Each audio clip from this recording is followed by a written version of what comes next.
And again, good morning, everyone. Morning. And welcome one and all to day 2 of the People with Disabilities WA Inaugural State Conference. Before we begin, I'd like to acknowledge we're meeting today on Whadjuk Noongar land. This beautiful place we now call Lake Munga has held special significance to Noongar people for thousands of years. Yesterday, we were honoured to be welcomed to this country by Sean Nannup, accompanied by Greg Barr.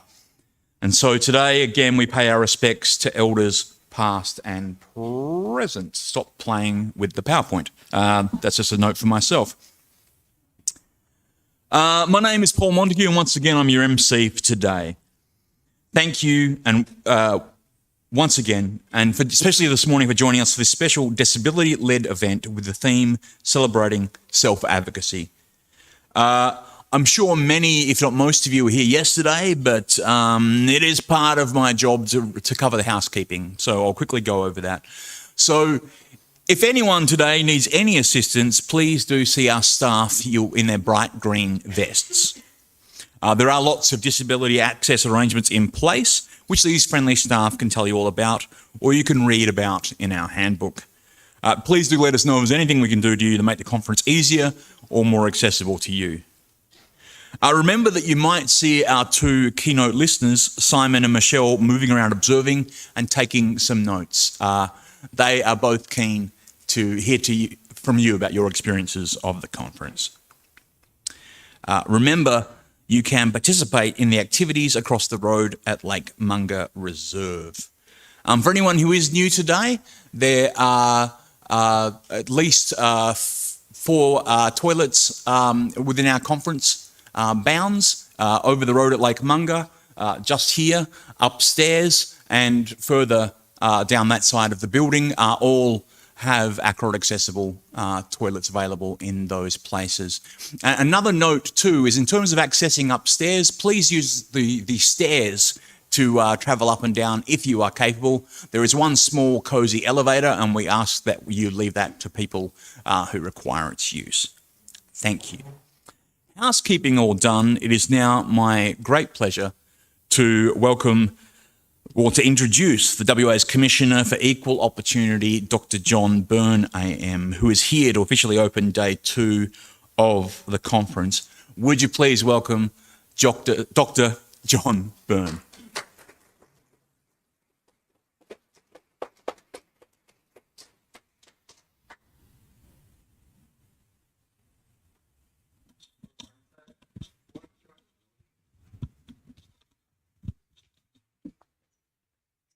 Thank you, Paul. Do I operate the skirt overhead? You do that. Thank you. Good. Good morning, and thank you for inviting me here today. I'm pleased we are holding the Inaugural State Conference, and I'm impressed by the agenda. I have a disability myself. I have been profoundly deaf since I was a child. That can result in some interesting situations in public speaking, but I am sure we will get by. I have been Commissioner for Equal Opportunity since 2016. A key part of my role involves investigating and endeavouring to resolve complaints of discrimination. The most common complaint is from a person with a disability who has been discriminated against in employment. Equal opportunity laws have been in place for over 30 years. And one would expect all employers are complying with the law and not discriminating. I'm sure you don't agree that that is happening. The evidence is that people with a disability have significantly higher rates of unemployment. People with disability are twice as likely as those without a disability to be unemployed. Many people with a disability have become despondent and discouraged from continuing to seek employment. For people of working age, 50% of people with a disability are not seeking employment, compared to 20% for those who do not have a disability. The average for pay for people who are employed and have a disability is significantly lower than for those who do not have a disability. Equal opportunity laws are not ensuring a fair go in employment for people with a disability. The laws have been effective in improving access to goods and services, to education and many other areas of our lives. For example, as a deaf person, I rely on captions on television and in cinemas and live theatre. I am one of over 1 million Australians with a hearing impairment who use captions every day. Equal opportunity laws are the reason we have captions. I know about this because 20 years ago, I was involved in the successful negotiations with the free-to-air TV industry, pay TV and cinema industry. The industry knew, I told them, the industry knew that if negotiation failed, court action on equal opportunity legislation would follow and would succeed and force them to caption. So equal opportunity laws have improved many areas of our lives, but have been less successful in employment. One of the difficulties is that the onus of proof that discrimination has occurred is placed on the person with the disability. Nowadays, employers are aware that they should not discriminate and are very unlikely to provide evidence that they have done so. What is the solution? At one stage, it seemed the National Disability Insurance Scheme would assist people with a disability into employment. The NDIS has been successful with better integration of people with a disability into society. This is very important. It is commendable. The NDIS is also supporting some people with disability in employment. About 25%, about 1/4 of people receiving NDIS support are employed. However, NDIS support is restricted to people with more severe disabilities.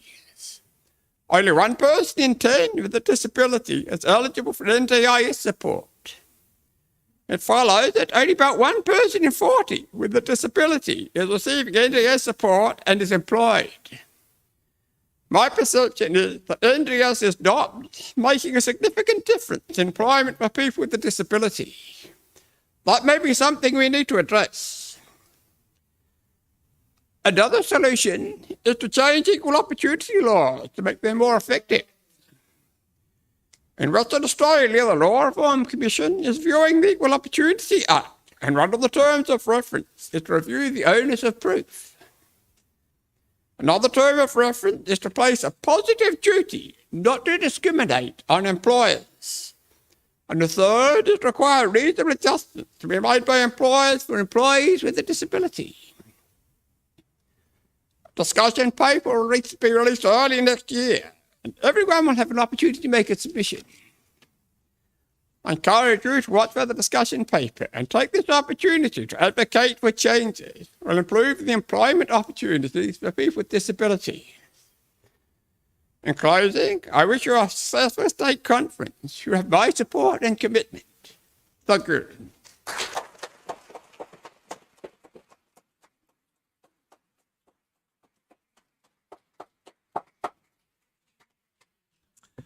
Folks, please thank once again Dr. John Byrne.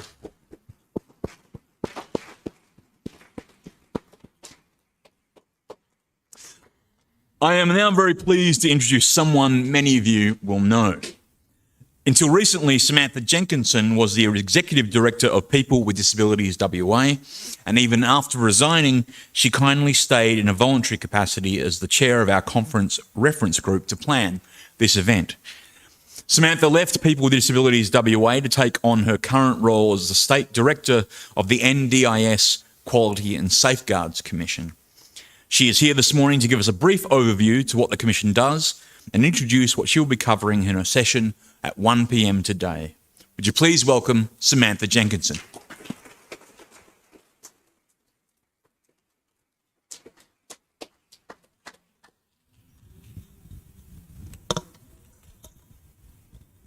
Thank you very much, Paul.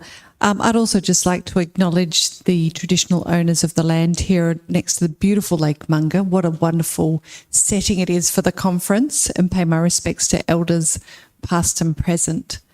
Before I talk a little bit about what I'll be presenting later today, I did just want to reflect, because on stage this morning, although those employment figures mentioned by Dr. Byrne are where we still need to do a lot of work, there are 3 people with disabilities who are leaders on stage this morning at a conference of people with disabilities, which is pretty damn good, I think.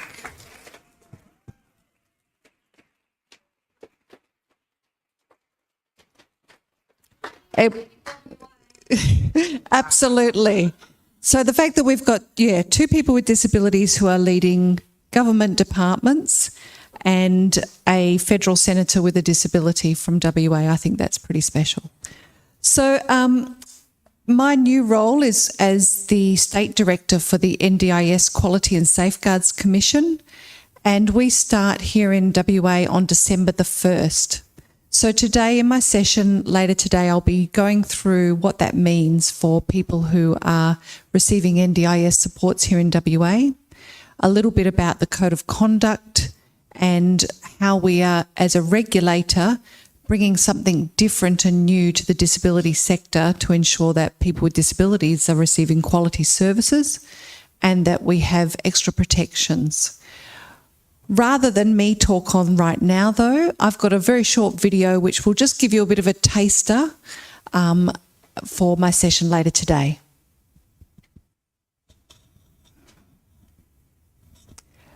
This video is captioned, and just for the visual, it is a visual of people.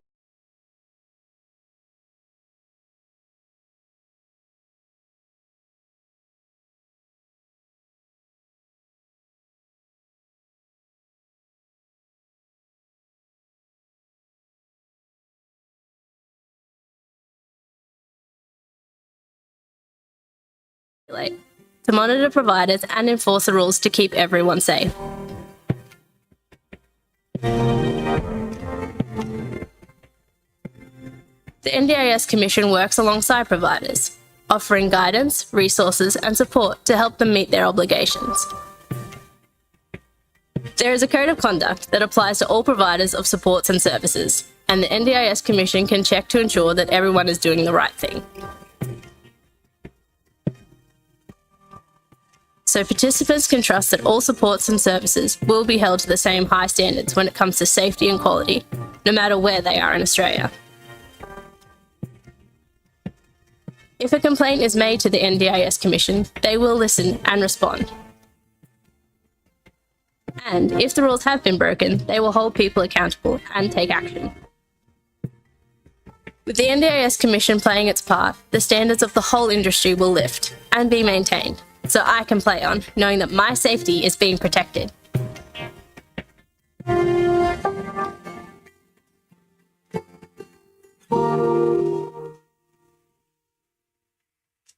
So I hope that you'll be able to join me at 1 o'clock, and I'll be going through the Code of Conduct, particularly in a bit more detail, because it's very important that for the NDIS Quality and Safeguards Commission to work and do its job well, we need to ensure that people with disabilities feel confident and comfortable to come to us and to know what your rights are.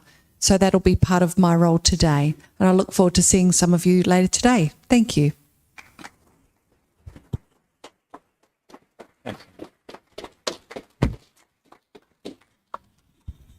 Thank you, Samantha. I am now pleased to introduce our opening speaker for today. Senator Jordan Steele-John is a lifelong disability advocate and social justice campaigner.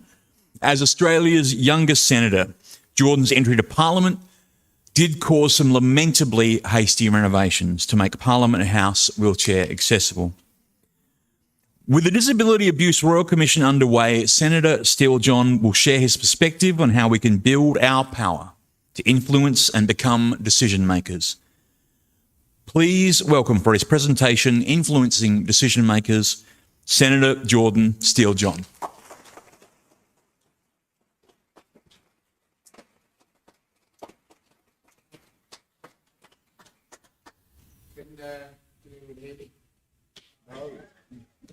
All right, let's start to good stuff. All right. We're looking for somewhere in the middle. So, hello.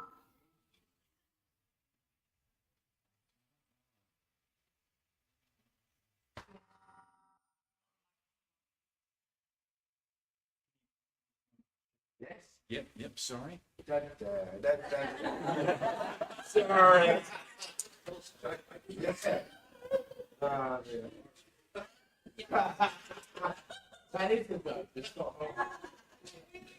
wrong. Try that button now, Jordan. Should be better, I hope. All right, now. Yes. No.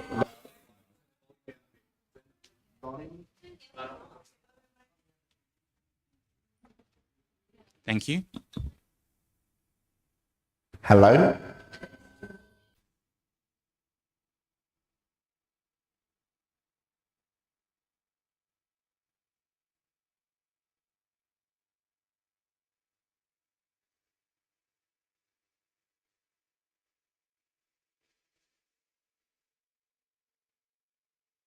Hello.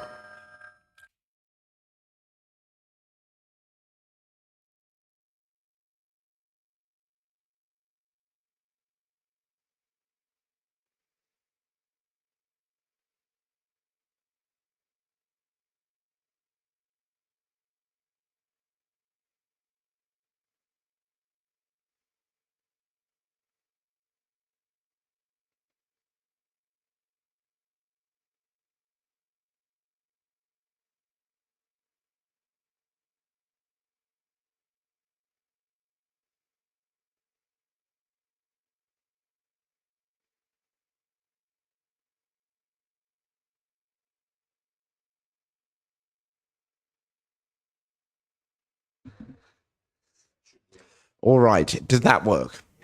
Hey, we got there in the end. Okay, let me position this properly so that I'm not weirdly leaning forward like an orbit ball. All right, that everyone can hear that. Excellent. Okay, so after that little interruption, it is, let me just say, so bloody wonderful to be with you all this morning, to be able to participate in this conference this afternoon. I want to acknowledge that we are, of course, meeting today in this beautiful venue on such a lovely day on the lands of First Nations people. Pay respects to elders past, present and emerging, and acknowledge that sovereignty over this land was never ceded.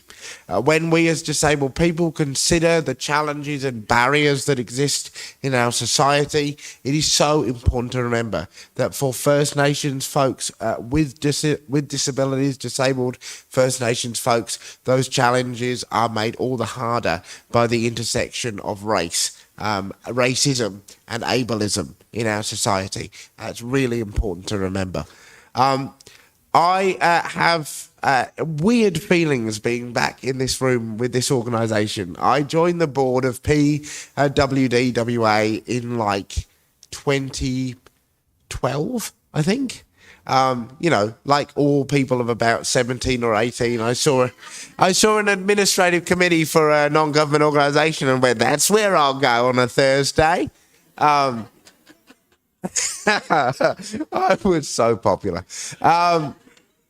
And look, it was, I think, one of the best things I've ever done. I had the opportunity to meet excellent people like Sam Jenkinson, Samantha Connor, Lisa Barrett, who is going to be with us, who'll be with us this afternoon. And it was an excellent crash course in what systemic advocacy looks like and what a good disability organisation is and can do. And it is wonderful to be back here the best part of 10 years in some ways since that moment. I'm getting old. To talk with you all at what I really feel is a critical moment for us as a community. The last 20 years of disability activism in Australia has been a process of us as a community coming to terms with the limitation of purely regulatory solutions to deeply cultural problems in our society. We've seen a 20-year period of time where many of the metrics, particularly around education and inclusion in the workforce, have actually gone backwards or deeply stagnated. Here in WA, if you look at a simple policy area of what is our target for disability employment here in the state, it is woeful. We have states over east aiming for 12% disability employment. I think we're somewhere like 5%. Really low bar nonsense that has come about through a stagnation in the connection of the major parties to disability issues and to the disability rights movement. At the same time, we have continued to push as a community through particularly the last decade, and I think have rediscovered and reconnected with our power as a community, as a movement, as a force for change, the goal of which is the radical transformation of our society. We have sought to bring into being legislative frameworks like the NDIS, seeking to make material those collective commitments that we have made as a society to uphold and sustain the rights of us as disabled people. And we continued the work together of telling the stories needed, highlighting the incredible abuses that have taken place and still take place in our society that we experience day in, day out as disabled people. Now, that work was not quick and is most certainly ongoing. But I think as we gather here this afternoon, it is worth reflecting on the incredible achievement that is the establishment of our Disability Royal Commission. It comes on the back of the best part of a decade, in many ways, multiple decades of campaign work by incredible, bolshy disability advocates that forced folks not to turn away from the reality of our everyday experiences, from the reality of ableism in our lives. They forced journalists to engage, particularly the ABC. Together, we then forced MPs to engage and to establish a Senate inquiry investigation into this issue in 2014-15.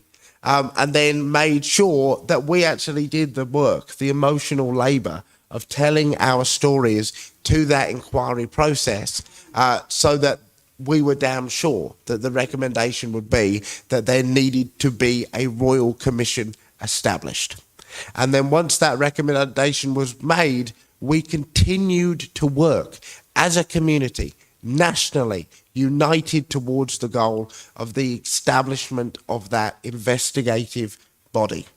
And that is, I think we cannot for a moment underestimate the momentousness of that achievement because it has created a tool that we are now able as a community to take into our hands and to wield for the purpose of bringing down the barriers that are created and sustained by ableism, that are created and sustained by the discrimination in our society.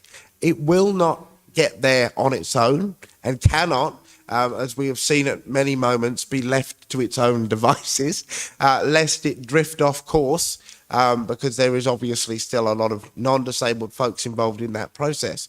But what we have now at the beginning of this decade is a mechanism through which we are able to hold individual perpetrators to account for the abuse, for the exploitation, for the violence, and to also hold to account those in positions of power who either knew and did nothing or should have known.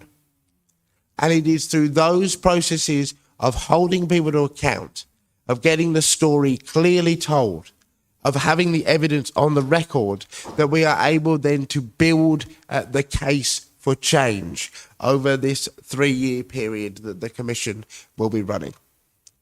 In that context, I think it is really important to remember that it is our coming together and organising as a community that enabled this moment to be created in the Commission. It was not something that was achieved solely through one form of activism or one form of engagement with politicians, but in fact a multiple set of approaches from people all over the country. And when it comes to the question of how do we influence decision makers, how do we become decision makers, I will give you this central observation from my time in Parliament. It is about the extent of the pressure that you are able to apply to those folks in decision-making spaces. We as disabled people were able to achieve this Commission process not only because of a deep academic and policy development process over many years, but critically by actually descending on Canberra, taking the place over a bit in a couple of the critical days when the legislation was being considered, and literally bursting into the offices of different MPs from both sides of politics, slightly facilitated by me, but to actually make sure that the issue was properly understood and the need for action was properly understood. And I think this can provide us with a very clear template for what we need to do as advocacy organisations and individuals campaigning for change as we move forward together. Firstly, I think it is really important that we as disabled people invest in ourselves and invest in our community. In events like this, in gatherings like this, in coming together, connecting and celebrating our culture, celebrating our continued struggle against the barriers in our lives, and being proud of our disability community and of our identity as disabled people. I am bloody proud to proclaim myself a disabled person, extraordinarily proud to share a room with disabled people and incredible activists. And I think we as a community should give ourselves the opportunity to reflect on that and build that sense of shared identity, because from that shared identity comes the energy and the mutual support that is needed to keep a long campaign for systemic change going.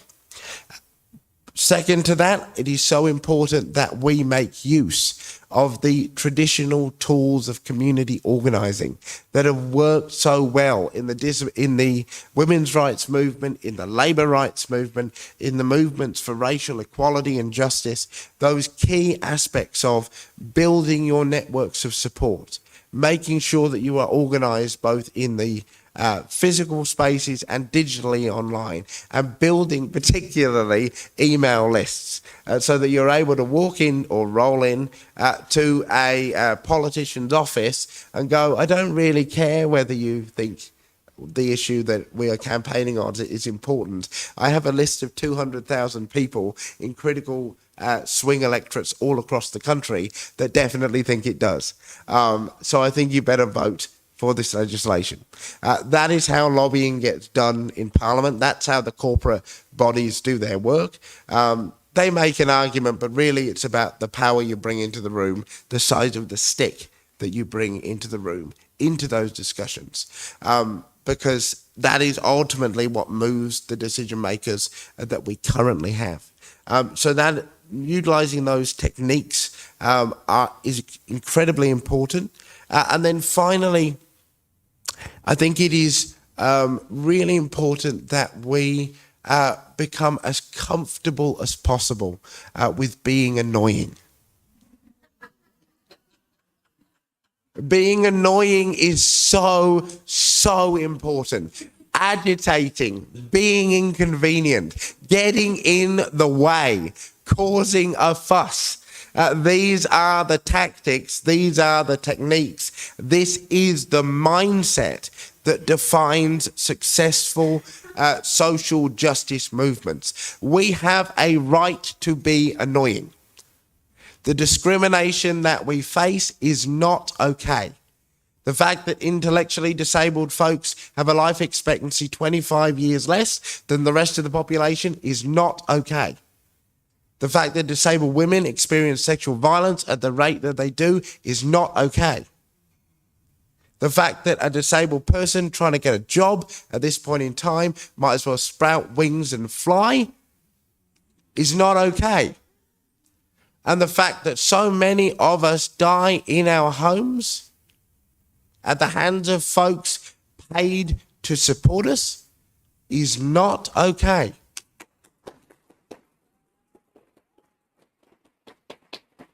And so we have a right,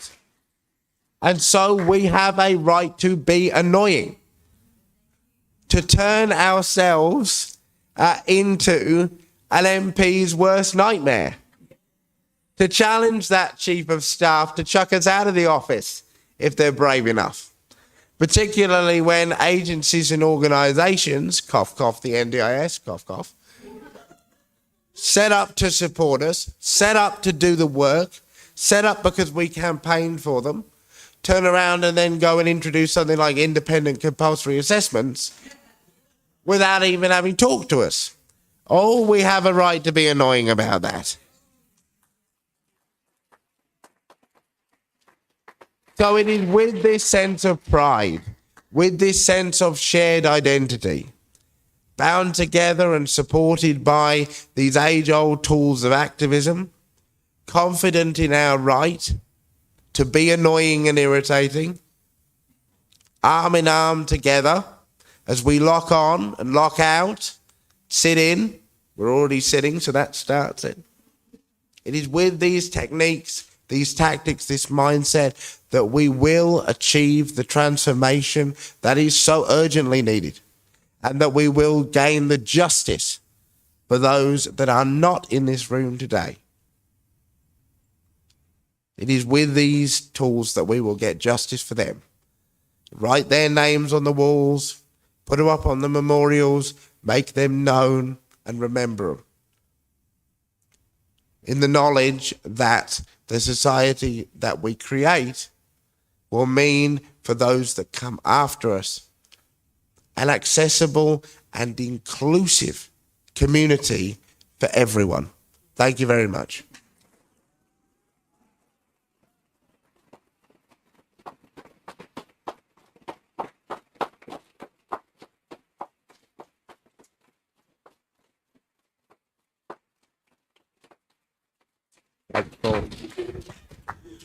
Folks, would you please once again give your thanks to Senator Jordan Steele-John.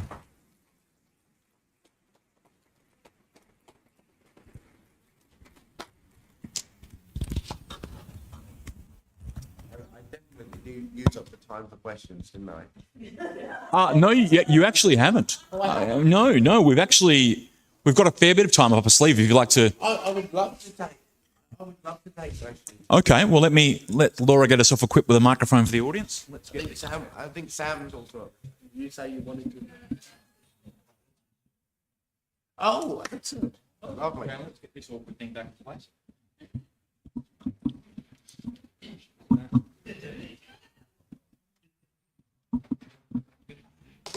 Yeah, cool. Testing. All right. Who want any questions? Yes, excellent. I'll try to keep it a progressive speaking list, so we'll go kind of like share the air kind of thing. So yes, you did tell me your name. I'm so sorry. Yes, I'm Tara. I'm from the People with Disabilities WA Committee and Lovely. very privileged to be on the committee. Look, I'm just wanting to know what your thoughts on the prescription of neuropleptics and psychiatric medications for people that may have dual disabilities, and the fact of I think we've deinstitutionalised disabilities and mental health challenges out in the community, and I'd like your thoughts on restrictive practice. I mean, we don't confine people in institutions, but we do chemically confine people nowadays, and there seems to be little conversation about that or little advocacy in that area. And it seems the mental health, homeless and disability platform are very polarised and separate and siloed. And I would like to know if that's a conversation we could have another time. Well, I could talk under wet concrete about that particular issue. Just checking them out. Yep. Okay, cool. So I think that there's a couple of things we need to address there. Firstly, I think we have to be cautious of declaring mission accomplished when it comes to the deinstitutionalisation of our community.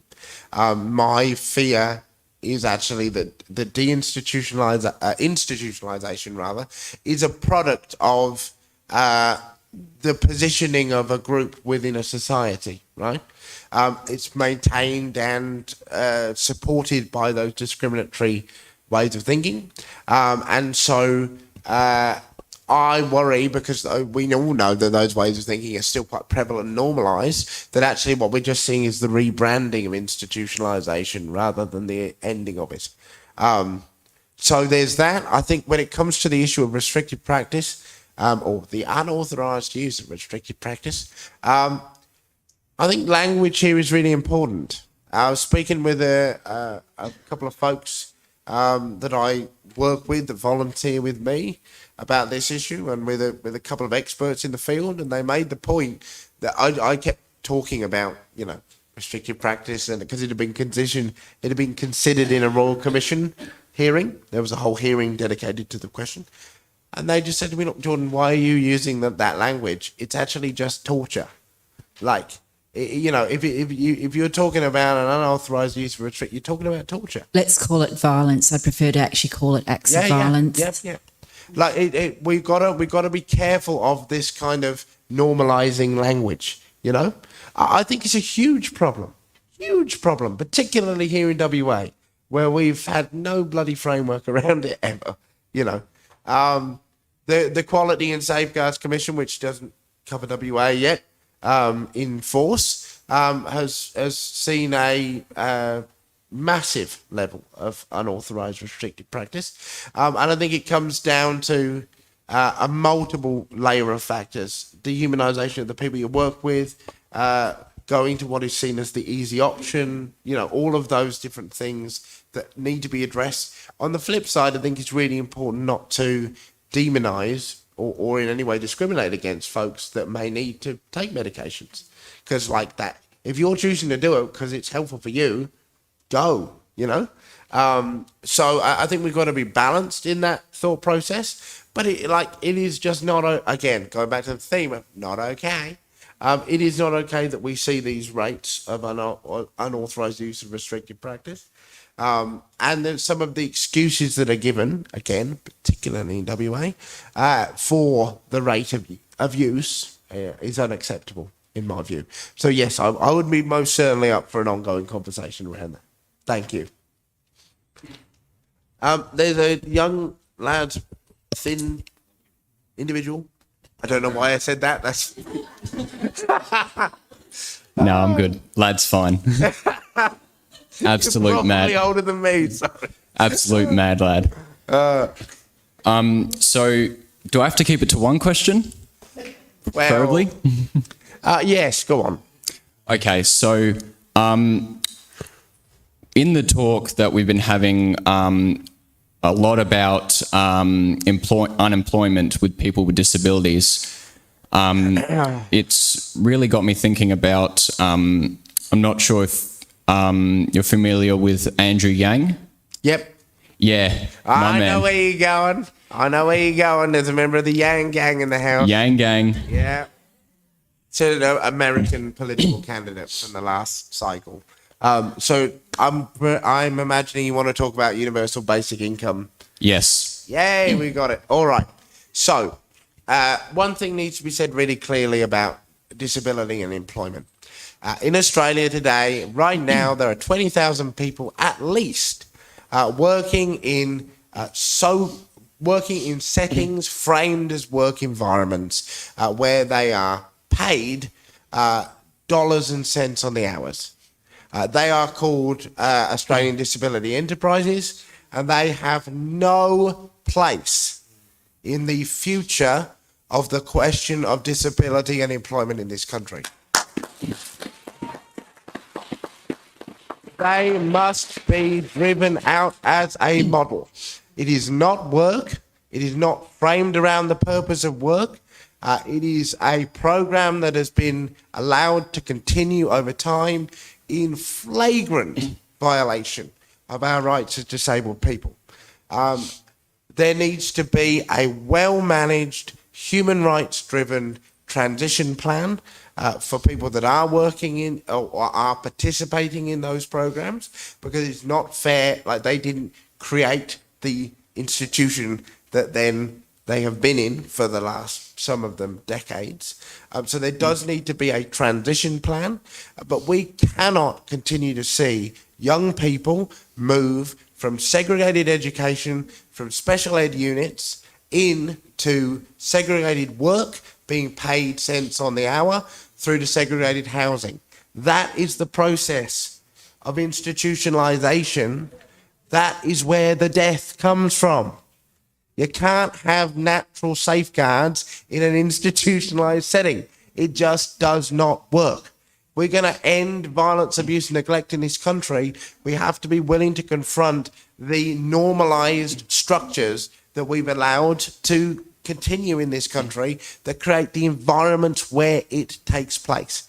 So that's the number one thing. Secondary to a UBI, like, there are so many models for a UBI around. Yang put forward, I think, a particularly American model. I lean most towards a universal well-being payment. I think language in this area is actually really important around what are we doing. And I think on that question of what the hell are we doing, we are disconnecting, finally. We are disconnecting the ability of a human being to sell their labour in the marketplace at an hourly rate high enough for them to be able to afford to eat and put a roof over their head from their ability to do those things. The question of whether you should be able to have food in your belly, a roof over your head, turn the lights on and see a doctor should in no way be connected to your ability to sell your labour in the marketplace.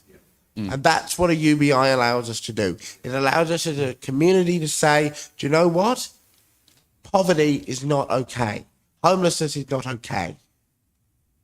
Malnutrition in children is not okay. We're not going to do that anymore. We will collectively ensure that people have what they need, the basics that they need to live a good life.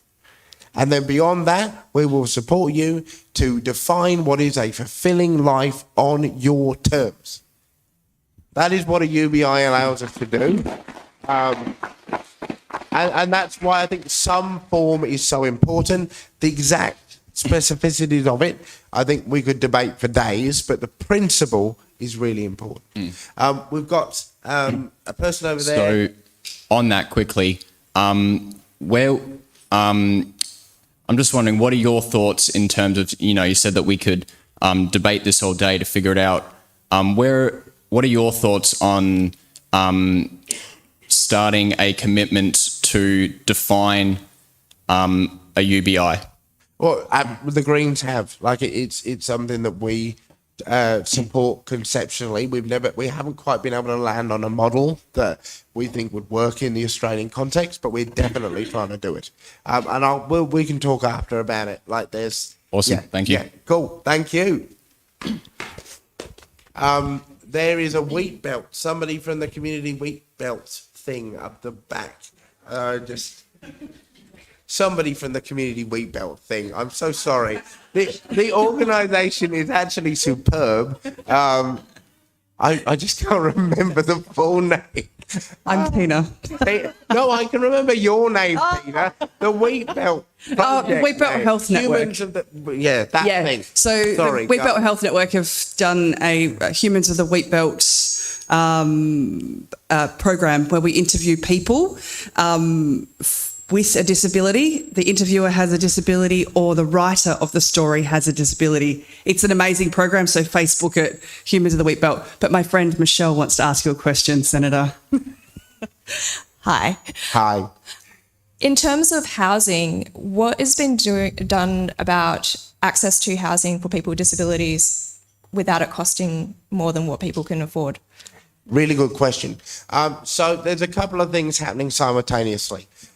Or indeed not happening simultaneously. So the NDIS has driven a large investment in what is known as supported disability accommodation, SDA, and that is seeing dwellings that are fully accessible, set up so a support worker could live into, all of those standard attributes being built here in WA, which is in some ways a good thing, but also we need to watch it carefully. Because, if you're building 5 dwellings to a blah, oh yes, this could take 5 people. It's actually, if you're not careful, a micro institution, particularly if you then add in questions around whether your SDA provider and your supported independent living provider are the same organisation, in which case, good luck having meaningful support and control. Oh, that's nice. You would like an internet connection. How fun. We're going to put that idea on the fridge.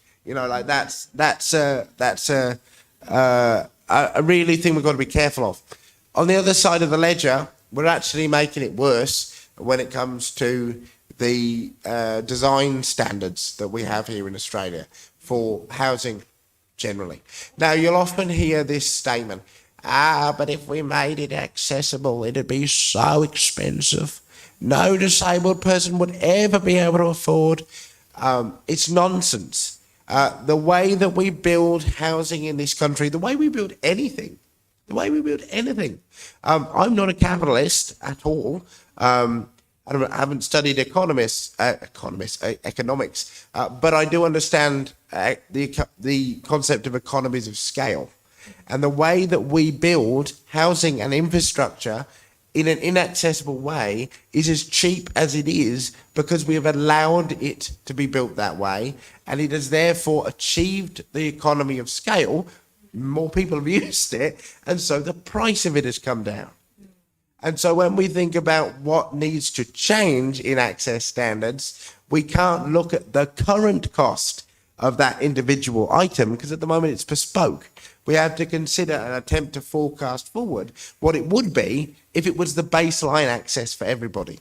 And that's what the Greens are pushing for. We want to build, we want a significant national investment in public housing all across the country because we have allowed the housing market to become a market where people play with your ability to either own a home or rent a home like it's chips in a goddamn casino.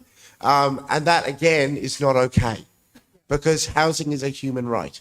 And so our position is a national investment. We're talking hundreds of thousands of public houses over the next decade, every single one of them built to the highest possible access standard, so that those building techniques and technologies achieve that economy of scale and we actually stop building inaccessibility into our housing stock at last. Thank you. Does anybody have a question about the intersection of disability and sexuality? Because there's a session on that, which I can't attend, because I'm running the other session. But it's an issue that I'm extraordinary. Did anybody have a question in that area or no? Oh, bugger. All right.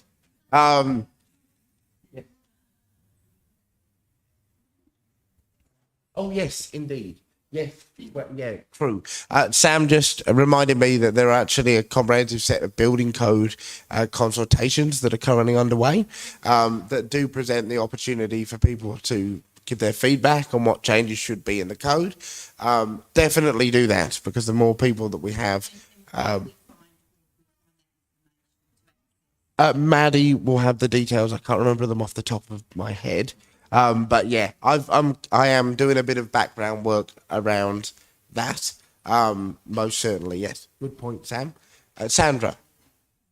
Sorry.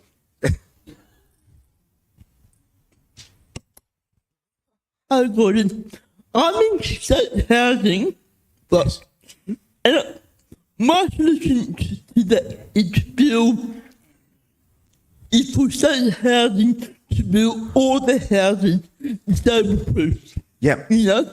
Yep. So that when time comes when we're older, we won't have to move. Yep. So, and also, the thing about the institutional workplaces, I call that slavery. Absolutely. Well, what else are we meant to call it? You know? I know it's not like it's, you know, we in those spaces are often doing things like manufacturing headphones into packets for Qantas, one of the most profitable and one of the most prolific tax dodgers in Australia. So, yeah, no, not okay. Thank you.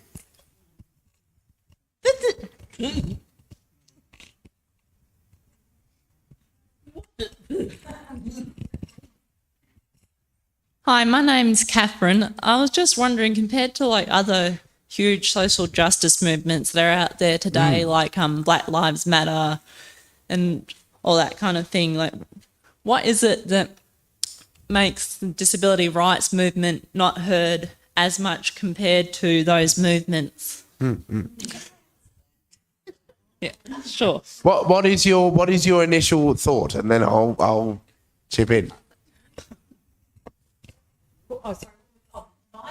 Yeah, no, yourself. Yeah. Okay. What do you think? What's your thought? Okay. So I'm a third generation person with a disability. My great uncle. He at the age of 2 was institutionalised because he was totally blind, and back in the 1900s, it was conceived that if you had a child with a disability, you had sinned something terribly. And so therefore it was a great shame on the family, and not just because of a physical disability, but a sensory disability. People were locked away and were treated so appallingly. Things have, through my parents and through the advocacy that I have done over the past, things have changed. I mean, for example, in the blind movement, it has taken us 40 plus years to be able to vote independently in our state and national electoral systems. And I mean, that was a right for so many people back in the 1900s, and we didn't have that. Our perception of our power is squashed by people's ignorance and people's fear of what might happen. Right from our rights as human beings to be included and to be accepted. Just a side note, I went to a day surgery this week, and because it had on the paperwork that I was vision impaired, I was in a separate room. I was not allowed to walk to where I had to go for surgery. I had to be put in a wheelchair. Everybody else was walking. The room they put me in was the room that they use when they have prisoners. Yep. Yep. It was the most sterile and I just felt gutted Yep. because it's my eyes, it's not my brain or my legs. Yep. And I'm not a well, maybe in my youth. Well, not a and prolific that's criminal. the perception Yes. that we have to build. We have to get through to the general community. Even though I advocated and said, "Hey, I can walk," and the response was, "Oh yeah, but it's a lot of paperwork to fill out if you trip over." Oh, mate. 55 years I've been doing this. I think know. I've kind of got a handle on it. Well, so I think there is. I think that our movement is simply at a different stage. From my study of social justice movements globally, there are some. I mean, each of them have differences because of the differences and diversities of the community that create and sustain them. But there are definite phases that you can identify. And I think, as overused as it is, that kind of Gandhi phrase of, first they laugh at you, then they ignore you, then they fight you, then you win. That there's a rough framework there for the stages that a movement goes through. And I think our disability rights movement is at this very moment emerging from the moment of being laughed at, if you know what I mean, which for us, it's not laughed at, it's actually patted on the back. It's actually, I do love disabled people. It's so good to see them out in the community. I met one the other day I didn't even know. I wouldn't even known. That kind of people that work in the sector, they're great. They've got a heart of gold. They do such a hard job, and absolutely support work can be a hard job. But there is that undertone of benign love of disabled people. Sadly, actually not made better by the annual celebration of it in telethon, which is a whole nother thing. But like that kind of, we're cuddly, and the whole goal is to keep us safe, warm and fed, and then we'll be fine. And actually, it's gross. It's so gross. And no, we are criminal, vibrant, bullshit, irritating radicals. Piss off. We're not cuddling.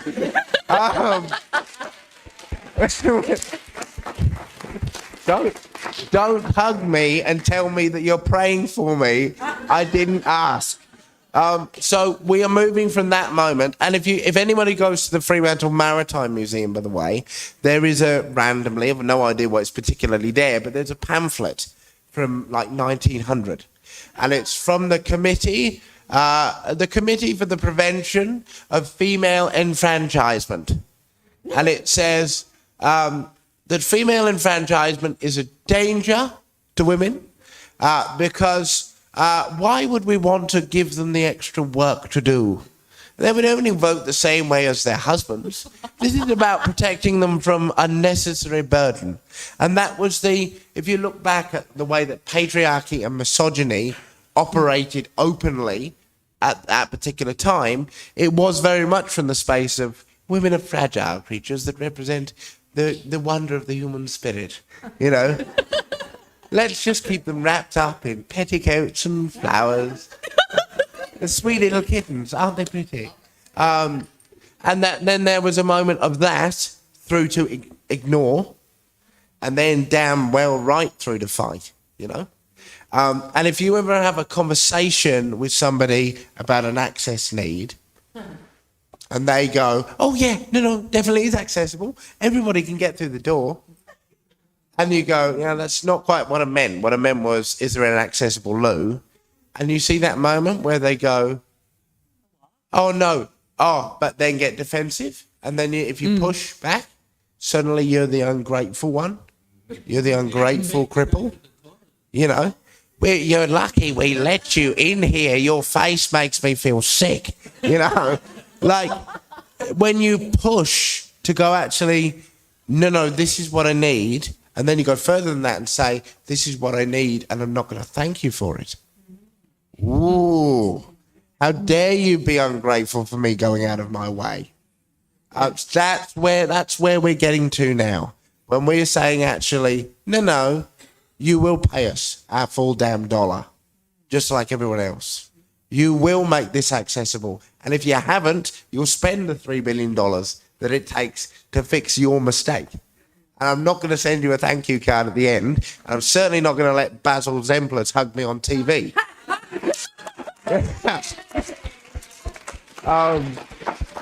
Or anywhere else. My God, let us not vote that man back in. But yes, we are getting to that moment. And you see it in the political space when they're like, oh, we're giving you what you want, go away. So I think that's how we've come to be there.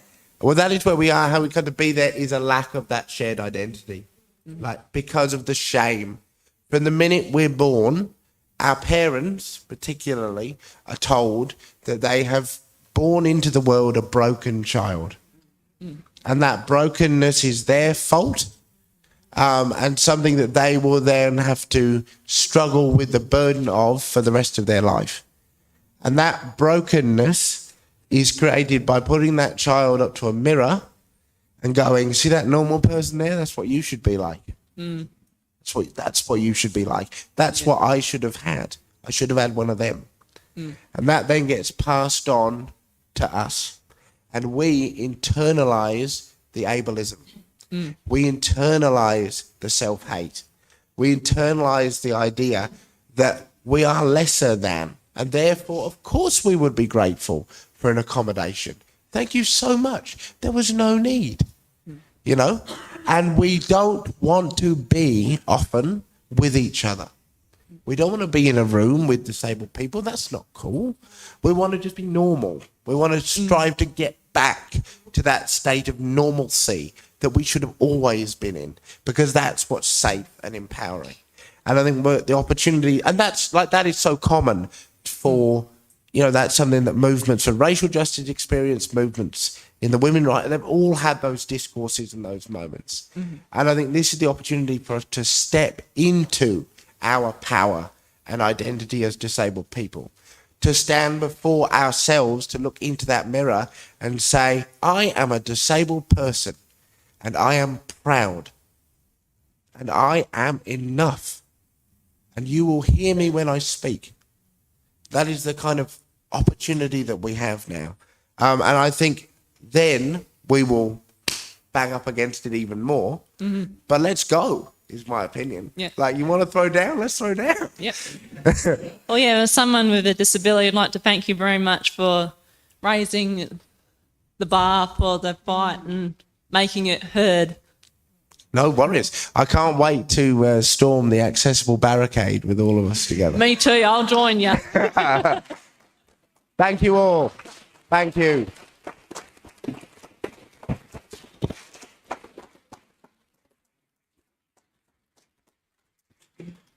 Folks, you've just applauded, and rightly so. Please join me in expressing my sincere thanks to Senator Jordan Steele-John.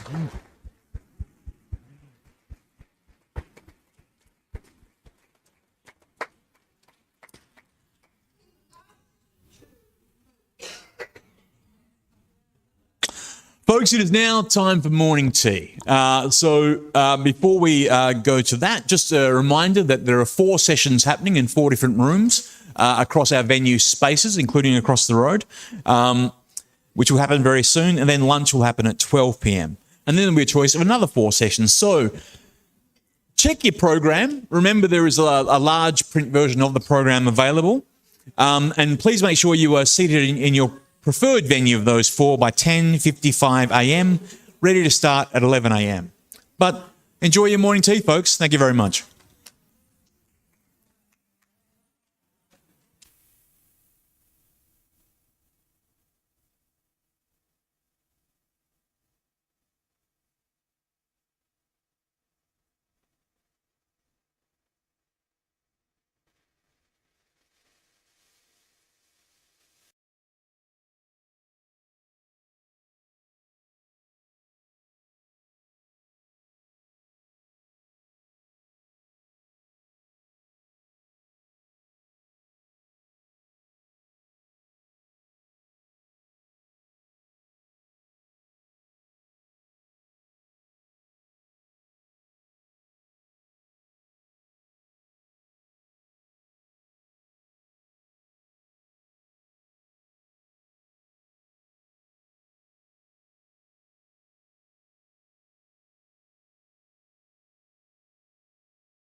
He's sorted it.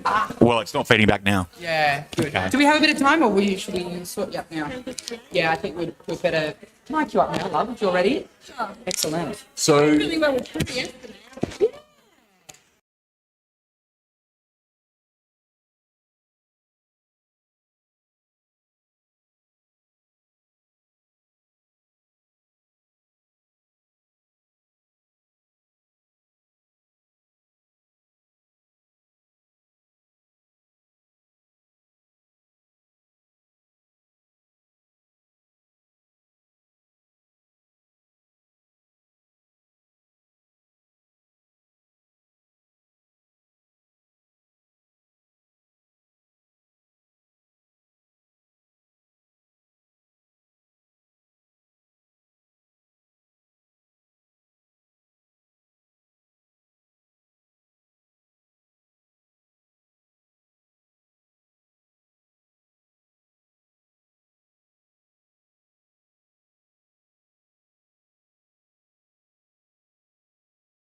I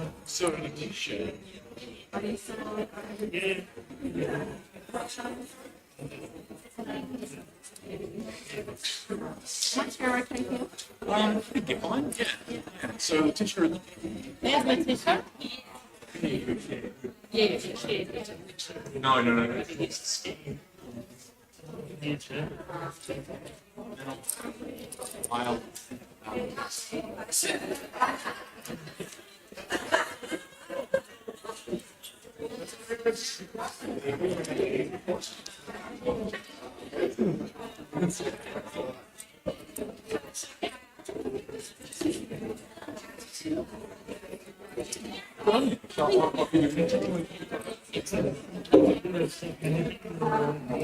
So Melanie has her own. Sorry, was it Melanie. Yeah. has her own mic on the left there. Everyone else will get to share. Maybe if you and Maggie at this end, and I'll have Adam and Evie. Or should I just sit at the end, Paul? No? G'day, Adam. G'day, Evie. Just so you're aware. So Melanie's mic'd up. Just her and Maggie are going to share that mic. Share this mic. Come with it. Oh, yeah. Yeah, just play quick. Yeah. Oh, that's okay. They started holding before this. Yeah, that's okay.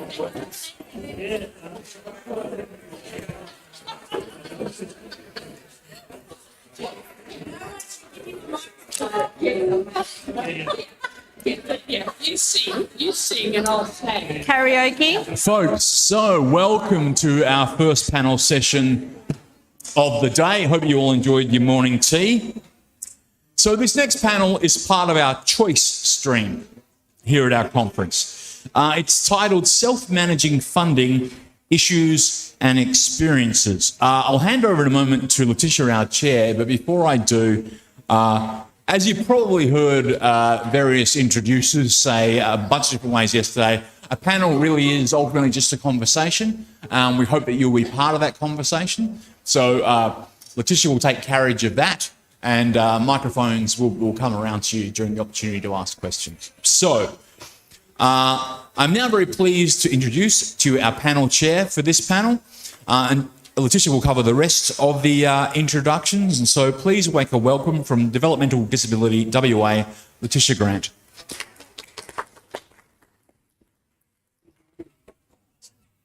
My background I don't think it's on.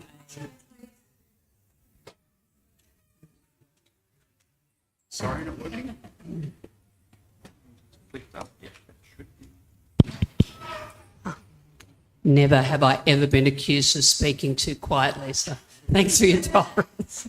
My background is I'm a self-manager for my 20-year-old daughter's plan, and this is her second plan, so I've encountered some of the challenges and joys that you may be here to hear about today. I have a background of almost 10 years in the disability sector, and my most recent role is as an advocate at DDWA, where I've been since the beginning of this year, where I work with Maggie. I have also been on panels with Adam, so it's Old Home Week, which is terrific. I'd like to introduce our esteemed panellists. I'll start with Maggie, because she's closest. Maggie has an extensive experience in disability. She's a parent also of an NDIS participant. Maggie loves improving people's lives with relationship building and community inclusion and participation. She currently manages a side-by-side program at Developmental Disability WA. Side-by-side's vision and aim is for families experiencing challenging behaviour to be better supported and to develop the family leaders.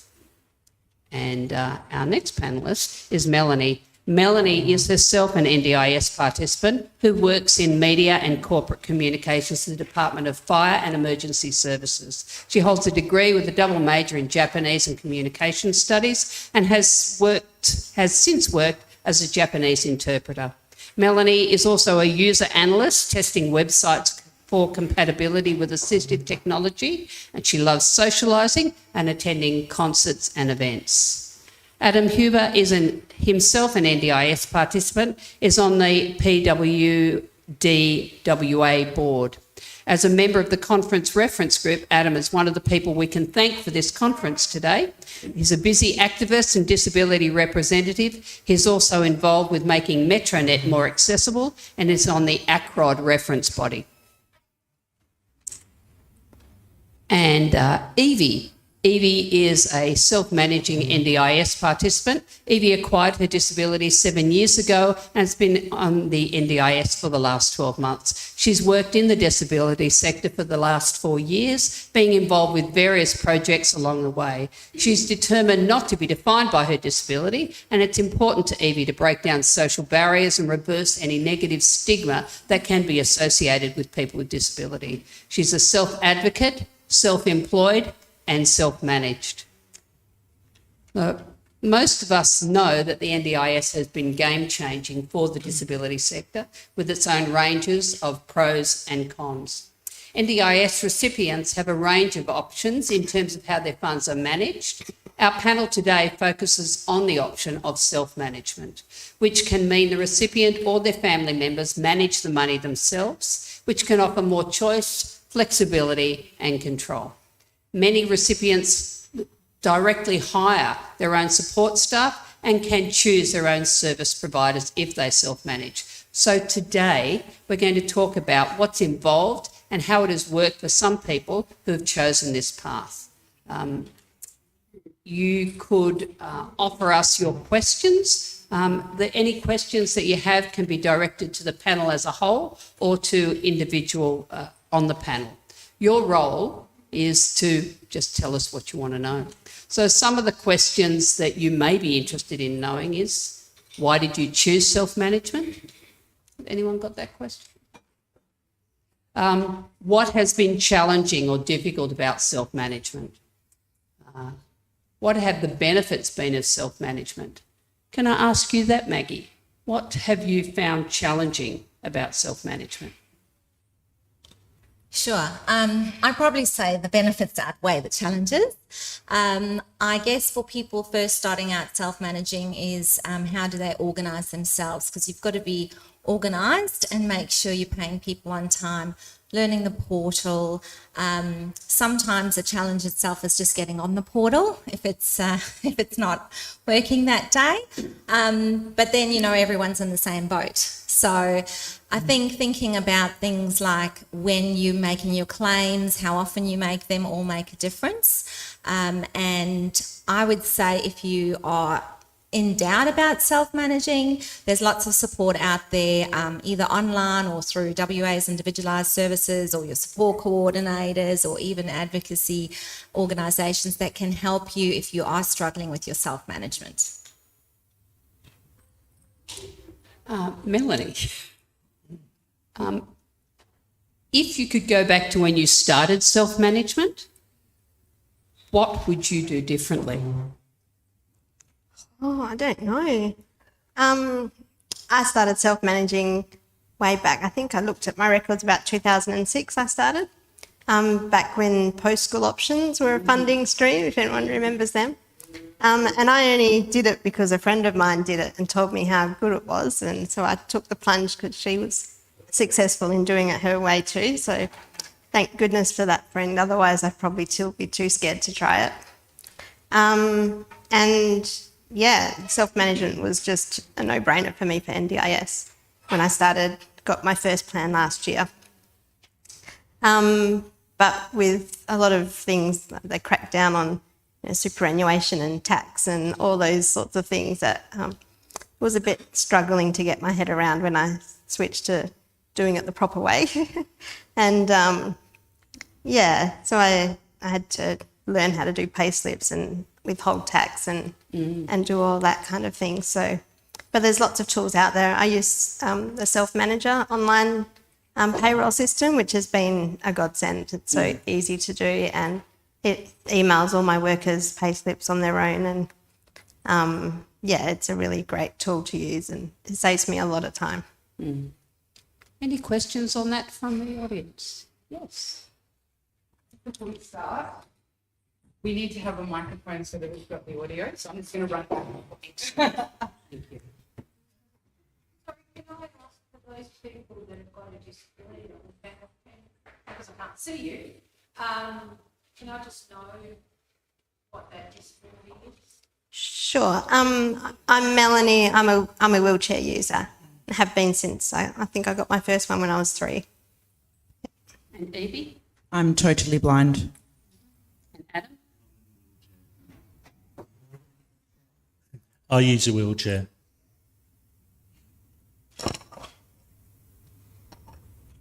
Thank you. Hi everyone, my name's Sonia. Evie, I went on Instagram yesterday and started following you, so I'm going to get some stuff for Christmas. I just wanted to know how often when you self-manage do you end up paying people out of your own pocket before the NDIS reimburses you? Does that happen? I can answer, but I don't have a microphone.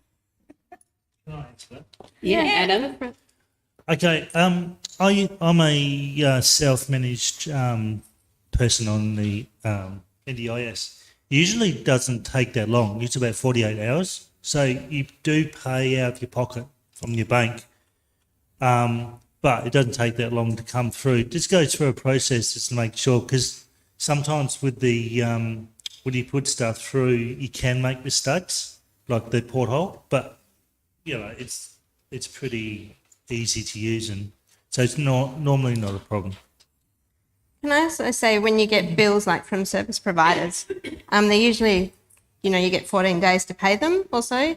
And so I claim when I first receive it, and then I can schedule a bill through my bank app to pay it when the money comes in. So you can wait till the money comes in before you pay out. With my workers, I pay tax quarterly to the tax agent. So at the end of, when it's coming up to the end of the quarter, there's more money in the account to pay my workers. But when you've paid the tax, your account's empty, of course. And so sometimes I just usually top up my own with a funding account with my own money and pay them, on the payday. But you can just schedule a payment for the following week if you need to, if you don't have that shortfall that you can provide. And just remember to reimburse yourself what you've owed your account in. Yeah, I was going to say you don't have to be out of pocket, so you can wait for your invoices, wait for the money to go into your bank account and then pay for those services. Usually it takes between 1 and 2 days, depending on your bank account. And also, if you make your claims on a weekend, that's not counted as banking business days. So if you make a claim on a Saturday or Sunday, it's not going to come through till a Monday or a Tuesday. Like Mel said, if you do have employees and you are making your claims for your employment wages and you're having to withhold tax, there is a bit of a buffer there sitting in your account that you can dip in and out of because you only have to pay the tax quarterly. But a lot of the services do give you 7 days or 14 days to pay for their services. The only issue would be if you wanted to pay for something up front, like let's say, for instance, you were self-managing your consumables and you didn't have a bank card, you only maybe have an online account that you couldn't use, then you have to use your own money and then reimburse yourself when you've put the claim through. And some people do use a credit card. They get a credit card with a small balance if they are in a position to do that and use that as their float, or they keep a small float themselves.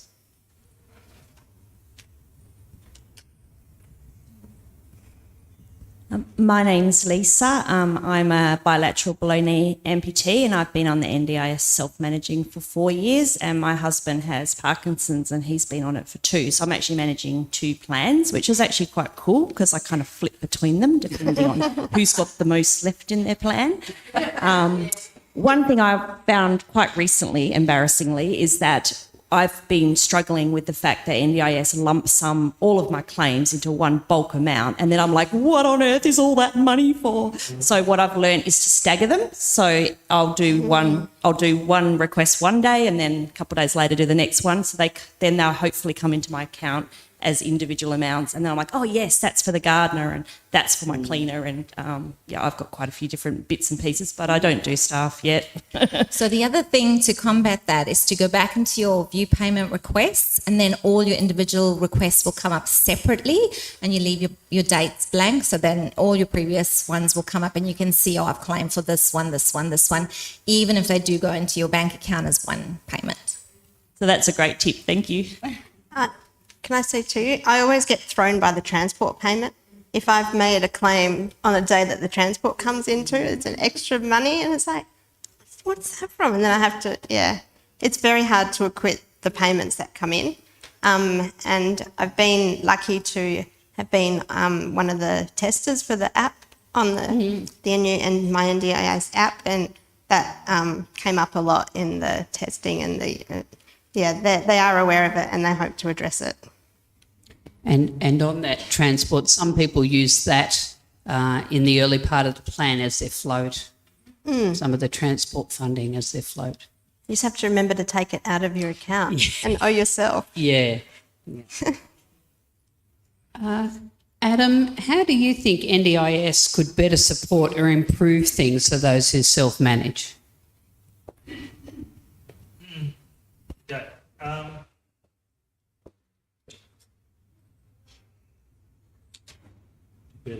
What would help? I think, the system, use the mic. The system, the portal takes a bit of getting used to. I think it could be a little bit more simpler. So more, for example, like Lisa says, it does put everything in a lump, but if you put it in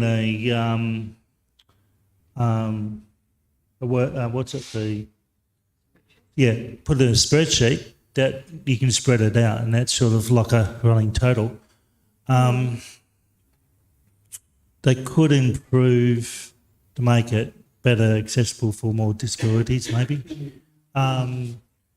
So they explain the details of what people need to do. For example, if they self-managing, which a lot of people are doing now, what they need, if they need tax or don't need tax, how they pay their people, all this sort of stuff could be more explanatory for people, that discriminatory sort of thing. Yeah. Any other questions? Back row in the...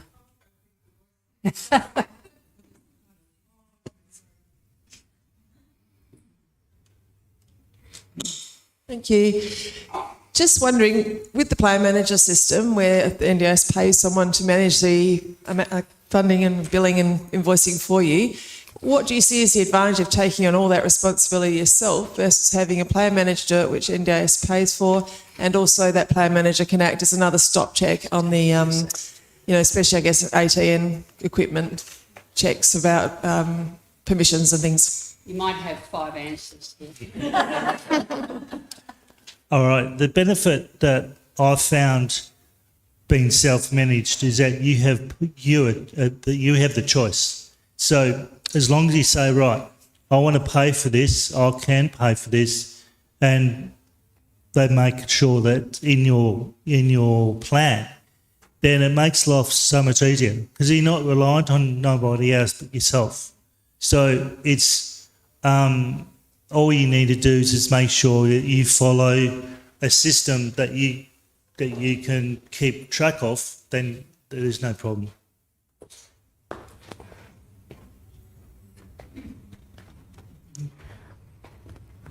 I'd like to say for why I chose self-management over plan management. I've got a couple of reasons, so I'll try and keep this short. One of them is that I can employ my workers directly, so I'm not having to use contractors with ABNs or other service providers. I can if I want to, so that choice isn't taken away from me, but I can actually directly employ my son's workers. So my son is very challenging, he's non-verbal, he has intellectual disability and autism. And so we go through quite a rigorous role of interviewing and training our own staff. And so we have that choice and that quality of our support workers. If I was going to a plan manager, not all plan managers will allow for that to happen where they will be paying payroll. There are some in WA, but most of the plan managers are expecting you to have contractors working for you. So that's one of the biggest things. The other thing is that self-managers do not have to stick with price guide like plan managers do. So if you're invoiced for something that is over the maximum price guide, your plan managers have to abide by the price guide, whereas self-managers, we don't have to. So we could pay above or below the price guide if we wanted to. Some plan managers are quite rigid in their translation of the guidelines, and some take it upon themselves to be gatekeepers on what you can or cannot claim from your plan. Maggie and I have seen that, things around if you are managing and you wanted to pay something like a workers' compensation premium, which under WA guidelines is appropriate. If you've got an Eastern States-based plan manager, they want to go by the guidelines that they know under Eastern States law. So sometimes there are plan managers who don't have the flexibility that you would want to be able to get the best out of your support worker team to do and be legal. Melanie or Evie, any feedback on why you would pick self-management over plan management? I think it's... Can I go? It's quite exciting with the consumables and an AT budget, to think of what you can buy. And I was so excited the first year I got it. I went out and bought a whole heap of stuff that I'd had on my wanted list for ages. And I didn't have to get checked by anyone. I could just spend what I had. And that's the most exciting thing about self-managing, I think, and having the choice to employ who you want, when you want, for how many hours you want, and pay them at the hourly rate that you negotiate with them. A lot of plan managers see themselves as unofficial gatekeepers. As long as you don't go over your budget, it doesn't really matter, and it's disability related. And if you can tick, yes, this meets the pub test, and you tick those boxes on the NDIS guide, that's right. And you keep receipts for Yeah, everything. and keep receipts. Evie, have you got some feedback there? Yeah, so my answers are basically the same as the rest of the panel, but as somebody who was starting a small business, I thought it would be good to upskill myself around, employing people and paperwork. And I'm not good at paperwork at the best of times, and it's the bane of my life most of the time. But I just thought it was a good way to be in control, not just of my plan, but in other areas of my life as well, like capacity building for my business. So yeah, did it for a few reasons.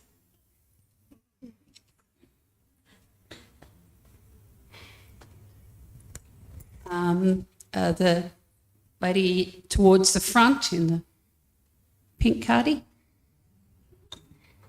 Yeah, Woman thanks for your towards the front. experience. Do you found it's more cost effective for you to manage it yourself? Yeah. Yeah, because you don't get paid to manage it, so it's Yes. very cost effective for the NDIS also. And another question, do you find that it helps you, it's just some of the stuff that I'm looking at doing, that it empowers you more and that you feel as though you have more input in your recovery journey? So for those who can't see, there's 4 nodding heads on the stage right now. Yes. Hi. I just came late, so I'm not quite sure if you provide this information or not. But now the NGIS has released. A bit closer. The NGIS has released the guideline for plan manager, so everyone now can read in easy English what they are, what's the responsibility and what's participant entitled to. So they are not unknown that they have to follow these guidelines, and they are not the gatekeeper for the fund anymore. They can't invent their own flexibility or lack of. They cannot, no. Thank you. All right, you're welcome. Any feedback from the panel on that? No?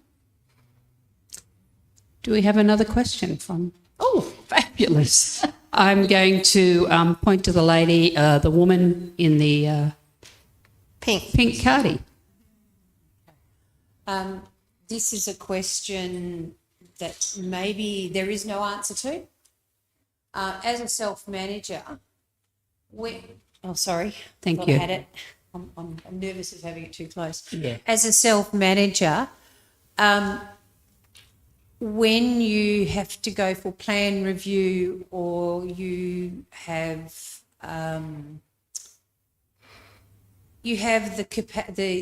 the function and capacity changes, how do you find dealing with that whole process? I didn't like my second plan. It had been cut by half. And I have an issue where I have a primary disability, and my other disabilities are not recognised because there's no formal way of doing it. So therefore, I'm having to use my money in my plan very carefully, and sometimes I'm not saying this actually. Sometimes we use in-kind payments. So I find it really frustrating that I can't get what I need, and I know that if I was agency managed or other way, I wouldn't stand a chance. Yeah. But has anyone else experienced that, and how did they deal with it? Because my journey is not over, and I want to keep fighting it.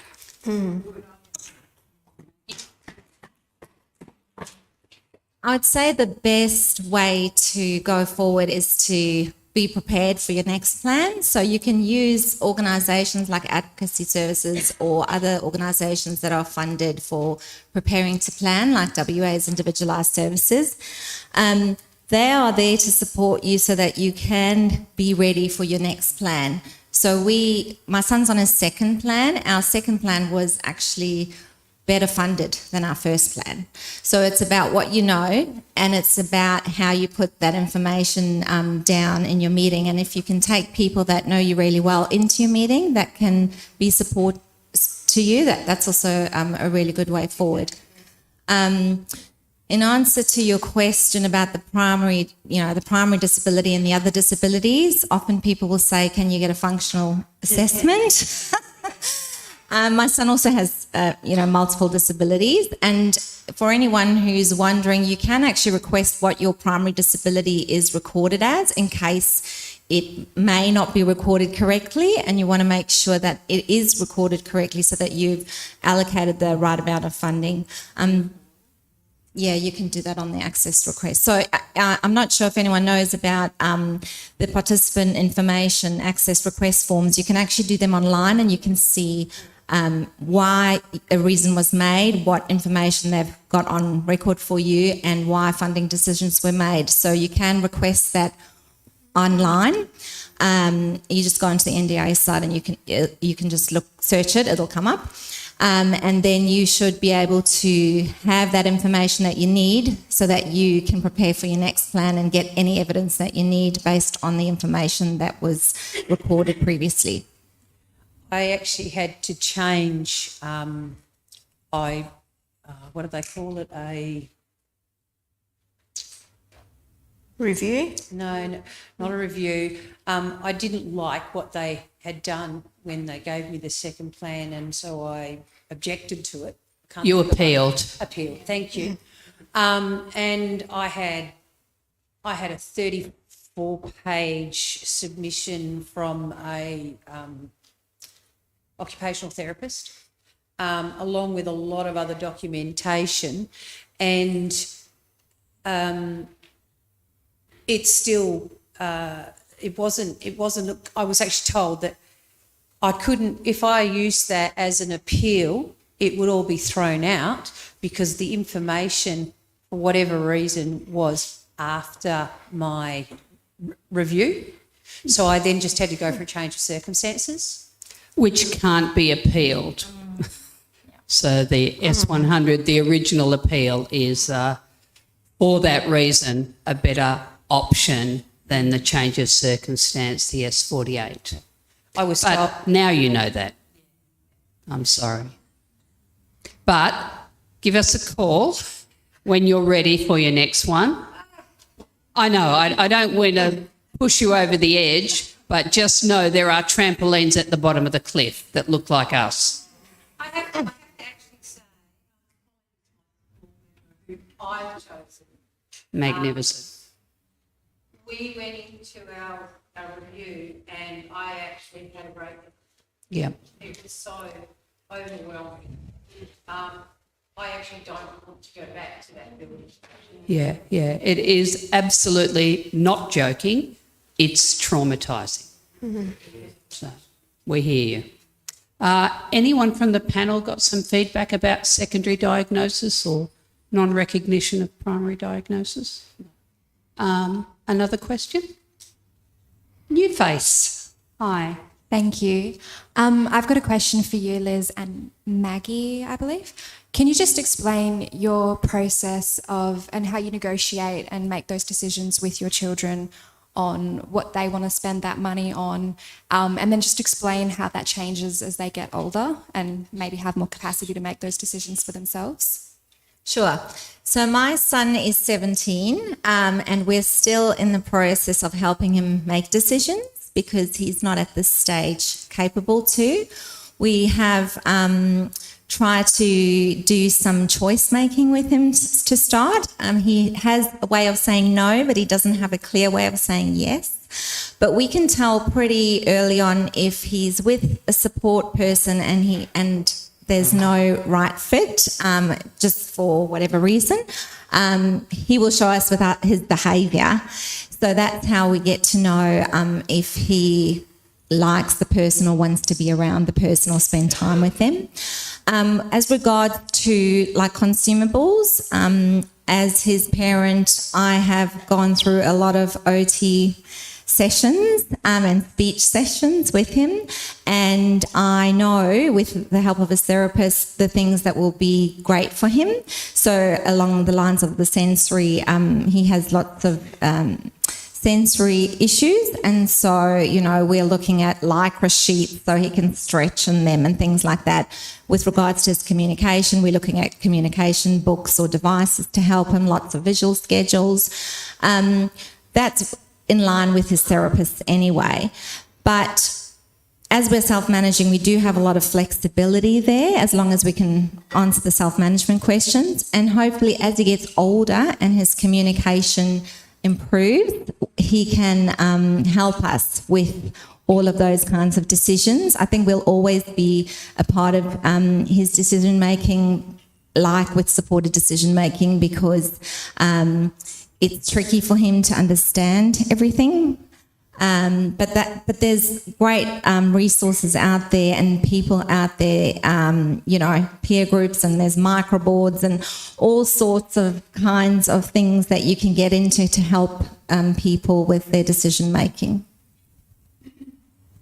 Thank you. A new hand at the back we haven't heard from before. Black cardigan. Thank you, and hi all. Just a quick question. How easy is it to transition from plan managed to self-managed? Has anyone done that? Easy.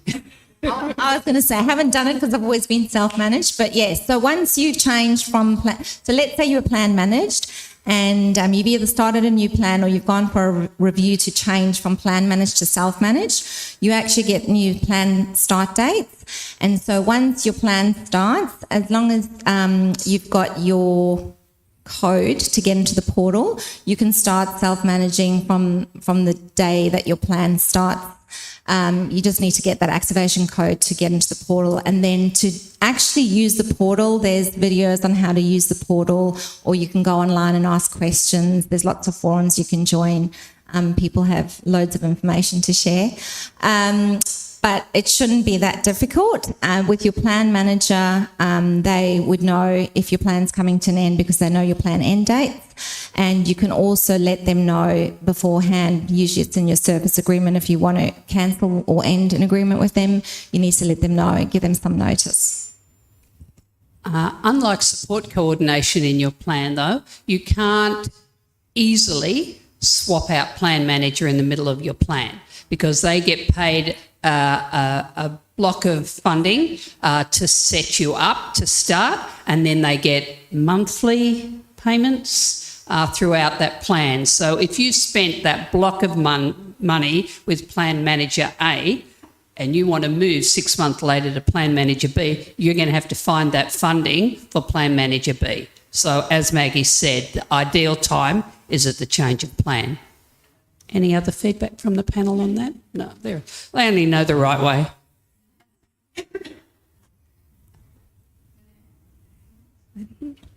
Fabulous colours. Hi, my name's Jess. I'm from Inclusion WA, and I've got a question about the Quality and Safeguarding Commission. And my question is, what concerns do you have as self-managers, if any, about complying with the Quality and Safeguarding Commission?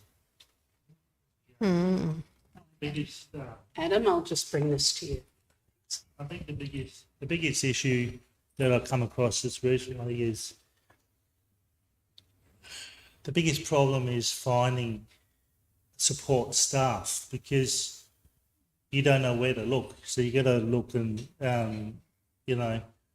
find out who's good and who's not so good in terms of what your needs are. That's probably one of the key issues that I've come across so far, and that's about all I've really dealt with.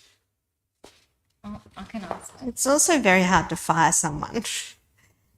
Yeah, that's the trouble with self-managing. It's very hard to hire and fire. Like if you've got someone who's not doing the right thing, you should be letting them go and finding a new person. And having to stand up to someone who could be doing the wrong thing is very confronting if you're self-managing. In regards to Jess's question about quality and safeguarding, I think most self-managers know what they should be doing anyway. So they should be looking at police clearances. They should be looking at working with Children's Check if the person is under 18 years old. It is relying on the self-manager, the quality of support person they're getting. So, that's up to the responsibility of the self-manager. I guess it may be tricky if there's restrictive practices in place, and I think that's where you were heading. And the support person is required to follow a behaviour support plan with restrictive practices. And what we know about that is obviously quality and safeguarding in WA is starting from the 1st of December, but there's been no clear-cut information for those families that are self-managing and their support workers are using restrictive practices, other than they will give us more information as time goes on. So just continue as usual. Thanks. I mean, we don't do restrictive practice, but our partner organisation Plan Navigators works with a number of families. And my question comes from a perspective of hearing from an older couple who are parents of an adult with a disability talking about the fact that if they have to use agency managed staff to do that work, then they're going to be limited in their choice and control around self-management. So I guess that's where I'm coming from. Yeah. There are some really good people out there that you can employ directly. It's just a matter of finding them. Can I say there's a really awesome group on Facebook. I'm trying to think of the name of it, but they give reviews of I can't think of the name of the group if anyone's social media oriented, but there's a group where you can go and seek support workers. No, that's a web. This is a Facebook one. So and it's been a while since I've seen it, but I haven't seen it. Is it the WA Families and Support Workers Job Network? Yeah, I think so. I'm not sure, but they will. You'll get. You can ask, and you'll get people who will comment and review. You can advertise on there too, and yeah. So, in my case, I was actually lucky because I knew someone who knew Colleen, and we hooked up that way. So not only did I have the police clearance stuff, but I actually knew the quality of the worker that I had. And I think all self-managers are really reliant on peer networks and helping find people, manage people. Word of mouth is the best way to get staff. Absolutely. This lady here.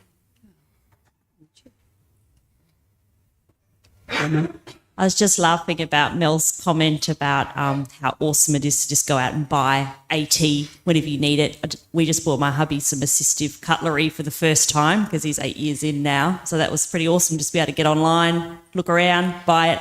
My question for you guys is, has anyone been audited yet? No. And what does that involve? Haven't been exactly? audited yet, but as far as I know, when you're audited, you are given your payment request number and the amount that you paid. That's what you need to show your evidence for. So let's say on the 20th of November you spent $200, then your payment number, then you can go back onto your payment request if you can't remember offhand where that money came from. Hopefully you've got records everywhere, like documented either in a file somewhere or on your computer. But basically, you need to show where that money was spent. So it may have been for therapy, you may have an invoice, and you may have your bank receipt to show that that money was then paid for that invoice. So that's the kind of evidence that's needed when you have an audit. It's usually only one line item. It's not a whole plan. And in the worst case scenario, you're audited and something doesn't meet the audit trail, doesn't meet what was accepted, you reimburse that. There's no fine. There's no penalty. It's not like the ATO. It's not a fraud. It's just your mistake. And now you've learnt and you won't do that again. Can I just say too, I keep a spreadsheet of everything. Yeah. I keep the amount that I spent, who I spent it, to, which agency, what line item I claimed it from, and how much I claimed on the day. And I haven't balanced it yet, but hopefully it all works out to be like zero. The expenditure and the income, equals each other. And also because sometimes I have expenses for my support workers, and so I pay like for their meal or whatever, and I have to remember to reimburse myself for that. Yeah. So I keep that in the spreadsheet as well, so that I remember to reimburse myself. Evie, have you got some feedback on that? Just about keeping records and stuff. My memory is terrible, so I either get someone to write it or write it on the invoice myself, and then transfer that information into the spreadsheet with the payment number, so that, like Maggie said, if you do get audited, you can just type it in the search bar in your Excel spreadsheet and that line item comes straight up. Or, when did you last purchase consumables or whatever it might be that, you use all the time.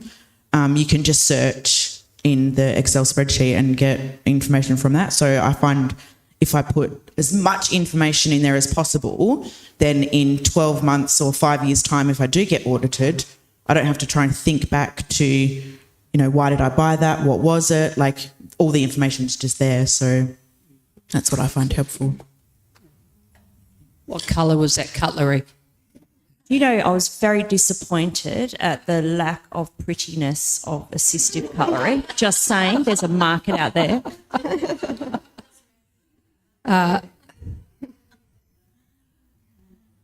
Come to you next, sir, at the back. Oh, sorry, did I jump in? Not at all. Jump on in. I have a question, and it may even be for the audience. Has anyone applied for psychosocial disability? I have physical disabilities, but also psychosocial, and they're so co-related. When I applied, the lady had suggested I go psychosocial, but I lived overseas, and so a lot of it is that I'm going to have to revisit a lot of the trauma to get up-to-date information. Yep.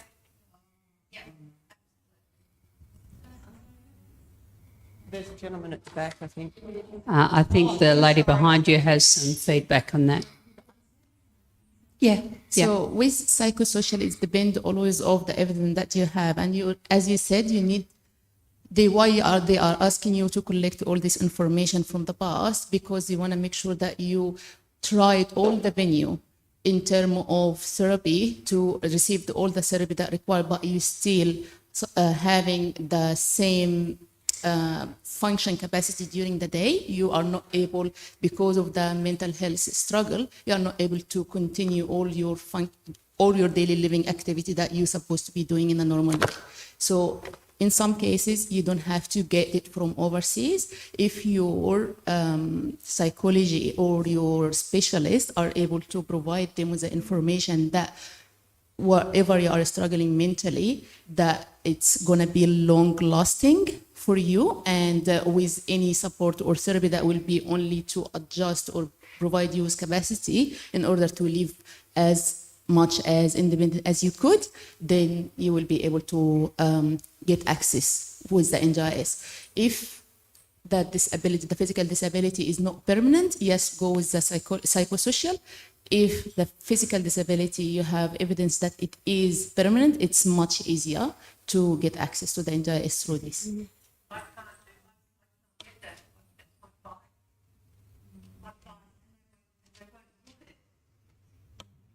find a diagnosis. Sorry. That's my fight. My fight is my primary disability is my vision. But because of my vision, there have been years of things that have happened, and that's created my psychosocial issues. And I spent 5 years with a clinical psych. I can't get hold, and that's in this country, I can't get hold of that information. And trying to get into the mental health system, they say to me, you have to rock up at emergency. That's the only way that they will allow me, and I'm not at that stage. And even if I was, that is so stressful. Are you trying to get secondary disability plus the... Well, that's what my fight was. So your primary disability is more than enough to provide you with the support you need for your mental health. It's all about who is your channel, who is the local area mentor, or writing your justification in order to get your support. Because any mental health, as we said, is a result of your vision. That means that it is still related to your primary disability. I wonder if we could take this offline and have a nice chat at the end of the session. I think you might be a good resource to speak to each other. Up the back is a man whose hand is welcomely flailing towards us, and we'd love to hear from Leighton. Thanks. Hi, Letitia. So Leighton J, I just want to kind of come back to the earlier discussion that you were having and just make a couple of comments about the low-cost AT and consumables. So the funding bucket is its core funding, and people have complete flexibility about how you spend core funds, and you can buy low-cost or basic assistive technology, such as your cutlery. You have complete flexibility to do that. If you are unsure as to whether you can or should be buying something, then the best thing to do is to go to the self-management guide, the handbook that the NDIS has put out. And I think it's on page 8. There's a checklist. Can I spend my funds on this? So go through the checklist, write down the item, and the first thing is, does this relate to my goals? If it doesn't relate to your goals, you can't spend your funds on it. And so put down your answers to each of those questions, write some notes on the back of it, file that. Then if you get audited, the very worst you can say is, look, I tried to get the right answer. I used the tool you gave me and I got the wrong answer. You're not going to get into trouble for it. Thanks, Leighton. There's 4 nodding heads on the stage for the benefit of those who can't see the stage. Right up at the back in the coral, blue scarf. I have a question regarding insurance. Just a little bit closer up to your mouth, please. All my support workers, they have ABN numbers, so I understand they are responsible for their own taxes, their super and their insurance. At what point would I need to take out insurance? Is that maybe in the case of asking a student to help me, and in that case, would I then be responsible for super taxes or anything like that? Or is it just easier to avoid that at all costs and then just employ people with ABN numbers who are that's like a triple-headed question. Okay, We'll start with the first head. So even if you're employing sole contractors who have their own ABNs, in WA, it's mandatory for the self-manager to have workers' compensation insurance. The reason being is they're your worker, whether you're employing them or contracting them. The only reason you wouldn't have it is if you were using an agency that has their own insurance. So why you need it is because the ABN holders themselves cannot take that insurance out. They can have business insurance, and that's optional. But you as the self-manager have to have the workers' compensation insurance for them because they're working for you, and the insurance covers them if they are injured while they are working and doing their support work for you. It's a premium that you pay once a year based on the wages of your workers. So that's if they're contractors, sole trader contractors with ABNs, as well as if you've got employees. You estimate how much you're going to spend that year, then the premium is based on that. At the end of 1 year of your policy date, they will ask you what you actually spend and they'll adjust the premium if you need to. If you do have to make a workers' compensation claim, you would go through your company that you're using to get the insurance from. They will all have their own processes. So you really need to look into that further. The most popular workers' comp insurance companies are CGU, there's also GIO, Allianz, QBE. Those are the most popular ones in WA. You can take that out of your funding. So to pay for your workers' comp insurance, you can actually take that out of your core funding. That can be tricky if you're plan managed. It depends on your plan manager. And also just remember, you really need to go through the checklist to see if you do actually have contractors or are they in fact employees. Because we'd all like to go, I just love a contractor, they can sort out their own super and tax. Whereas if you've got employees, you're working that out for them. But you really need to look at the checklist to see whether they are in fact employees or are they genuine. Waste is a great resource for that. You can get free information and support from Waste, so they'll come and meet with you and go through all of that information. WA Individualised Services. WA Individualised Services. They're on the banner over there. Here's one we prepared earlier. Yeah. Evie, any feedback on that? Actually, when I was working at Waste, I spoke to Evie and Mel. All right. Yes. She's trying to train her. We've got about 5 minutes. Another question at the back there. Thanks. Hi there. My name is Michelle. I'm a parent and I'm also a self-manager, and I also work at Waze, and I've worked in with Maggie supporting people. And I'm just also test trialing the NDIS app, and I've found it really user-friendly. So if you are having struggles with the portal, the new app is more like a banking app. You don't have to log into MyGov, and also the budgets appear instantly. So it really is quite a helpful thing to look forward to from NDIS. There's a lot of other things we're not looking forward to, but that's a good thing that we're looking forward to. So if you've got any questions, as Maggie said, make sure that you get free information and advice, and also Waste offers ongoing support. So it's not just a one-off session, it's not billed, so you can email, call and meet at any place of your choosing. So just use that resource. Thanks, Michelle. I just wanted to say one thing about the mobile app. The mobile app looks different to the MyGov portal, but I have been told that eventually the mobile app and the portal on your laptop will look the same.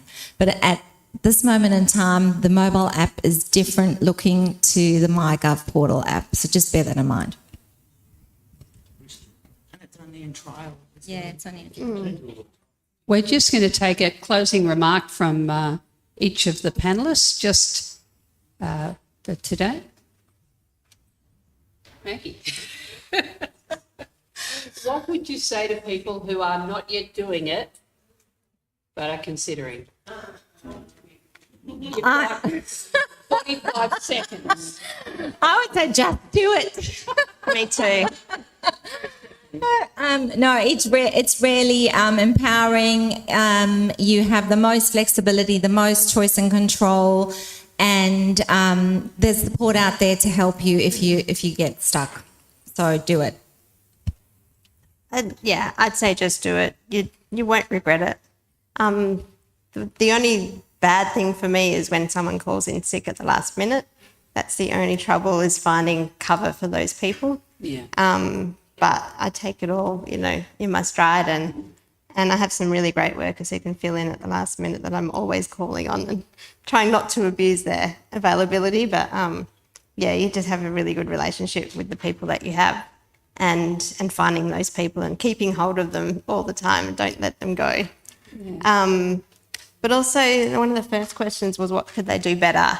And I think knowing that you can use your core funding for things like the the insurance and for the fees of self-manager and that sort of thing is very well hidden Yeah, and not there's lots of well things not known. written down. And whether you take it out of daily or, activities and that sort of thing, it's really kind of grey area. And so I think they could do a lot more with that for self-managers and I probably need to read the guide again to know a few things. I've learnt some today.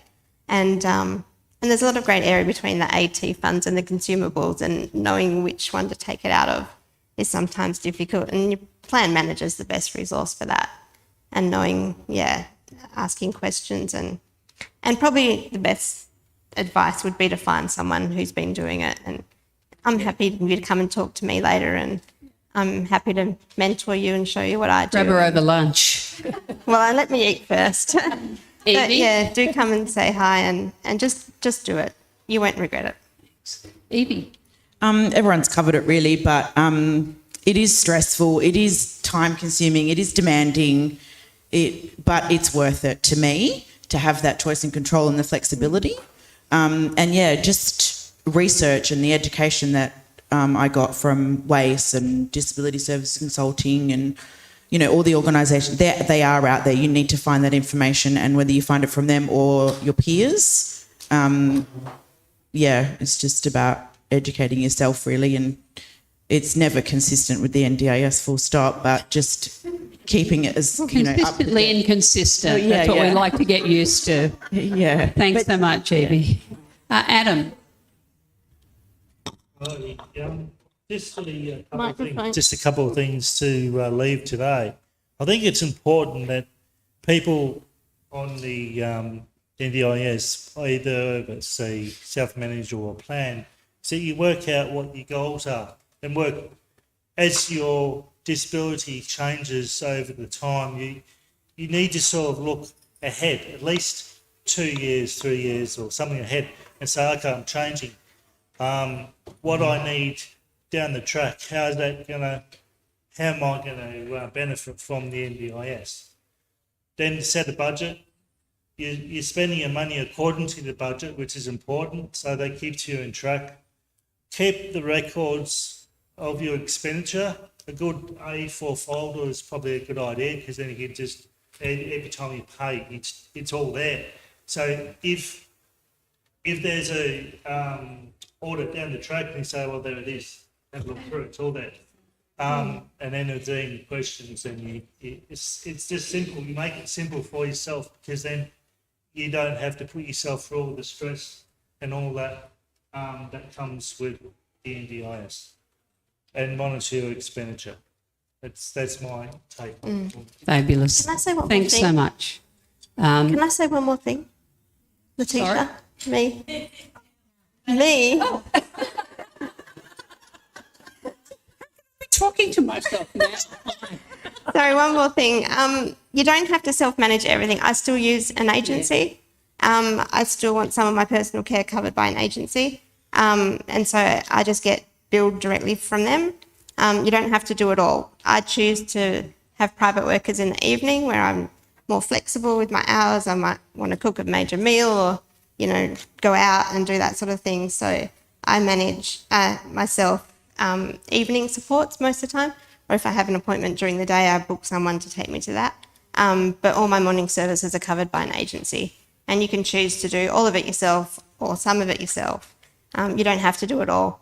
And over the years, I've just taken on, more nights and ditched the agency for some of those nights. So as you get more confident, you can choose to do more, but you don't have to do it all to start with.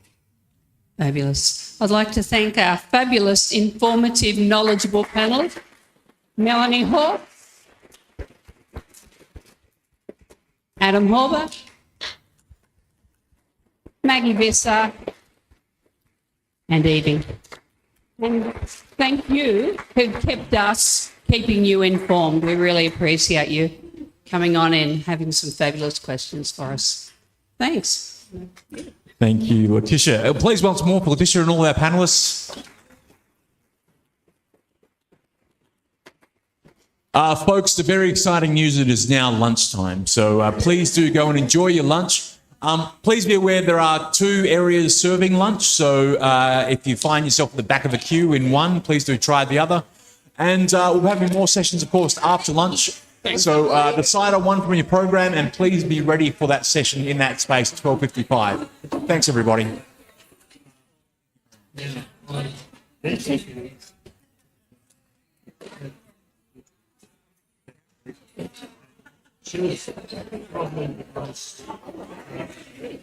She had her own. Great job. Right, thank you. Can I nick this from you, Yeah. please? Thank you very much. Thank you very much. Yeah. Always awkward. Yeah. Introduce yourself this morning. The audio your name was Paul Murphy. Laura took a photo of it for me, and I feel like it's on brand. And something else you said.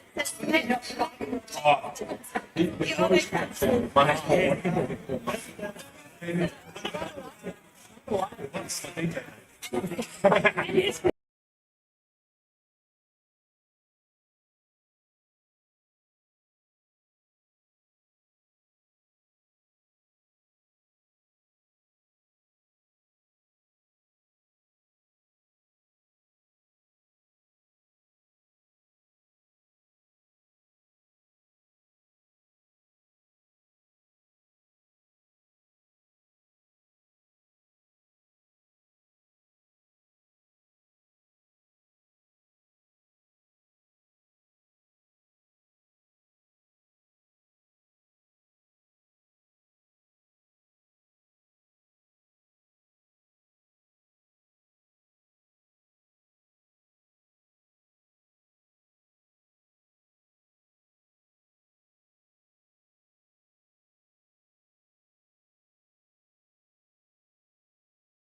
looking to see, we don't know if we've got many people with hearing aids that require the T-switch or anything? I would say there's probably a couple. I wouldn't know offhand how many. Yeah. That's the only thing with using the microphone. It just means that, that's why. yeah.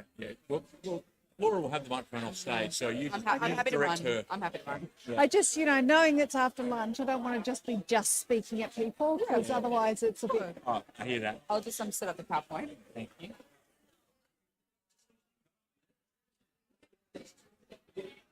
Possibly D20 or regular. Yes.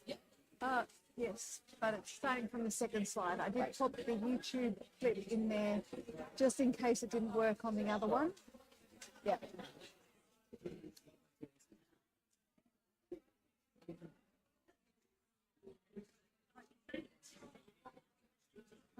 Oh, that's because the first one will have that.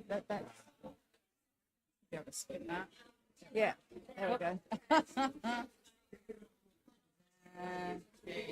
We do have the clicker when you're ready. Okay. So just forward to go for it. Beautiful. I'm happy to do that for you if you'd like, but if you've got it, you've got it. No, it's okay. I can always just pop it there when I'm not using it. Yep, sure. All right, if there's anything you need, just give me a wave. What I'll do is, would you like me to put these out to people while we're waiting? Yes, please. Is that okay?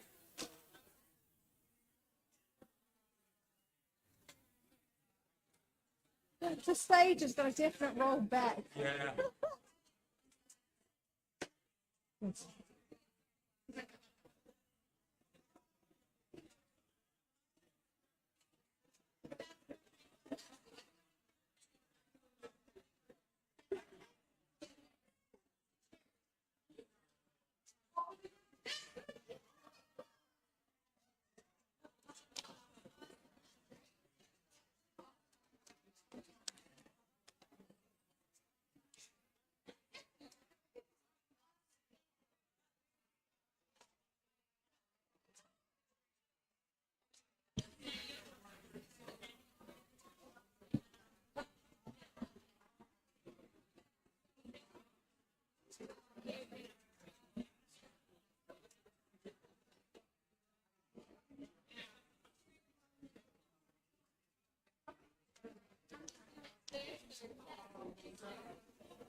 Conduct, I'm going to be asking you to help me by coming up with some examples of where you think some of the things that I'm talking about might fit.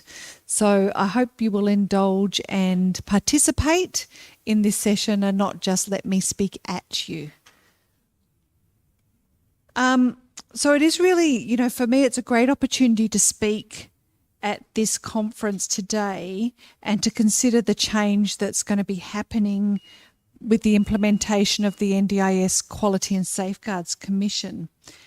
And I think the timing of this has just been perfect because the Quality and Safeguards Commission comes into practice in WA on December 1st, which is 6 business days from today. Not that I'm counting down or anything. I've got a big sign at work on my whiteboard with the number of days. So I just wanted to ask a couple of questions to start with. Can I just get a little bit of an indication how many people have heard about the NDIS Quality and Safeguards Commission? Oh, that's good. And how many people might be on or involved with an NDIS package of some sort? A fair number of people, great. So what I'd like to do is talk a little bit about the change that the NDIS is bringing about to the way that disability services and our systems work, and then what the addition of the Quality and Safeguards Commission will be doing as part of that change. And I would like to one of the big things about the NDIS Quality and Safeguards Commission and the NDIS is that WA has been the last state to come on board when it was both the NDIS and now with the NDIS Quality and Safeguards Commission.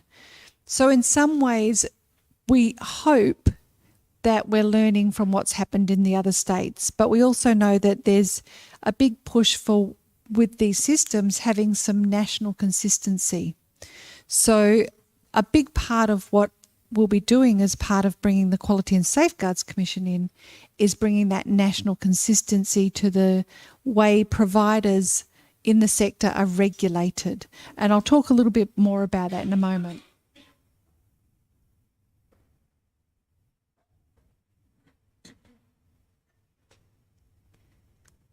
So as we go, you're probably going to see me just drop pieces of paper on the ground, but you know what? That's okay. So I thought I'd start with just talking a little bit about how is quality and safeguarding different. The first point is that it's that nationally consistent approach. So the Quality and Safeguard Commission was developed following a lot of intensive consultation. And I know that advocacy organisations in WA were part of that consultation. It was a few years ago now, but I know when I was with PWD WA, we put in a submission to what the code of conduct needed to look like. All the ministers from every state agreed on what that framework was going to look like and agreed with having that national consistency. And everything that the NDIS Quality and Safeguards Commission does is supposed to fall underneath that framework of quality and safeguarding. And the framework is underlined by a few principles, the first being that it's about human rights. So the United Nations Convention on the Rights of People with Disabilities is actually part of the NDIS legislation. It's in the principles of the legislation, and that the NDIS and the NDIS Quality and Safeguards Commission is meant to be one of the ways that Australia is implementing, meeting its obligations of the UN Convention on the Rights of People with Disabilities. The other thing about the framework is that it's also about choice and control, in that part of the framework, which I'll talk about in a little bit more detail in a moment, talks about having a developmental part of the framework, a developmental measure, which is really about how do we empower and support people with disability to have choice and control.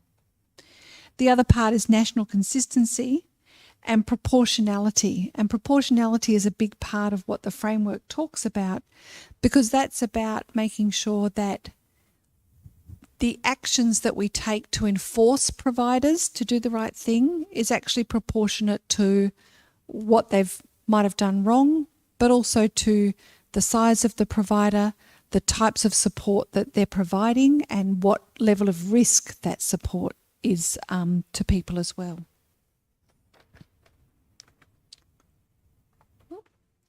The framework also has a presumption of capacity. So it starts with that presumption that all people with disability have the capacity to make decisions and to exercise choice and control. And that's really important as well when we talk further about some of the things that are in the Code of Conduct. There's also an element of minimising red tape. So the framework is meant to try and streamline some systems and bring a whole pile of different functions that used to be done by different departments together. There's a couple of things that are really different to the way things have been done in the past as well, which for WA we need to be aware of. So in the previous state system, quality and safeguarding was actually managed by contracts between the service providers and the state government. So, you know, we're all aware that one of the big changes in the way the NDIS works is that the NDIS, if you've got an NDIS package, that money is either going in your name for you to choose what provider you want to use, and then you have a service agreement with a provider, or you might self-manage your funding and employ your own supports, or self-manage your funding and organise service agreements with providers yourself. In the previous system, providers had their agreements with the state government directly. So it was the state government that would then monitor the quality of providers through that funding contract. Because that funding contract isn't in place anymore, that's now a different way of doing things, which is part of why we have the Quality and Safeguards Commission coming in. I would also like to point out that because of the way that happened in the past, essentially the person that was providing the funding was also the person in charge of checking the quality of services. With the NDIS Quality and Safeguarding Commission, we're actually a separate body to the National Disability Insurance Agency. So we don't have any say in funding, we don't have any say in the decisions made about people's plans, but what that means is that we're also very independent of those processes and that we can regulate service providers without that being a factor that we're trying to manage in the way that we work. The other thing that in our state that we've had in the past is that if you've wanted to make a complaint about a disability service provider, you would have gone to HADSCO, the Health and Disability Services Complaints Office. Now HADSCO, because they do both health and disability services, we know that it's probably about 3 to 6% of all of their complaints are actually related to disability services, which is actually a really small amount. We know that when the Quality and Safeguards Commission has come into place in the other states, the number of complaints that have come through has been double, triple the amount that the previous state systems have got. And part of that is because we will now have complaints in the same place that we're also seeing the reporting that providers do, in the same place where we're looking at the quality of providers. So complaints becomes part of the intelligence gathering that we've got to know whether a provider is doing the right thing, and that it's the same body, the Quality and Safeguards Commission, that can then take action around those complaints. So these are some of the things that are going to be quite different from what has been happening in the past in WA. So I want to just talk a little bit about the framework that the Quality and Safeguards Commission is under. All right. So you'll see in the diagram on the PowerPoint, which I'll just go through so that you know what's on there, there are 3 dimensions of the NDIS Quality and Safeguarding Framework. The first dimension is the developmental safeguards. So developmental safeguards are around building the capability and the support systems that enable people to be safe. For the Quality and Safeguards Commission, that means for us that we're communicating with people about what the obligations of service providers are, that we're communicating with people with disability and engaging with people with disability about how to make complaints, and knowing what your rights are under the Code of Conduct. It's providing tools and resources. So things like on our website, we have what's called a behaviour support capability framework. And what that is, it's basically a tool that can help providers who are providing anything around behaviour support to know what is it that we expect a worker to be competent in and to be able to do if they're actually doing things in the behaviour support space. There's also a worker capability framework which actually lays out in a lot of detail, and it's coming soon. It lays out in a lot of detail what it is that a person with a disability can expect should be the capability, the competency of support workers that they're going to be working with. So that's part of what we do as part of the developmental aim of the framework. But that developmental safeguarding is actually something which is not just done by the Quality and Safeguards Commission. So in many ways, people's NDIS plans and how that's used to connect to community is also part of developmental safeguarding. The fact that if you've got more than one person in your life that you know that you can talk to if things are not going great, that's a developmental safeguard. That's actually about how we are involved and engaged with the community around us. It's things like whether you know your neighbour or know someone in your street that would actually notice if you didn't come out of your house for 6 months. That's what developmental safeguards are about. So the Commission has a little bit of a role in that, but it's also developmental safeguards are about the whole community and what the whole community is doing. The other part of that safeguarding framework is the preventative safeguards. So that starts to become part of the core role of what the Quality and Safeguards Commission is about. And that's where we have the Code of Conduct, which is part of legislation, the practice standards. The practice standards are essentially more detailed obligations that providers have to work to a certain standard if they're providing certain types of supports. Provider registration, so that's where all providers need to be registered with the Quality and Safeguards Commission if they're providing certain types of support that are considered to be higher risk supports. So for example, supported disability accommodation, if you're a provider that provides that, you need to be registered with the Commission because you're held to a higher level of accountability because that's a higher area where there's a higher risk, and we know that people have experienced abuse and neglect in those situations.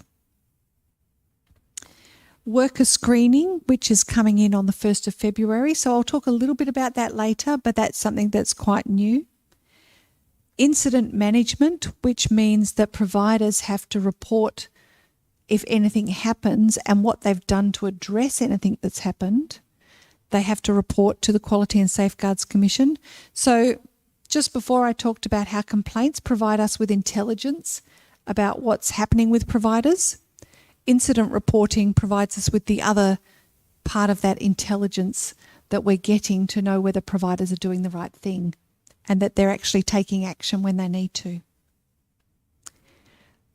Then the third part of that Quality and Safeguard framework, which underlines what the Commission does, is the corrective domain. And I'm sorry if this is sounding, I hope that, I can see some people nodding. So, every now and then I might just poke the bear and check that you're all awake. But the corrective domain, and this is the sort of new part, which is exciting and scary at the same time, and quite new for disability service providers, is that we have a whole range of enforcement actions that we can take under our legislation. And we start by trying to educate providers, persuade them to do the right thing, check that they're compliant, and you'll hear that word compliance quite a lot, check that somebody's actually doing what they should be doing. But then we can also do things like we can put extra conditions on their registration if they're not meeting what we think they should be doing. We can provide compliance notices, so we can make a provider change their way they're doing things to ensure that they're complying with the standards. We can put infringement notices in place where we put in fines and ask providers to pay a fine or a civil penalty. We can refuse or revoke someone's registration if they're not doing the right thing, and we can ban a provider. And we have banned a number of sole trader providers, as well as the provider from South Australia, Integrity Care, over the 2 years that the Commission has been in place. Obviously, to get banned, that's pretty serious. And we can ban a provider for a limited amount of time as well. But that's basically that framework of those three domains is what underpins the Quality and Safeguards Commission. So I'll just talk a little bit about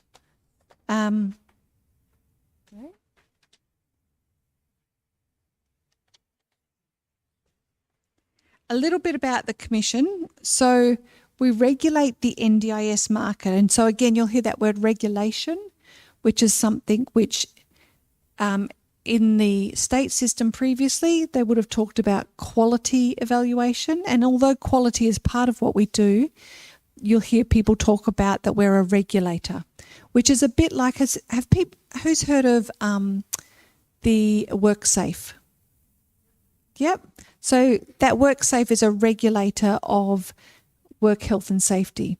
And so they can go in and, fine people, ban people, things like that. So that's similar to the Quality and Safeguards Commission in terms of being what a regulator is. So we regulate every provider who delivers NDIS supports, including those that are unregistered. So you'll hear that talk about registered providers and unregistered providers. Unregistered providers are anybody that, say, someone who's self-managing or plan managing could choose to use an unregistered provider. Just because a provider is unregistered doesn't mean that they're not covered by us. And in fact, a majority of those that have been banned have been unregistered providers. And the reason they're covered under us is because they are still required to meet the code of conduct. And we can still take complaints about an unregistered provider and take action about how that fits with the code of conduct. So I'll talk a bit more in detail about the code of conduct in a moment. But what we are is we're a system level player. And what that means is that through the actions that we take, we're trying to lift the quality of services across the whole sector. So when we're banning providers or, getting to that really heavy end of things, we want people to know, because we want providers across the whole sector to know that they need to lift their game. But we also know that we need to spend some time educating providers about what that looks like as well. So that's where it's that sort of dual focus of going through education all the way up to the heavy duty stuff. So just looking at what's on the slide, we've got that we will take over the registration of providers from the NDIA, because that's where currently providers are registered. We're going to provide that national consistency and help providers to meet their obligations. And part of that will also be about resolving problems and trying to identify areas for improvement with providers. But it's really that trying to support continuous improvement and trying to also shift the way people think about quality. We want providers to think about getting complaints as actually a process for continuous improvement, not as a ticker box part of the paperwork that they have to do. We want providers to think about their reporting of incidents as a way of us knowing what's happening across the whole sector to keep people, to uphold people's rights, not about ticking a box for us. So it's about shifting that thinking. And part of that role is as well providing that best practice information. So that's where I talked before about having the capability frameworks which get that best practice thinking. making sure I've got the right bits of paper here. I'm going to skip over this one a little bit. This slide just talks about the functions of the Commission. So the Code of Conduct, which I'm going to go into more detail about, registration and quality assurance, which that's more, providers really need to know about registration, and there's a lot of information on our website that providers can get. Complaints, which I'll talk a bit more about. Reportable incidents, so that's that monitoring of the, if something happened, so there's a whole range of particular things that providers need to report to us if something happens, so like the death of a participant, serious injury. But our role as the Quality and Safeguards Commission is not to do something about those incidents, it's to actually check that the provider has done the right thing and taken the action that they need to take. Behaviour support. So behaviour support is an area where we know there's a higher risk of people having restrictive practices used which don't need to be used, potentially leading to neglect, abuse, physical abuse. As the Senator said this morning, it's often akin to torture. So we have a specific arm of the NDIS Commission that is all about behaviour support and about trying to build the capability of the sector to understand what positive behaviour support is and to try and work towards that reducing and eliminating the use of restrictive practices. And I'll talk a little bit more about that as well. The worker screening area and the behaviour support area are both areas that we do in conjunction with the state. So they're what's called a co-regulatory function. I know that sounds all a bit boring, but what it means is we're just working together with the state. It's not just the Quality and Safeguards Commission by itself. And of course, the compliance, investigations and enforcement functions. They're the people that you won't necessarily see out and about talking and engaging with people, but they're the people that when, excuse my language, when shit gets, hits the fan, they're the people that come on board and make sure stuff gets done. So we have every state operations of the Quality and Safeguards Commission have an investigations team where we can take investigations ourselves. And often the people that are in those roles are people that have come from police or areas like that that are used to doing that type of full investigations.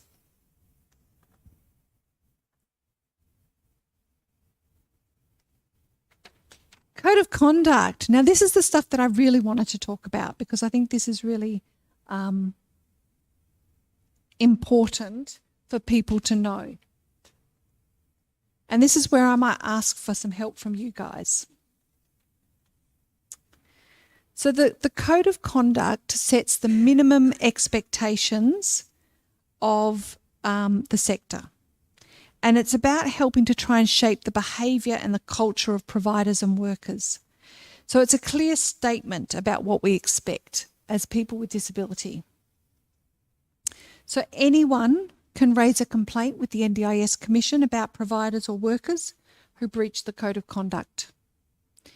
And the Code of Conduct applies to all providers and workers, including registered NDIS providers, unregistered NDIS providers, whether they're delivering services or ILC, information linkages and capacity building projects, as well as the Commonwealth Continuity of Support Program or other services. The LAC partners and the Early Childhood Intervention partners are also required to abide by the Code of Conduct. And if people breach the Code of Conduct, we can take action. So I did want to just talk a bit about how you can find out more about the Code of Conduct, but also to talk about some examples so that we can get a bit of an idea of what does that actually mean. Has anyone had a look at the NDIS Quality and Safeguards Commission website? A few people have. Anybody taken the worker orientation module? I can see a couple of people. I would strongly recommend, even though it says it's a worker orientation module, I think that it's actually vitally important that people with disabilities, if you're using support workers or using services, take the worker orientation module, because what it does is it actually goes through in 90 minutes, it goes through what the code of conduct is and gives specific examples of what the code of conduct means in practice. And it's actually got, I don't know if anyone checked out Playback Theatre across the road. So one of the theatre groups that's quite similar to that in New South Wales actually does the whole section of the code of conduct in the worker orientation module, and they do an absolutely fantastic job. It is really engaging. So please do have a look if you can. So although that's focused about support workers, it's important for people with disability and families to know, because if you want to make a complaint, you need to know what it is that you're complaining about and what the standards are that workers are expected to meet. So let's have a look at the code. So one of the first things in the code is that workers need to act with respect for individual rights to freedom of expression, self-determination and decision-making in accordance with applicable laws and conventions.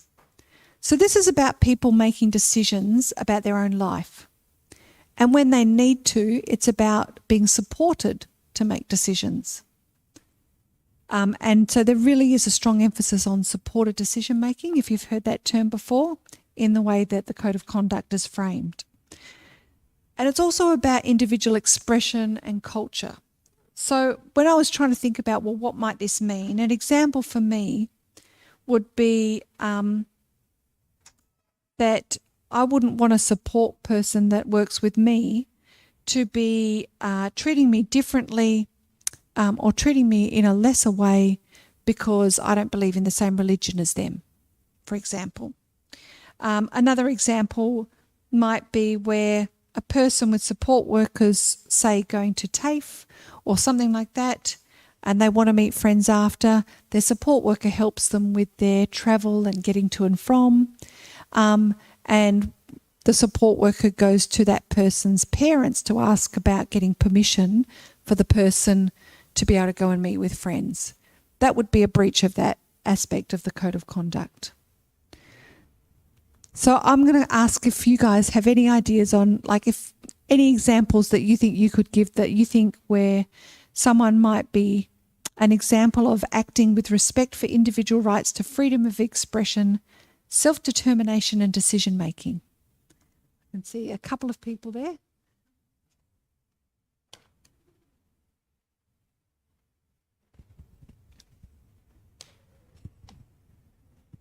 I'm just curious that when you talk about that the provider has actually taken action, is that with respect to what the person with disability that made the complaint is satisfied by, or is it by what the NDIS Safeguards Commission is satisfied?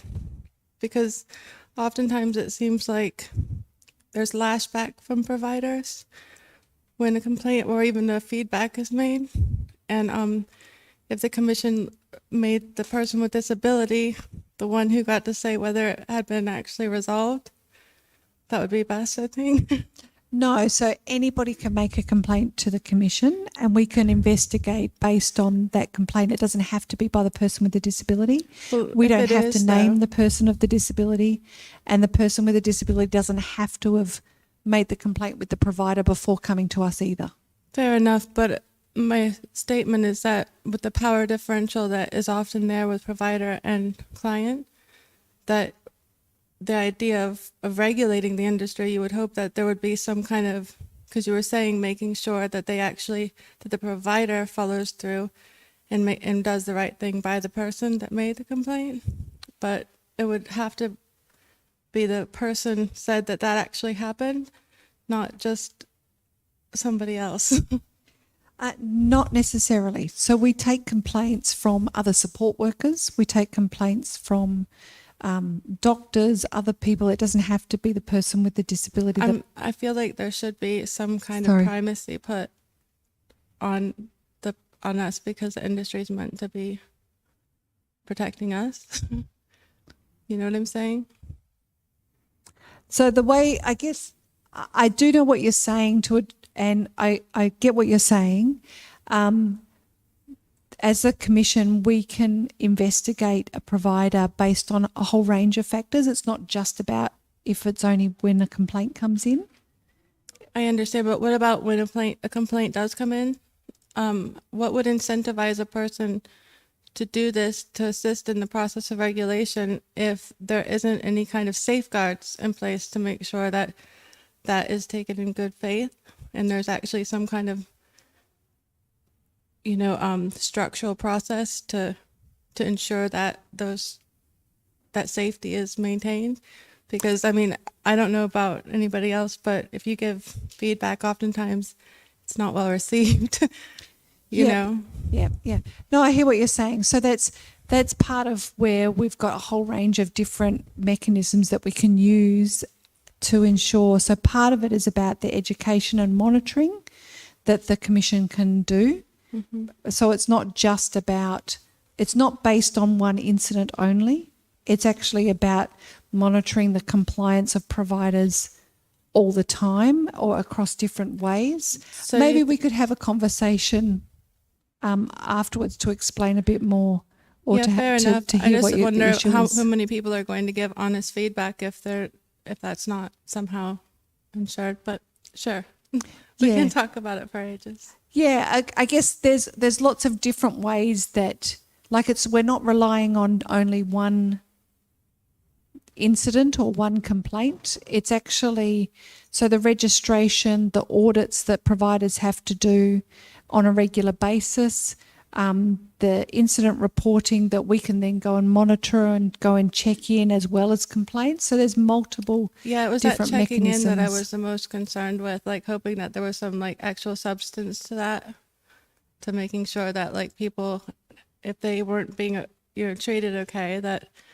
then there was some kind of outcome that made sure that they were being treated okay. Yeah, and that's part of some of the enforcement actions we can take, as well as the monitoring role that we can take. Mm.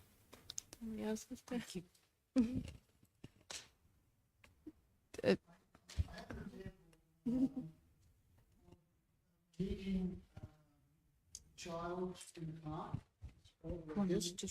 Okay, just as an example, I'm meeting a child, a loved one, in the park as prearranged, and the support worker's not allowing the individual out of the car because there might have been an incident a little bit earlier. But the young autistic man was well behaved, excited to see his parent, but unfortunately the support workers took umbrage at the fact that the father wanted his son to come out and have the picnic, which was prearranged, and these support workers wouldn't allow him, even though he was obviously happy and more than capable of continuing with the picnic. So they prevented that. Now, would that be an indictable? Would that be a reportable offence, do you think? Yes. I would think so. Thank you. Absolutely. I'm going to keep going through the different areas of the Code of Conduct, but I'm going to ask for other examples if you've got them as we go through. So the next one is respect for privacy of people with disabilities. So one of the examples I had seen before is providers sending out email without BCCing to a whole number of clients that they might have. Or another example I've seen, and this is from my own past, having lived in a more institutionalised setting when I was younger, where support workers would leave a door open when someone's showering in the bathroom or getting dressed in their bedroom. So that's the sort of, from my perspective, that's not meeting that code of conduct around respect for privacy. I don't know if anyone else had any examples of what that might look like in practice, respect for privacy. I can see in the middle there. Maybe like when the support worker goes to the client's house and bringing along people that they do not know.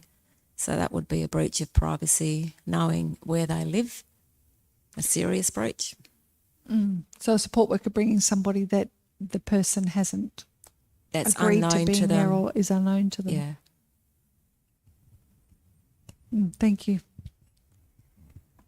The next one of the code of conduct is acting with integrity, honesty, and transparency. So I was thinking about this and thinking about an example where a provider, and this is an example we've got on our website in one of the detailed documents there, where a provider advises a person and a family that they'd benefit from counselling as part of the service, because the person's talked about being anxious. And then the person says they'd like to access that service as part of the service, and the service provider said, oh, sorry, we've got some delays about that. And then on investigation, it's found out that the provider's actually not registered to provide that sort of service, but didn't tell the person. So did you have an example, Andrew? I saw your hand. Thank you, Sam. Appreciate that. It's a little bit different to that, but a similar vein of integrity. Service provider, I was in a multidisciplinary team meeting, 7 minutes on a phone call. I spoke 2 words to a service provider and was billed for half an hour.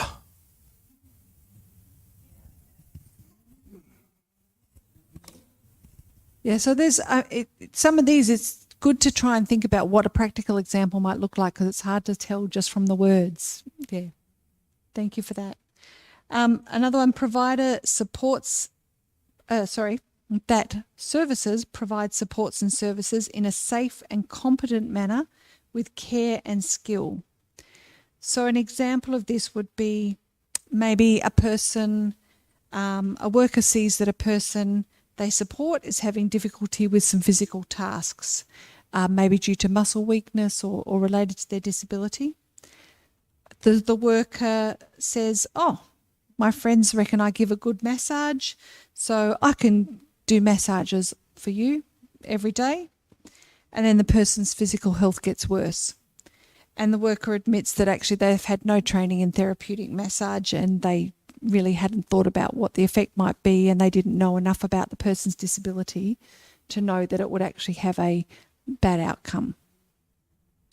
So that's again that what does competent and with care and skill mean in practice? So I don't know if anyone can think about an example. Leighton at the back there. I thought you might be a good one to have some examples.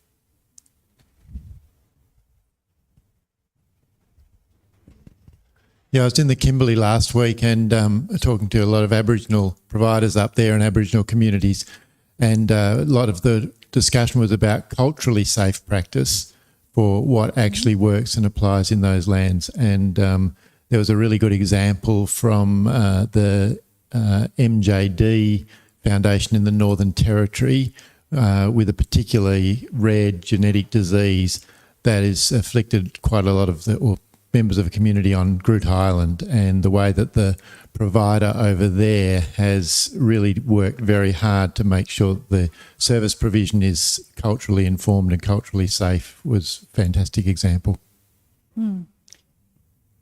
Thank you. That's a great example. The next part of the Code of Conduct is that services promptly take steps to raise and act on concerns about matters that may impact the quality and safety of supports and services provided to persons with disability.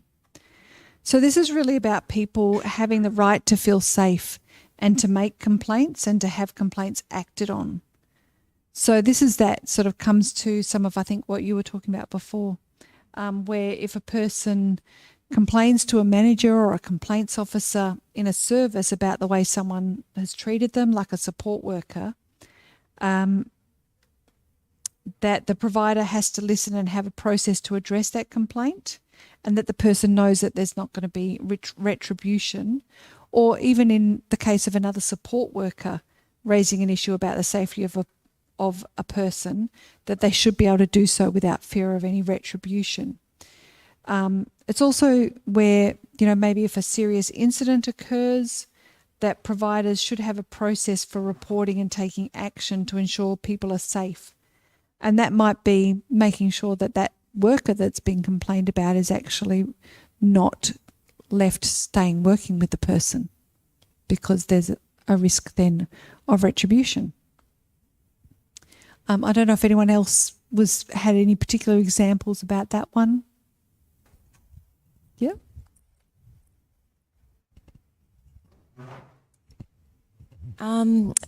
What would happen if the service provider didn't lodge a SIR and actually believed a support worker over the participant? So that's where the NDIS Quality and Safeguards Commission, we have our own investigation arm, that if we didn't feel something was being looked at appropriately, we can do further investigation ourselves. So if, just going back to a previous slide, the Disability Act 2013, does that get replaced by the current 2020 NDIS Act? Like, say if something happened in 2018, 2019, the NDIS Safeguard Commission wasn't brought out then? Yeah, so unfortunately we don't do anything that's retrospective. So Okay. For people here in WA, it will be anything that happens from December 1st. Okay then. Yep. So nothing would get done then as making people accountable? Well, it's from December 1st, but for things that have been previous in the previous systems, it would still be going through HADSCO or through Department of Communities at the moment. Yeah, so they're just like a reporting body that they don't actually take action. So who would take action? If it was criminal, the police should be contacted. Yeah. What about civil? At this point in time, it would be, I would suggest needing to speak to an advocacy organisation probably. Okay. All right, thank you. Yeah, sorry. Yeah, unfortunately, we don't come into effect until that actual December 1st turnover.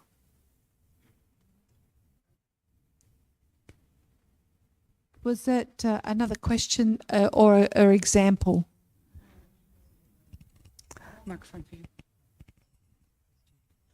Hi.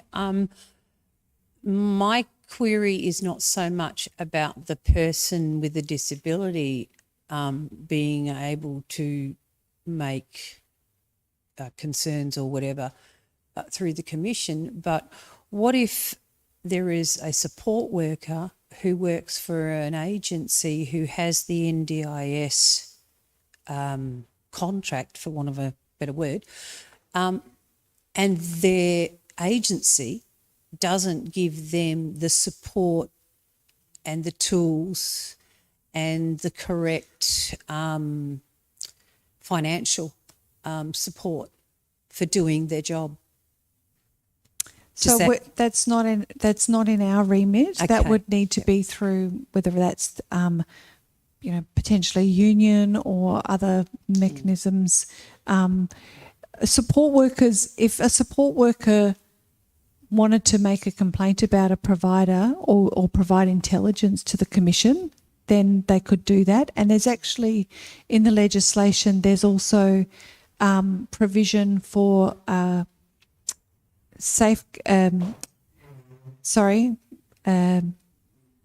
whistleblower protections for support workers that might want to raise issues about a provider in terms of the way they're working with people with disabilities and in terms of their performance and systems from that perspective. So that would be one of the ways that could happen.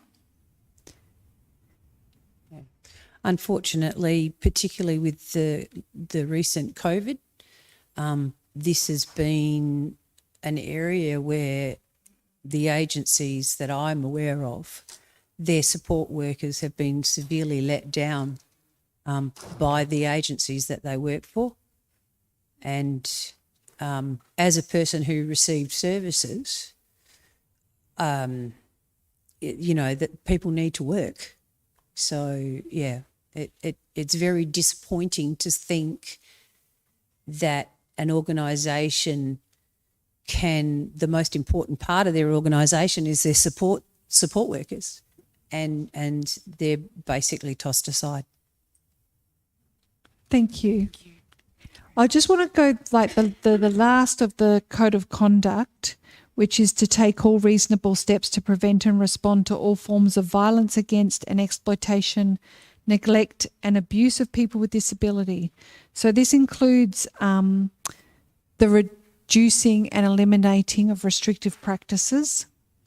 It's also about providers removing workers from working with someone if there's been an issue raised about abuse and neglect, and keeping a worker in place.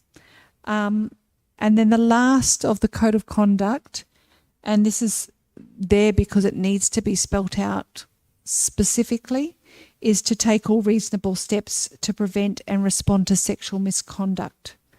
So an example of that might be where a support person or a professional, asks someone about their sexual preferences in detail, or tells a person about their own, or makes sexually suggestive comments about a person without their consent.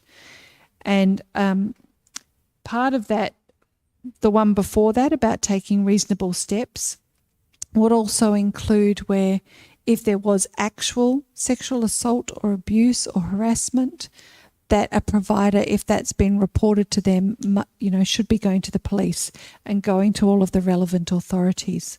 So the Commission itself, although we have a role to play, we're not the police, and it's not our job to take over that role. And it's really important that we ensure that both people with disabilities and providers understand that that's actually still a vitally important part of what providers need to do. So that code of conduct, that's the code that applies to all providers, whether they're registered or not. So I did want to just briefly touch on complaints. This is probably the area where most people with disabilities will have interaction with the Quality and Safeguards Commission. So NDIS participants have the right to complain about the safety and quality of NDIS supports and services. And every NDIS provider also must have, if they're registered, an effective complaints management and resolution arrangement. But this is where I was saying before that we don't expect that a person with a disability has to have made a complaint to the provider before coming to us, because we understand that power imbalance. So that's not something that we say has to happen. Obviously, one of the things we're aiming for in that, trying to raise the quality of the whole sector, is to actually get that change of thinking, to have providers recognise that complaints are part of a continuous improvement process, and it's good quality, good practice to get feedback. So we handle complaints about providers, and we take all complaints seriously. For some people, depending on the complaint, we can help facilitate a resolution process. But for others, we might need to investigate, and that's where we have our own investigations arm. And really, again, complaints are that opportunity for providers to improve service delivery. Reportable incidents is the other part that providers are required to do. So I have got just listed here what a provider needs to report. So I know there may be some providers in the audience, but it's also good for people to know, because if you know of an incident that's happened, you can ask your provider, has this been reported? And what action are you taking? So incidents that must be reported to the Quality and Safeguards Commission are death of a participant, serious injury, abuse or neglect, unlawful sexual or physical contact, sexual misconduct including grooming, and the unauthorised use of restrictive practices. And that unauthorised use of restrictive practices is actually something that's very new, and it's not about whether it's authorised or not, it's not actually about that we're saying this is something that should happen. But for the first time, we're actually getting a picture of how much restrictive practice is used in the sector because it's being reported, and how much is not being used in a way, just one moment, Simon, not being used in a way which is actually got a process in place to try and reduce that practice. And so the whole aim of that process of reporting restrictive practices is to try and get that shift to having positive behaviour plans in place, positive support strategies in place, and reduce with the aim of eliminating restrictive practices. Simon, you had a question? We'll just get the microphone to you.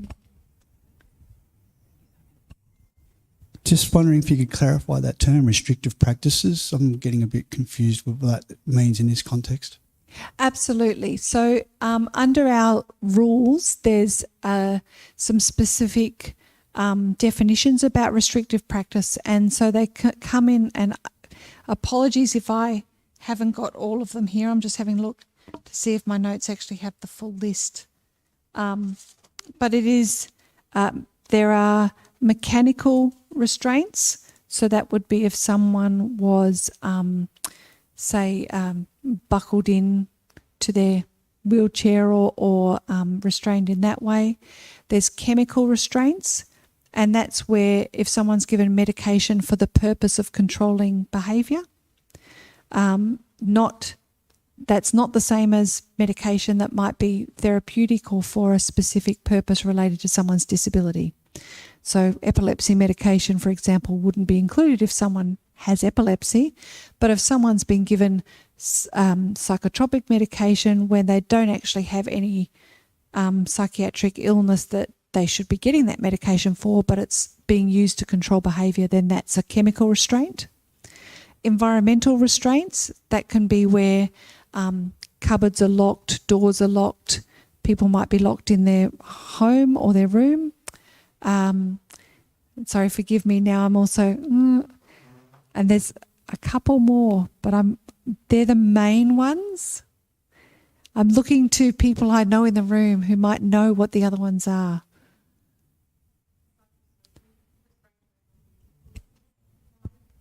Undue influence, so trying to convince people, psychosocial restraint. So, but they are listed on the website, and it's been a real shift. And I'm just going to go to the next slide there. So behaviour support, we actually have a team of people who can support understanding a bit more about what behaviour support plans look like, what we mean when we're talking about trying to shift that thinking about restrictive practices. As I said, it's a really important area, and any behaviour support plan that has a restrictive practice in it needs to be authorised, and the idea is that those plans should be aimed at a plan to eliminate or reduce that restrictive practice. And so by reporting them to the Quality and Safeguards Commission, we can actually monitor and check that that's actually happening over time. So the Commission's been in place for 2 years, and at the moment, 80-something% of all of the reporting that's happening in other states is restrictive practices, which goes to show how prevalent that is and how much we need to change that culture. Just aware that we're moving on with time, and I do want to allow for a couple more questions at the end. So I did have a slide here about worker screening. Worker screening will come into effect on the 1st of February in 2021. So that will be where registered providers will have to ensure that workers have a valid clearance. So it's a bit like the Working with Children check, and that there'll be some ongoing monitoring. But the big change is that because that's national, you won't have the situation which has happened in the past where a worker might have been banned or an issue had happened in another state, they've moved states and then just got a job with another provider. So that national worker screening will come into effect on the 1st of February. I can see a couple of people with questions there about that. I may only be able to give a small answer because it's still new and in development. Hi, Sam. I did have one question really quickly. We know that the NDIS is designed to only support a small proportion of people with disability in the community. I'm wondering, is the NDIS Quality and Safeguards Commission willing to take complaints from providers who are providing NDIS-like services, or the complaint has resulted from a person who doesn't have an NDIS plan? If the complaint is related to a provider that's registered, then yes. With other areas, we will have information sharing with other relevant agencies so that we're getting some sharing of sort of the general intelligence that we can. But no, we actually, our remit is only NDIS. I think there's a couple of questions there. I'm just aware of the time, so if we could just keep it to the one question, please. Yep. My name's Teresa. I've got a 22-year-old son with a moderate intellectual disability, and I suppose he's had plans for the last nearly 4 years in New South Wales, and we've seen the light and come back to WA. But it's around, as families, we are encouraged under the NDIS to get more value for money. And some of that can entail us directly employing or having independent support workers. Things that we have had quite a bit of experience with is actually monetary fraud, behaviour sort of stuff towards our son. So that's something that we've individually managed as a family, and we've actually had those fraudulent actions. We've managed that ourselves, but I would assume with independent support workers, that is something that we could also, as family members, move back and make a complaint in relation to that to the Safeguards Commission. Yes, it's an area which is still under development.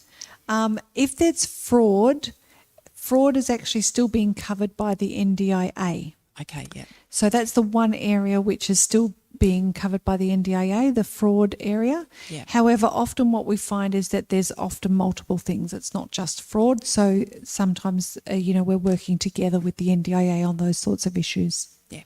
And just quickly, I'm a health professional as well, so I'm actually bound by mandatory reporting. How does that come in and fit in with the Safeguards Commission? So that would be under certification. So if you're already under professional accreditation, say like, physiotherapists, psychologists, things like that, you have your own professional accreditation. So there's a different level of registration and expectation under the commission, but I can have a chat to you about that further if you like. I did want to just quickly show the pyramid. So this is the compliance pyramid, which essentially it just is a pyramid here which goes from the very bottom layer of the pyramid, which has education, persuasion, compliance support, and then essentially the more serious the level of harm and the more engagement a provider or the less engagement a provider has in wanting to change, then the further up the pyramid we can go in the enforcement action we can take. So we might start with education and persuasion on the bottom of the pyramid, move up to investigation, conditions of registration, then we might move up to compliance notices, enforcement undertaking. I know some of these are quite complex words and terms, but essentially we go all the way up to infringement notices, civil penalties and banning. And by the time you're at banning, that's where providers are really they're not willing to change. There's a serious risk, harm has happened.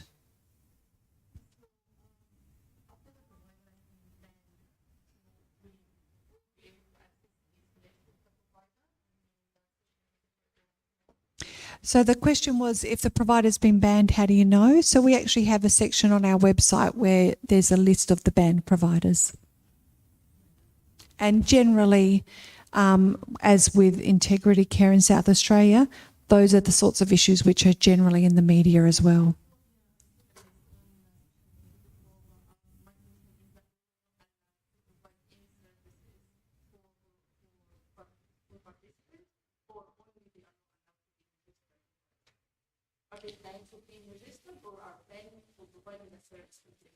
They're banned from providing the services to NDIS participants. Yep. I just very quickly, when we come in December 1st, you will notice if there's any COVID issues, that the NDIS Commission will start making provider alerts to providers about those issues and what their obligations are. And there's a lot more information about that on our website as well. So I won't go into detail though, because we've run out of time. But what I do have with me up on stage here is I have some fridge magnets with our contact centre number so that people can be prepared from December 1st. I have some flyers and some bookmarks as well, so please feel free to come and grab some of that material. Folks, please show your appreciation for Samantha Jenkinson.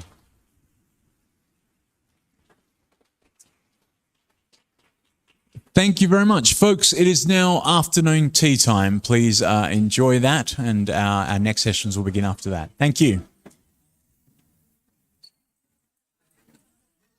No.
So that's the share between the two of you. Okay, cool. Yep, so back and forth. Yep. Wonderful.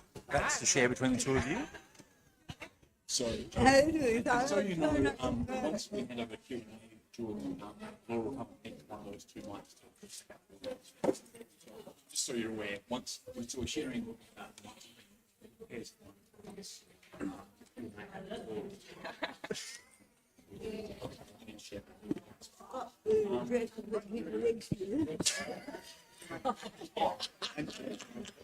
don't forget you.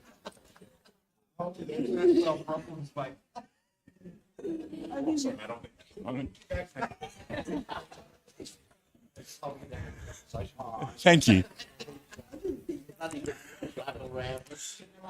Woke folks, how's that? Freudian slip. Woke folks, welcome to our final panel session for the conference. So to finish our panel sessions on a high note, this panel is part of our celebration stream. It is called Leadership and Systemic Advocacy Wins. You've all been to panels by now. You know they're a conversation. Jordan will be in charge, facilitating everything. He'll throw out the questions at some point, and at that point, the lovely Laura will come around with a microphone, and Jordan will direct traffic then. So, Jordan will introduce the panel, but please do have a huge round of applause for our chair this afternoon, Senator Jordan Steele-John.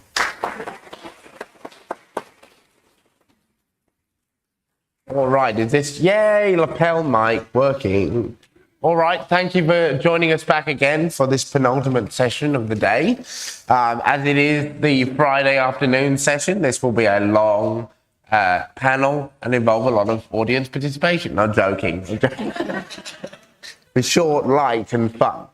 All right, so I'd like to kick us off once again by acknowledging that we are on First Nations land, pay respects to past, present, to elders past, present and emerging, and acknowledge that sovereignty over this land was never ceded. I'm really excited to be part of this panel tonight. Bring it back, Jordan. It's okay, mate.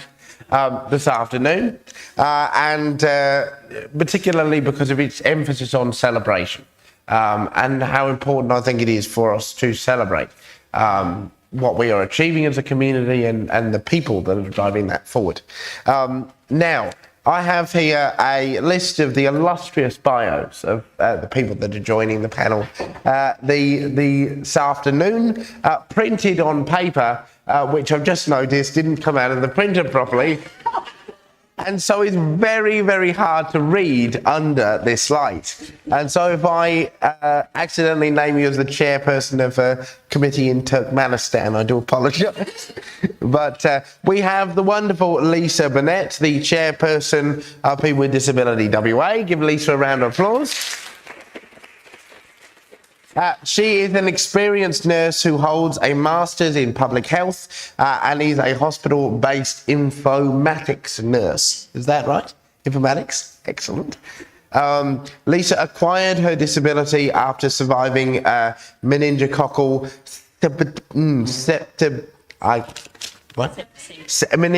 septicemia at the age of 24, requiring her to use a prosthetic leg.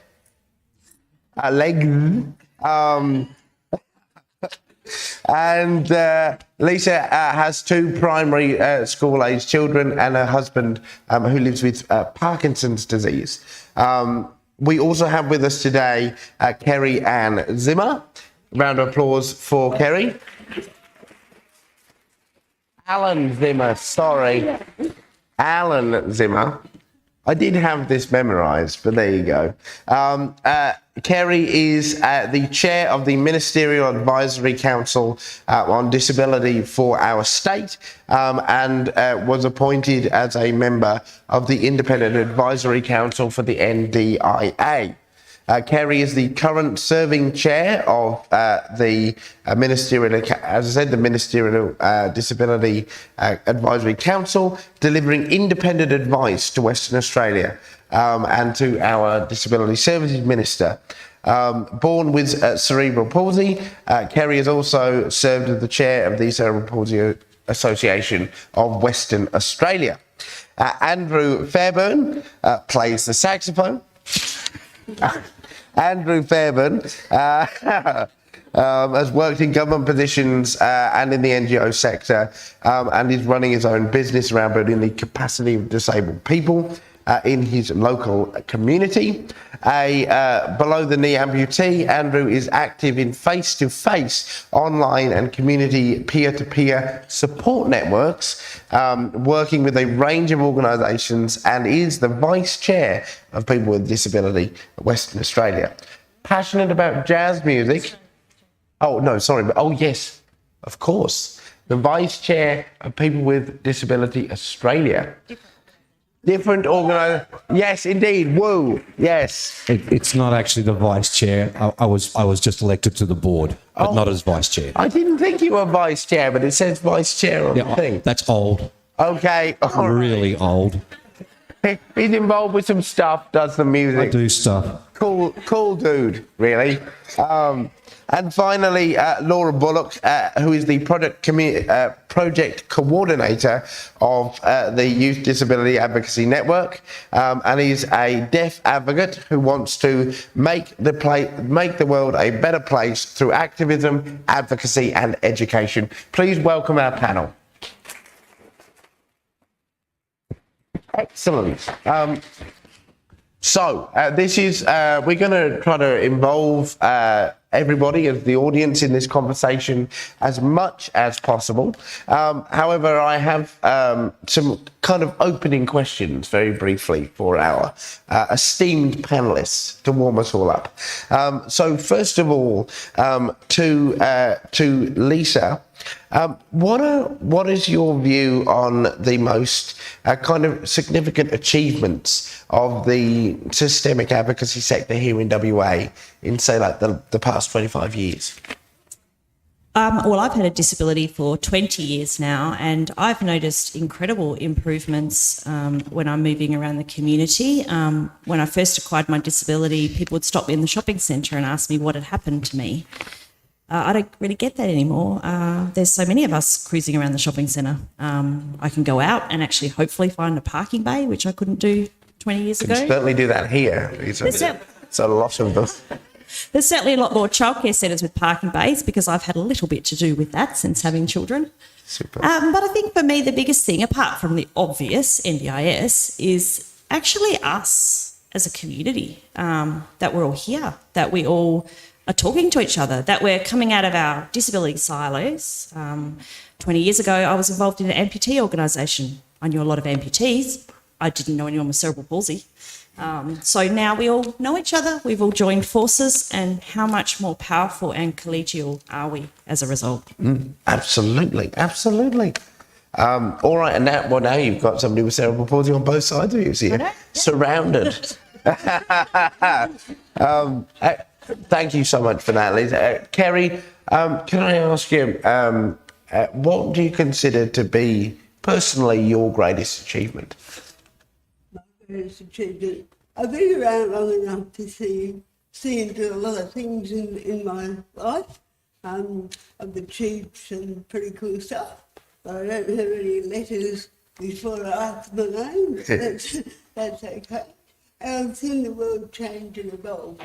I've made heaps of mistakes on the way, and I think you can't achieve anything until you learn from mistakes.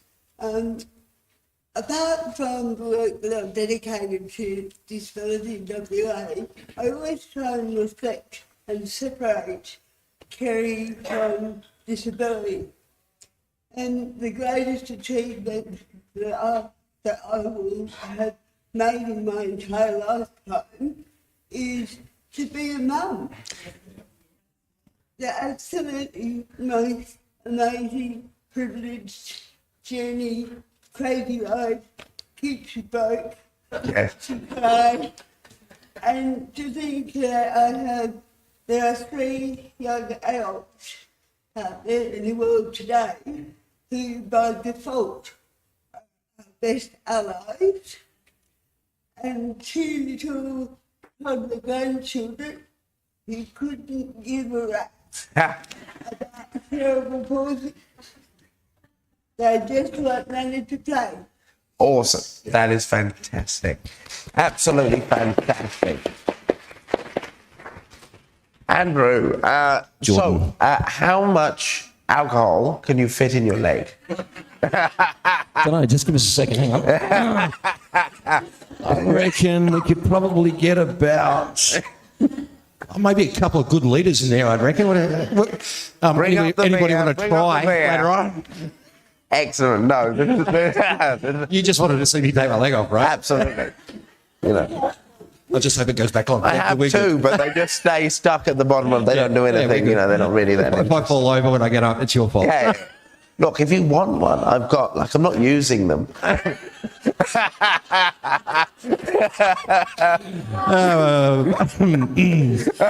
I'm here till Friday. Yeah. Try the veal. Ah, dear, indeed. No, the serious question is, what do you think are the current most pressing kind of systemic issues that we need to be focusing on in terms of disability advocacy in WA? Thank you, Jordan. That's a really, really good question, and I'd actually like to go back a little bit. And there's a bit of stuff going on around NDIS and the individual assessments and trials and all that sort of stuff. And there's an AT trial that's been done, and it was done with about 25 people. And I always in the back of my head is even Sale of the Century, they survey 100 people. So, you know what I mean? It's like, okay. So, to answer your question, Jordan, I surveyed 100 people and they came up with the top 5 answers. The top answer, obviously, is going to be individual assessments. That was one of the biggest ones that came out.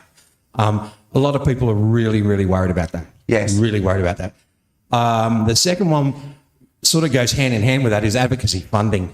And we need to really lobby government to get more funding into advocacy organisations. Yeah. I don't know 100%, and I don't want to say categorically, but I don't think there's actually any agencies in WA that have got space at the moment. Yeah. And that is really, really tragic. Very scary. Employment and accessible housing was another of the top 4. We've touched on employment.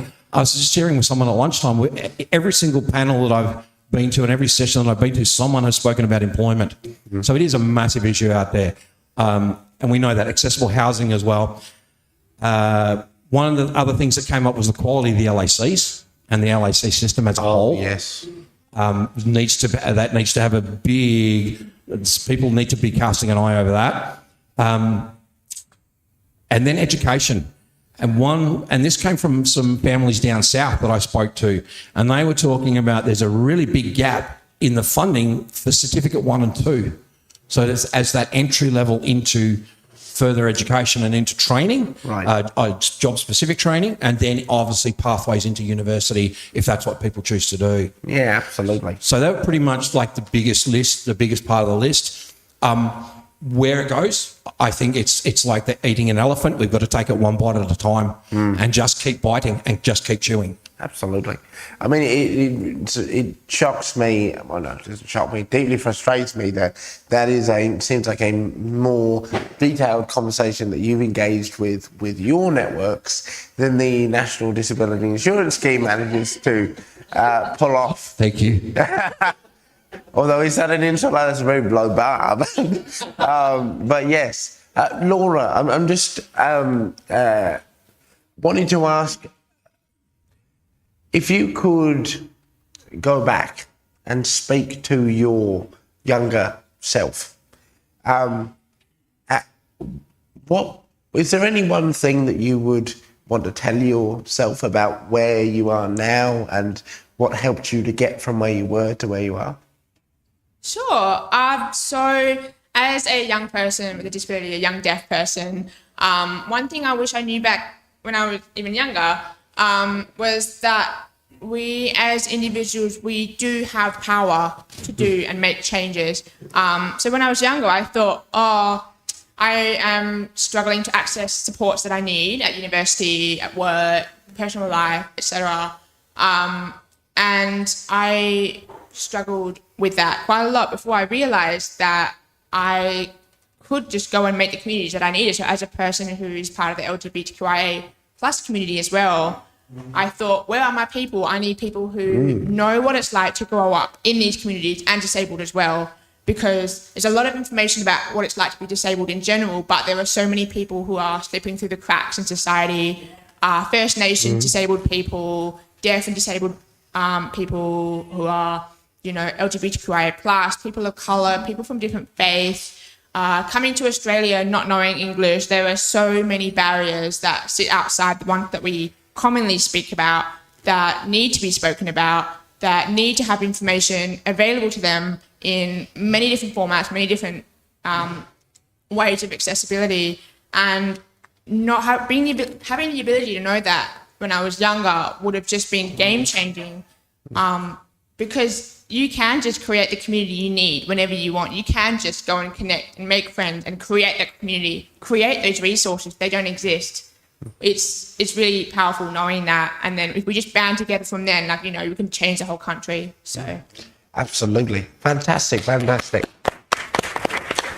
All right. So at that point, let's throw it over to a bit of a conversation. Once again, I'll try to keep a bit of a progressive speaking list. Pop your hand up, and then we will come to you in a particular order. All right, so we have... Yes, yep. And if you could say your name as well. Hi guys, my name is Vern. I work with a lot of people with disability with compounding disadvantage. It might be an Indigenous background, homelessness, hidden disabilities like mental health, that sort of thing. I've been speaking to them in the last few weeks, and also some of the people that support them, like their caseworkers or legal aid or healthcare workers. And some of the feedback I'm getting is that they're looking forward to the independent NDIS assessments next year, because a lot of the people that they support have never traditionally engaged with the healthcare system. They've never seen an OT. They don't have a GP. They don't have any sort of idea of their functional impairment or their disability. And this is probably the only opportunity in their whole life where they're going to get access to the NDIS. And previously, in the last couple of years, we've had a lot of failures, rejections, that sort of stuff. What does the panel think about that? Excellent question, Vern. All right, I'll go first to Andrew. That's on, sorry. Yeah, that's on. Thank you for that question. Yeah. Okay.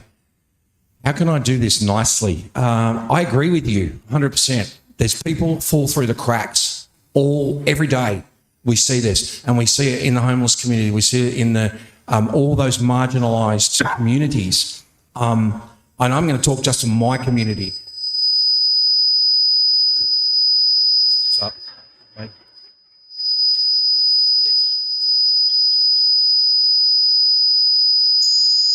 We got big. Oh, hello. Yeah, it's gone. No, it's still there. It's your leg. That's really, really okay. We just. Me? Oh, sorry.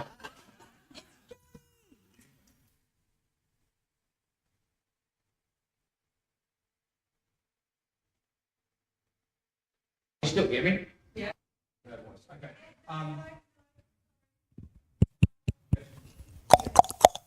Sorry, mate, try that. Cool. That's better. Thank you. Awesome. Thanks. We, so when I say yes, well, so I'm going to speak about my community. A lot of my community don't even identify as being disabled, which is all well and good, and they can identify how they like, and that's fine. But it is a process we have to work through, because that's the only way they're going to get their services. As far as the independent assessments go, in my opinion, I see them as a tool that, used properly, will benefit a lot of people. But if they're not used properly and there's not enough evidence yet to say they will be, then we may get some issues come around that. And I think that's good. If the NDIA do the trials properly, we as people with disabilities have a lot of input into it, how they work, what the outcomes are going to be of those assessments, then they will work. But at the moment where they stand, we're not getting enough information to say that they're actually going to work. And I think that's where a lot of activists are fighting at that level of we need more information to make a proper call on it. Yep, absolutely. Thank you. In my role on the Independent Advisory Council to the NDIA, independent assessments have actually taken up a significant amount of their time in the past few months, and there is so much concern around the process being implemented at the beginning of 2021, when clearly it's not the process and the tools are not ready yet. We are not ready for this to hit the ground yet. So we, at INC, have actually formed a separate subcommittee, and for my sins, I actually accidentally landed on that subcommittee too. Accidentally.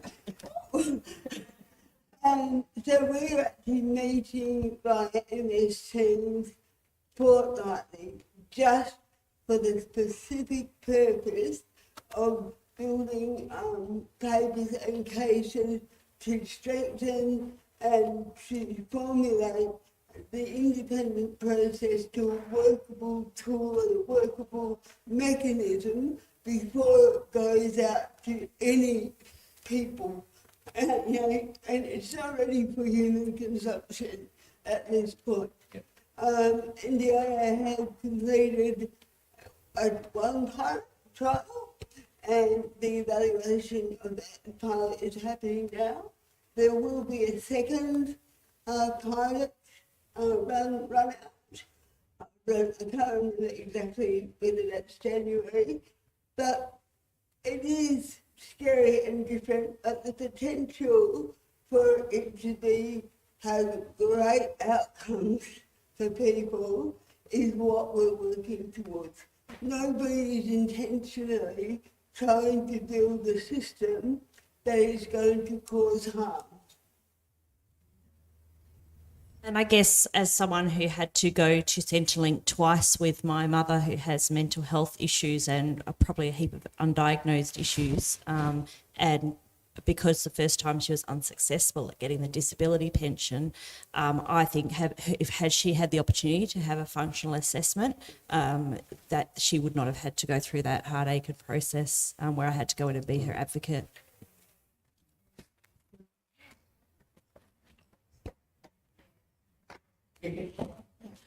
So as a young person, I have had the experience of seeing how people with disabilities in my community, my friends, have their thoughts on the independent assessment.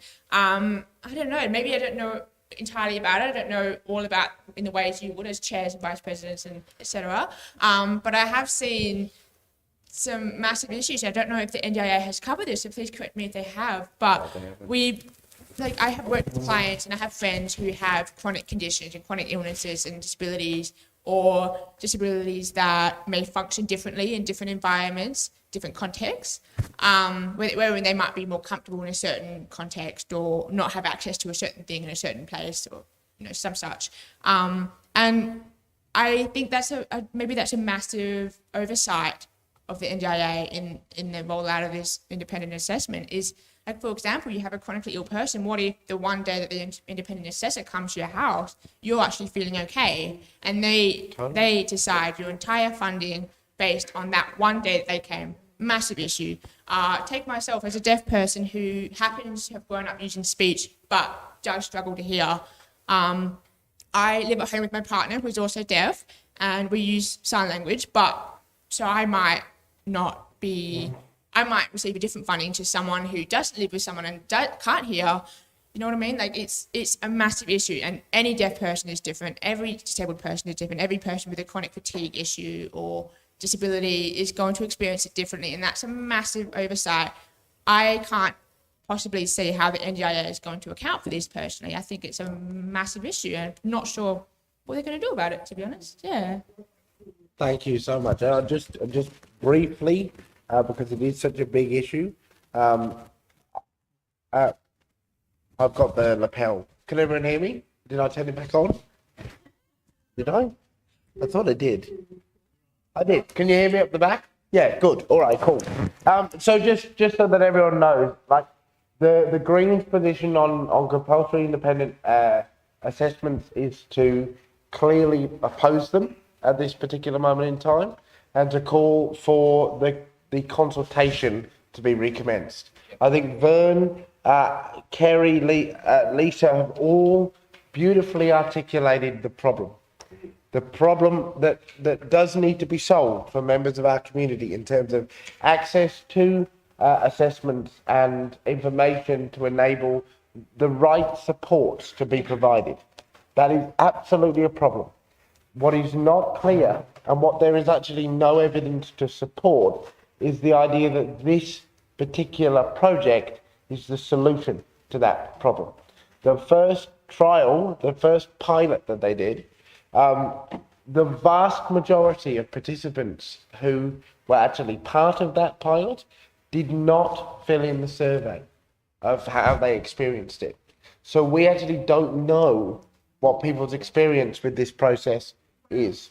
We do know that the tender says 1 to 4 hours, and everybody in this room knows that it will be closer to 1 than it is to 4. And then we ask ourselves, I think as disabled people, how are you going to get a full picture of what we need, what our support needs are in an hour? To which the agency will say, well, you may well be able to provide additional material. The entire framework of an independent assessment then collapses because you haven't got a consistency of data.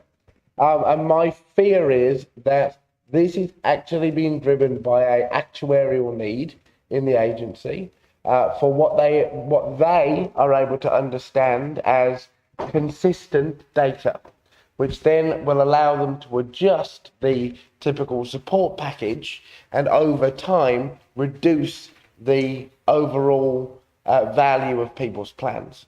Because regardless of how much it is actually shown in actuality that the NDIS does not have a funding problem, that in fact structural underspend is the largest threat to the scheme at the moment, because that underspend is preventing the development of marketplaces in rural, regional and remote communities. No matter how many times you tell the bureaucrats that, they are doing calculations of what they think this will cost in 10 years' time and attempting to put in place measures now to bring that cost down.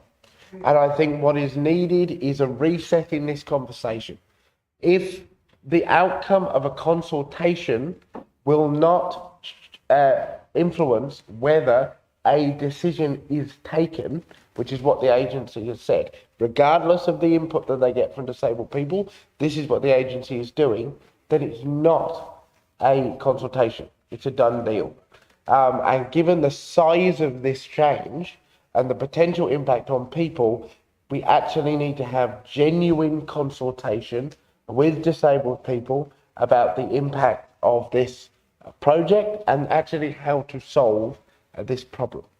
Now, with that said, I'll go to, there's a gentleman at the back there, yes, with a blue lanyard.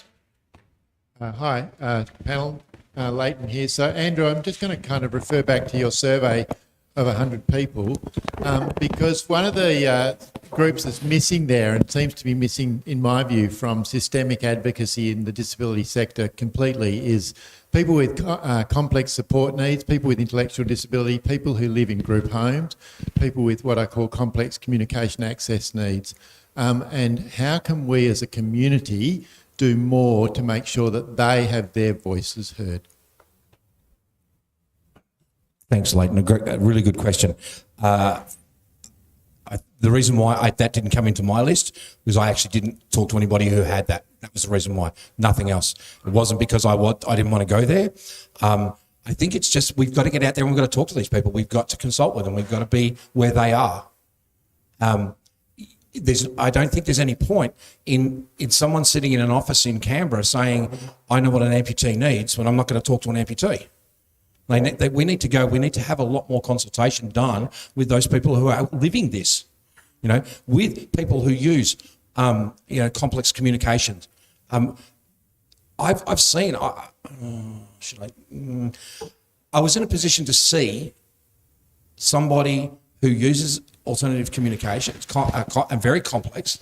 They were shut down by a service provider because the service provider wanted to talk to every single other person, but not the person who would actually. And this person's an adult.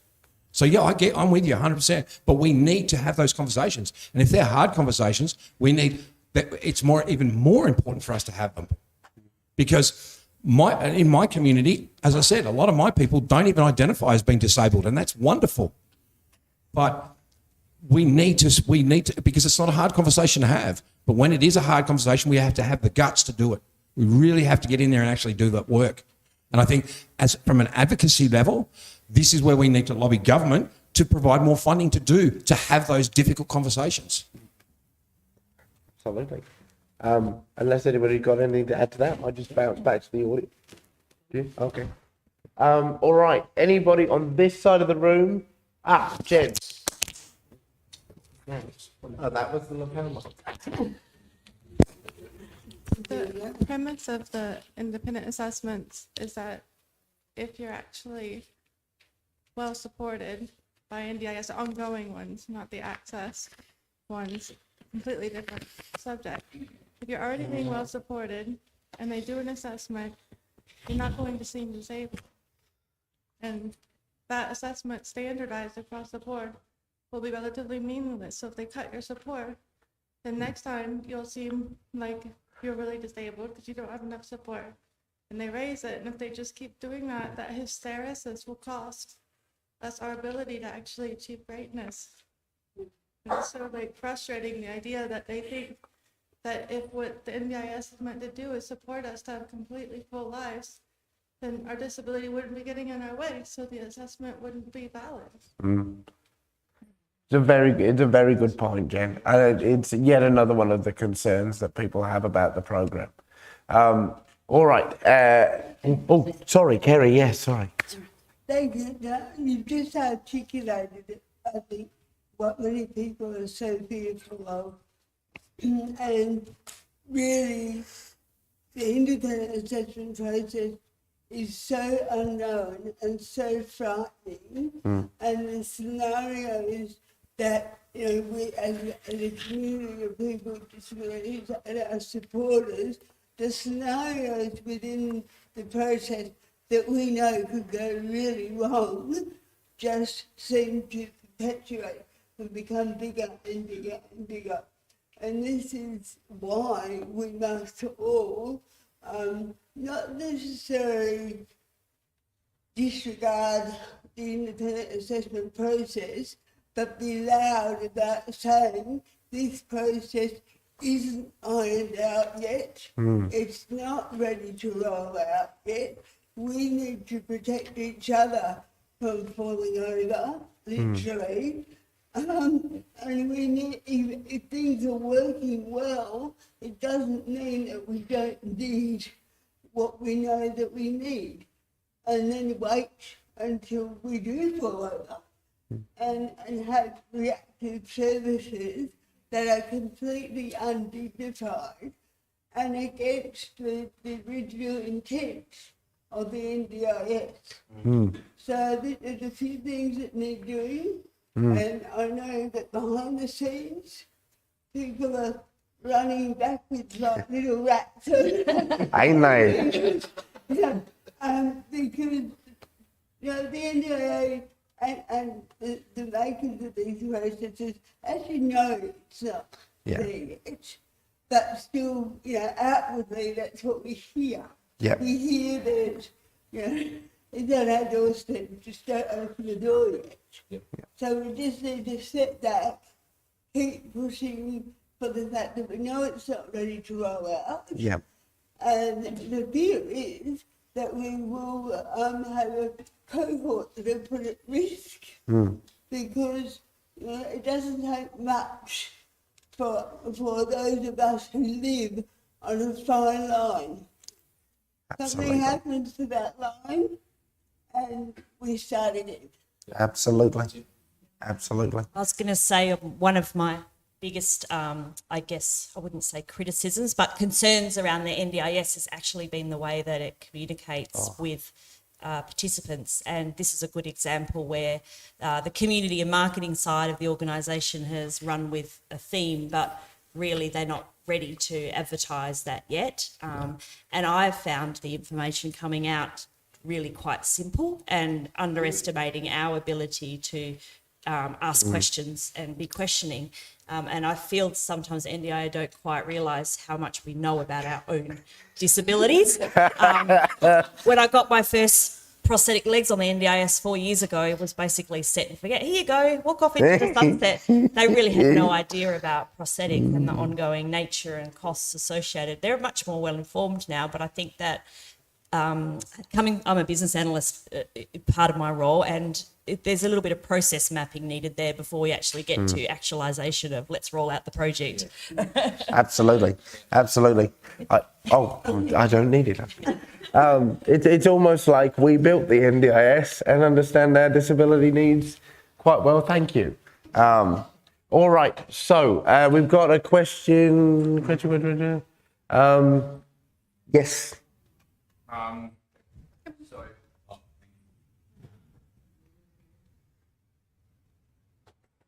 So I'm not sure if I'm throwing a bit of a curveball with this or not, but I just want to ask if you guys have any thoughts on recent findings in the last few years about the use of solitary confinement in Australia's prison system, where it is it's very inhumane.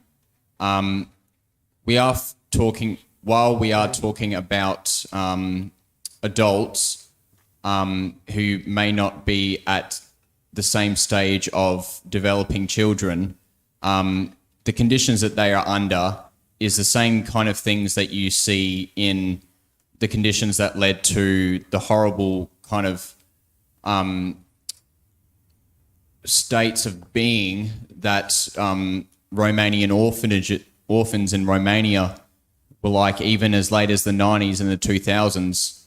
And I think, and the reason I bring this up in context of disabilities is that research is estimating that half of those in Australia in solitary confinement have an undiagnosed disability. Yep. Particularly for things like ADHD and other impulse control and other conduct disorders that are being undiagnosed. And I just wondered if you guys had any thoughts on how we can reform things from the inside out.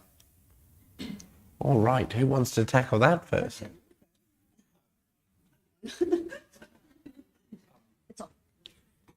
It's on now. Thank you for that question. This one, I'm going to answer. This is just my opinion. It shouldn't happen at all. This is where we fall through cracks, and this is where we need to get the cracks filled.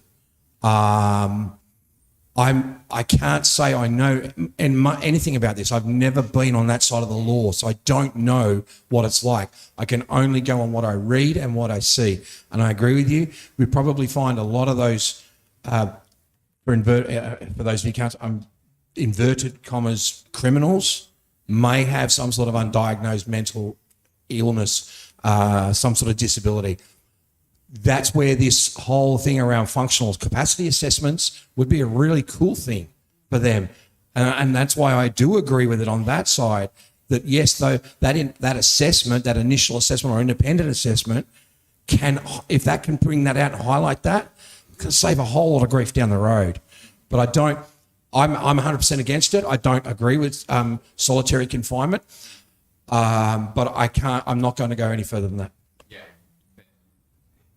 But do you know that within the NDIA there are specialist teams that work with the justice system and with the prison system? We also know Australia-wide that disability is overrepresented in our prisons, and a large portion of people are people who have never had a diagnosis. they've probably never had a comforting day in their whole life because they actually have lived their whole life with a condition or disability that has, for a whole range of reasons, gone undiagnosed. So while we still have a tragic situation, I can't imagine that anyone would advocate for solitary confinement. I can tell you that there's a large number of prisoners and people who interface with the justice system across Australia who, for the very first time in their lives, have got support and have got a way forward that is beyond just the time saddles we've got. So they've got packages, they've got supports around them, they've got a future. So it's a tragedy, historically, that we've done that to people. No, those are great responses raised by both of you. Yeah, this is my opinion as well. Incarceration is absolutely a disabled issue. It's absolutely a First Nations issue. I recently did some research. I don't know everything about this. I'm really busy. I know very little. But I do know that there are so many disabled people. There's a massive proportion of disabled people in incarceration right now. Similarly, there is a very large proportion of First Nations people who are in prisons right now, many of whom, a huge proportion, I think over 50% of whom are disabled themselves or have a mental illness. And it's something we need to be talking about more. There is a reason we are ending up in prison, First Nations people as well, whether it's, we're not receiving the same access in general in life, anything. We're not receiving the right supports for these people. We need to be talking about this. Yeah, so I'm just going to yeah, yeah. Great. Yeah. Awesome. Lisa? I'll just say, God, third time's lucky. Just very briefly on this question of the intersection of disability and the justice system. It's really important that we consider it, I think, in the broader context of the reform that is needed to the criminal justice system overall, and that we actually need to be looking at diversionary programs. We need to be looking at restorative justice. We need to be looking, in some cases, at the radical rebalancing of the amounts of funding that are put into institutions like the police and armed forces over to the community-based projects that we know actually work to prevent people coming into contact with the criminal justice system. This is particularly important for disabled people, and particularly important here in WA, where Human Rights Watch has recently published a report detailing the horrendous nature of the treatment of disabled people in the criminal justice system, and also a number of deaths and abuse incidents within the system. You're totally right to say that an overwhelming portion of the prison population has a disability, and that needs to be taken into account. This is one of these things that our movement, as a disability rights movement demanding justice, needs to put at the forefront, because the major parties will not solve this issue. There is perceived to be not only zero votes, but actually negative votes in talking about criminal justice reform in a negative context. So this is why the movement, the Greens, need to work closely together on this issue, because it is a quintessential human rights issue. And if we don't get it right, we are literally allowing people to continue to die in the dark. And that is not okay. Now, I think, I think we'll go to Sam, and then we'll go to Greg. Only because it's a progressive speaking, that, dang, ding, ding, ding. It's just because you want to see a run. Yes. Thank you. Thank you. Look, I wanted to just ask a question. I'm glad you mentioned the Human Rights Watch report, because it was about 2 years ago. But one of those things, sorry, just briefly, is that it's about also having the reform of the health system. Yes. So the prison system often does their own health and actually doesn't have out the external health system supporting people in the prison system to actually get the support they need. But I wanted to ask how a lot of the wins that I've seen over the years when it comes to the celebrations we have and the wins that we get, sometimes it's often can get a little bit derailed because our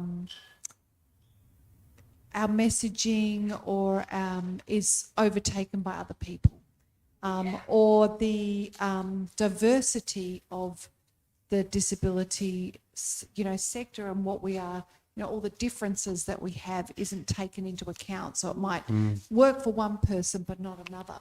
And I know that we've done a lot of work around co-design to try and assist with that. And just wondering, your thoughts on how that might be part of our processes. And just thinking in terms of Lisa, like yourself, I know myself and my disability, but I'm actually also acutely aware that there are people with disabilities who are very new to disability. And so they're not at the same place we are, and that, it's not always as simple as government or politicians would like to be able to say. There's a lot of nuance there. And how can we ensure, or if there's any examples of systemic wins where you've been able to pull the message back to where we want it to be, or how we might assist to do that into the future. Very great question. Who wants to take a stab?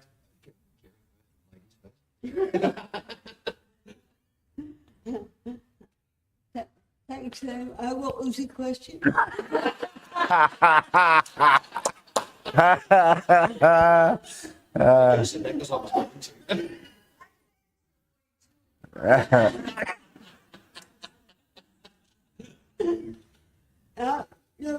When we think about systemic advocacy as a whole, we do tend to go to all the things that still need doing and all the work ahead, and the sort of beating your head up against the brick wall and questioning, what are we doing here, why are we doing this, nothing's happening.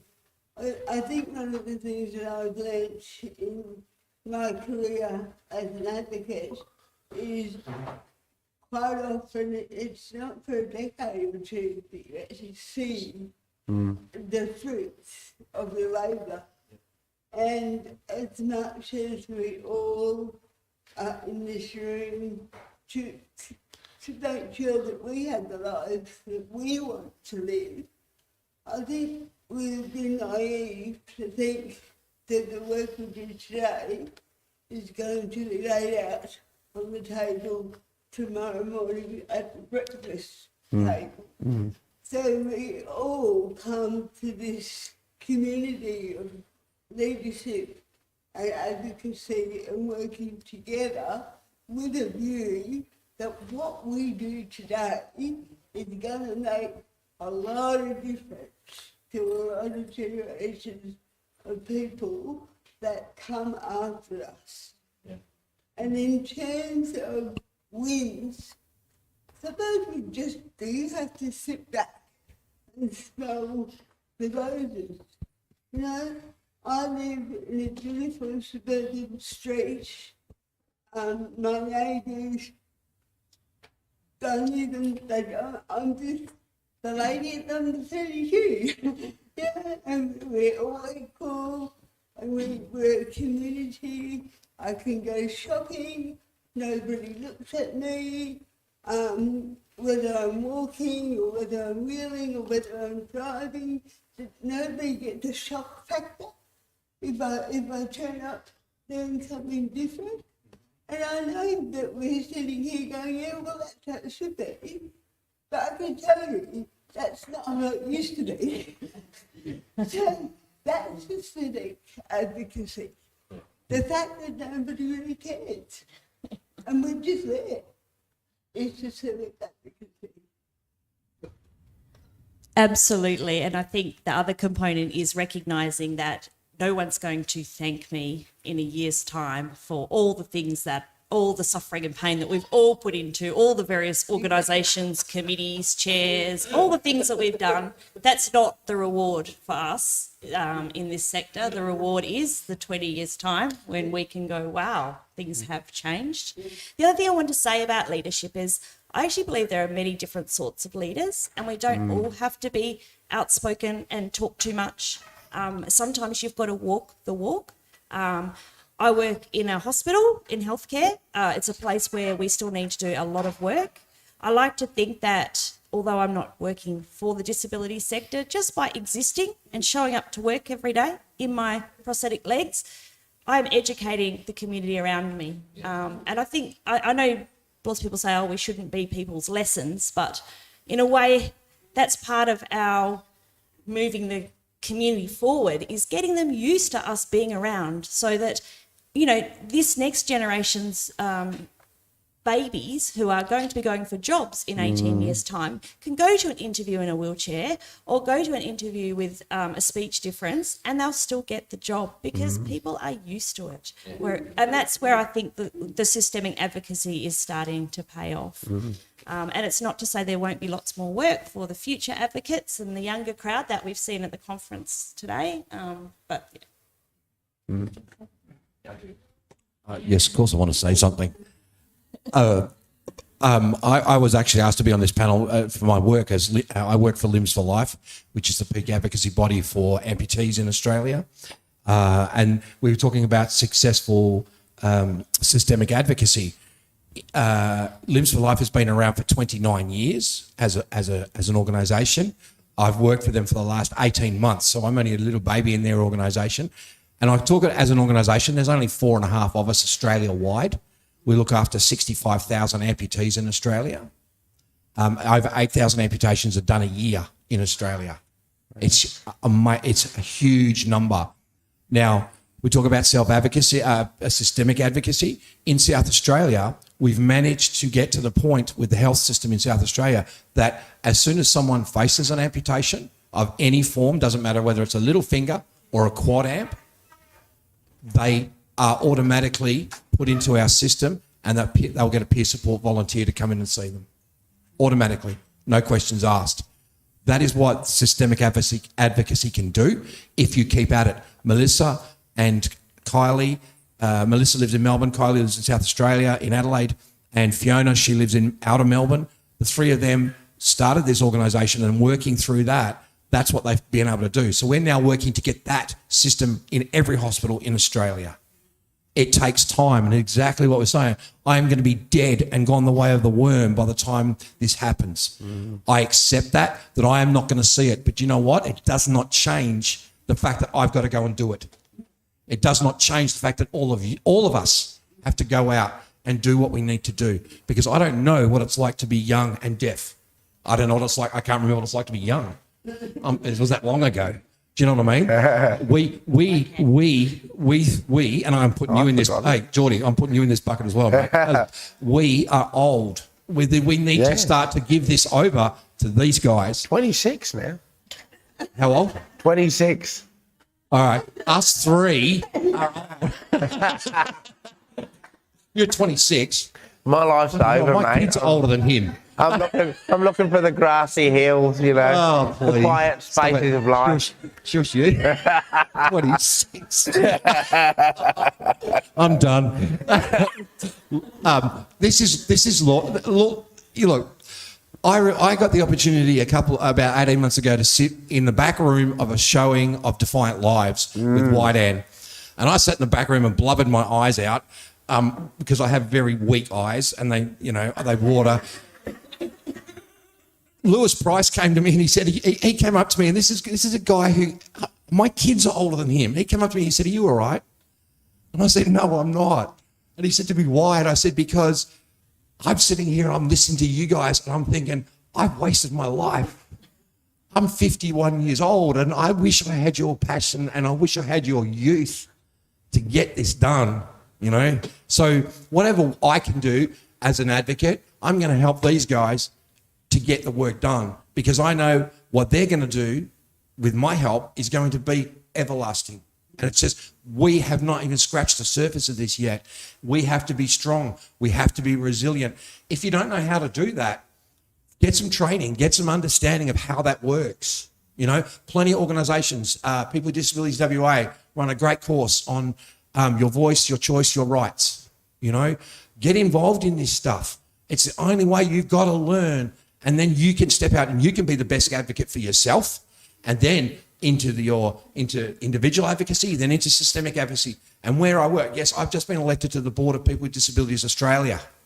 That is a massive. You want to see this board, fair income. Like, I mean, it's like royalty. You know, I feel like I'm so far out of my depth. You know, but you know what? I'm going to learn, and then I'm never going to be the same again. Once I've learned, I'm not going to be the same. We need to learn. We need to grow, and these are guys of the future, not us. These guys.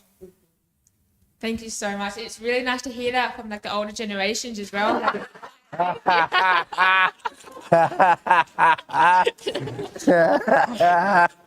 opened the door for that. You walked right into it. No, thank you for saying that. Like, it's really gratifying to hear that from the advocates who are coming before us and setting the stage for us. Like, you are paramount to what we are going to do and hopefully will do in the future. We're really thankful for what you have done already. It's people like you who have set the foundation for everything. Like you said, there's a saying, isn't there, that the best tree that was planted was 10, 20 years ago. The next best one is now.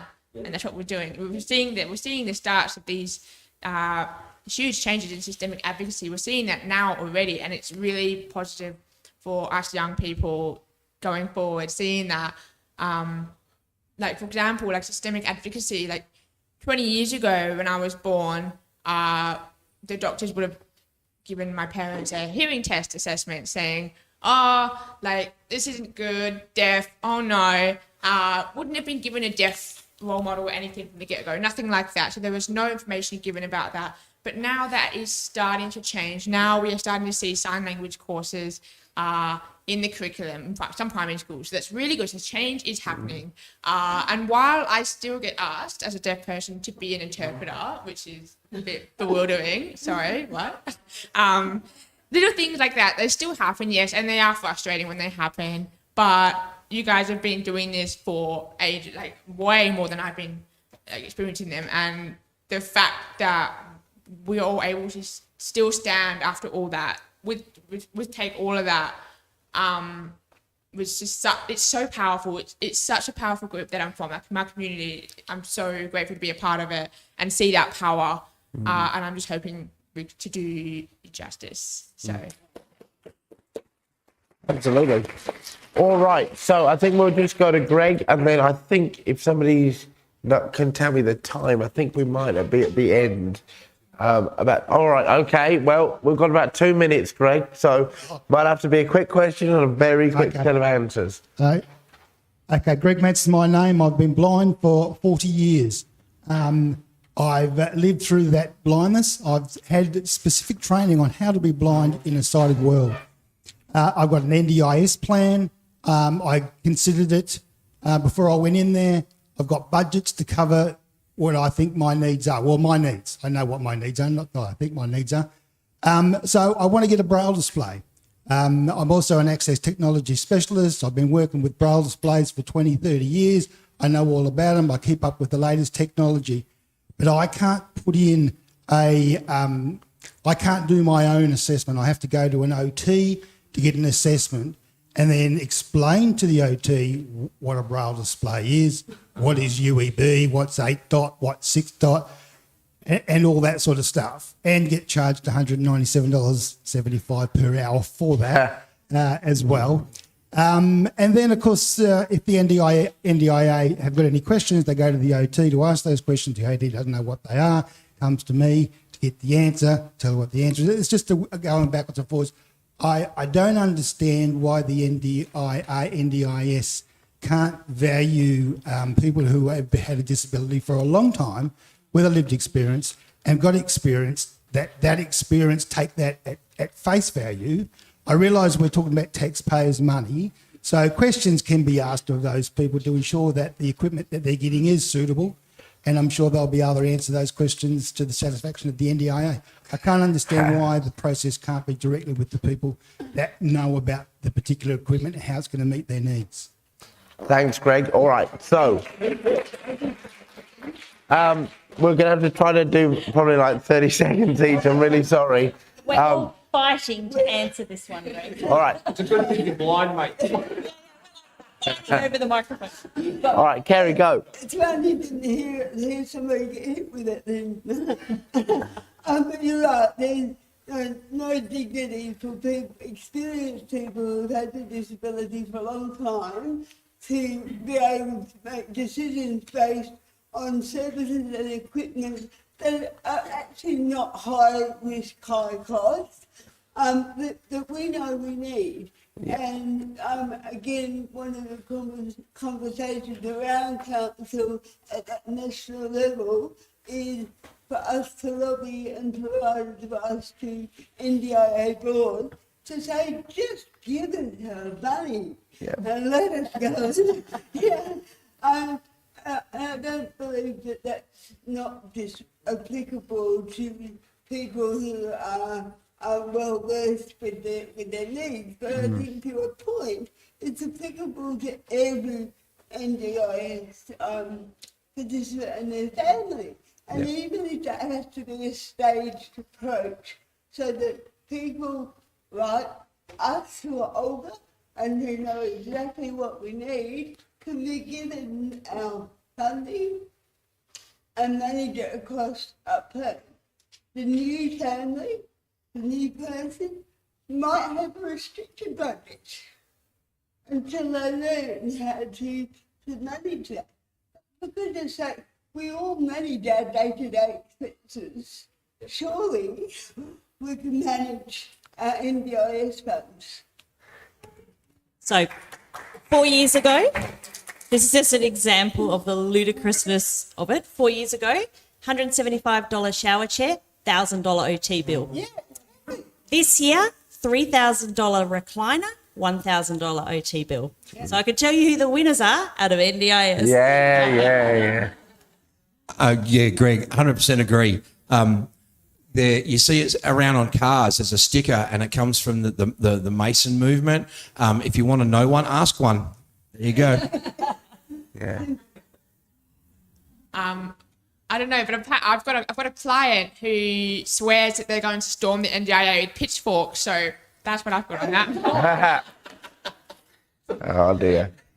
Let's not. Well, yeah. You can do it. Just don't tell me you're going to do it. Yes. All right. Okay. I think we have come to the end of our time together. I'm just looking for somebody that knows. Have we, Paul? Oh. You can go to. Well, you've basically got 10 minutes if you would like to. Oh. Okay. Now. Yes. Good. Yes. Issue a challenge. Issue a challenge? Yes. Okay. I would like to issue a challenge to all the amazing young leaders in this room today, young emerging leaders, because you have got the power. We have started this motor vehicle moving 20, 30 years ago. We are going to get off the road eventually, but I want to go and retire one day. Right. But we need you guys to pick it up and keep running, and running for all people. And the greater challenge, and the challenge that extends to everybody in this room, while you're fighting towards systemic advocacy, don't forget our brothers and sisters who have really high support needs, who have really complex issues to navigate through the world with, who will not ever sit on a podium and do what we're doing here today, but need your power to ensure they have an equal quality of life to every other citizen.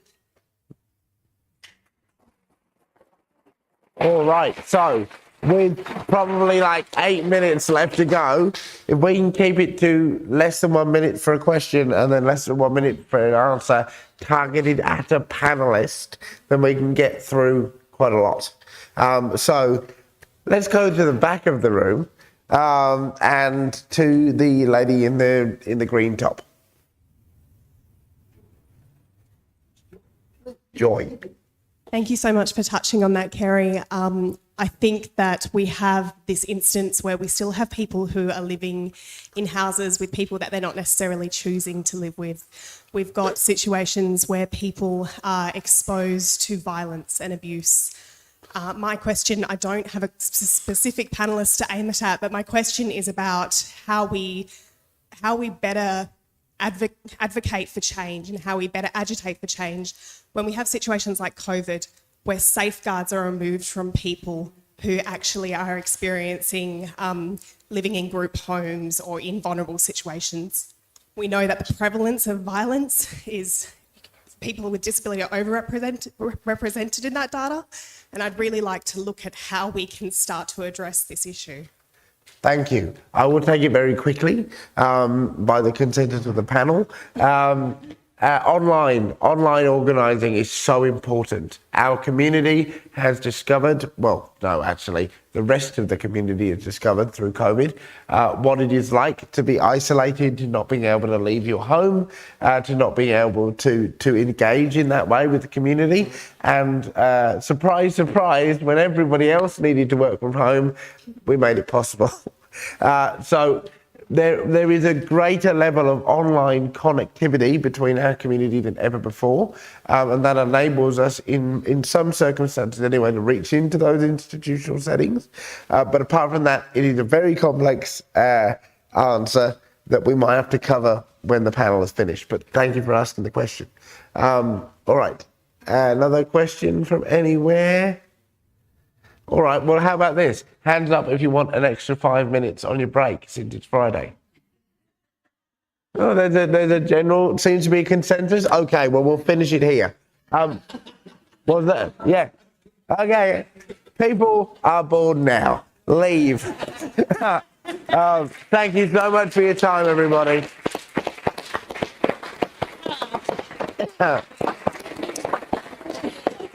Great. Thank you so much, Jordan, and thank you to all of our panel. Folks, this is not a refreshment break per se, but you do have about 10 or 15 minutes to get to the loo if you need to do that, and then to come back to this room for our final session of the day. So once again, can we please have a round of applause for Jordan, our chair, and for our entire panel? You can stay put here, or otherwise grab a quick refreshment break, and we'll see you very soon.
Welcome, everyone, to this, our two-part final session of our conference here in the auditorium prior to our unapologetic performance tonight, if you have tickets to that. But very soon we will hear from our final guest speaker, and then we'll move into our closing ceremony. Before I introduce our final speaker for today, I'd like to hand the microphone to Zell for a moment, who's an incredible disability advocate who has 1 minute to make a couple of last-minute announcements. Thank you. Over here, Zell. Sorry. Do I need to hold that? Yeah. Thanks. Thank you so much, Paul. I have two announcements, and I'll be really quick. The first one is there are a bunch of disability service provider organisations who have come together under what they're calling the under what they call the Disability Employment Initiative Network. And so what they are is a bunch of disability service providers who've got together to increase the number of people with disability employed in their organisations. So if you have a disability and you're looking for work, can you please find me, and we'll take it from there. So that's one announcement. The other announcement I have is anyone who has cerebral palsy or who knows someone who's got cerebral palsy or has complex communication needs, there is a consultation running that's paid, and I'm looking for people for that consultation. I can only have 8, so you need to get in quick, please. Thank you. Thank you, Zell. Now time to introduce our final guest speaker for the conference.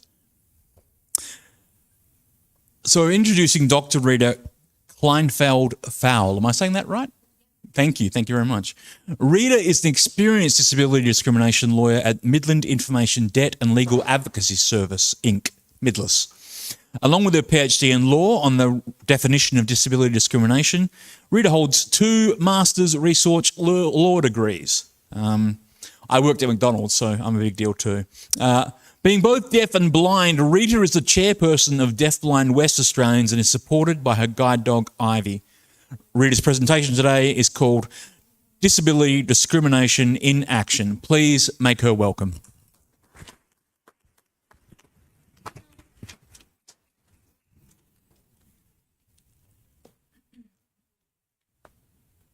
Good afternoon, everybody. Can you hear me? Yeah, I just want to do a communication check with the interpreters. Interpreters, can you hear me okay? Brilliant. Okay. Well, what on a 2-day event. Had everybody had a good time? Yeah, come on, louder. Brilliant. Now, I'm going to make a mock, just because I'm a lawyer, I'm not going to bore you to death. I'm going to make it emotional, upbeat, and you're going to walk out here on a high because it's about celebrating self-advocacy, isn't it, people? Yeah. By the way, if you see the dog wandering up and down, just let me know and I'll have to settle her down a bit, okay? Okay. Can anybody tell me who that lady is on that slide? Helen Keller, yes. Now, why is she up there? Because she's deaf and blind and she's my role model. So Helen Keller was born in 1880. When she was a young child, she got a childhood illness and it rendered her totally deaf and blind. Now, that is a terrible condition to go through. You can't hear, you can't see, and that was her life. And she's my role model, and it had always been throughout my life. And I will tell you about this in my journey as a person with disabilities and what discrimination I've faced. Helen Keller had a famous quote, and it goes like this: "Alone we can do so little, together we can do so much," can't we? Yeah.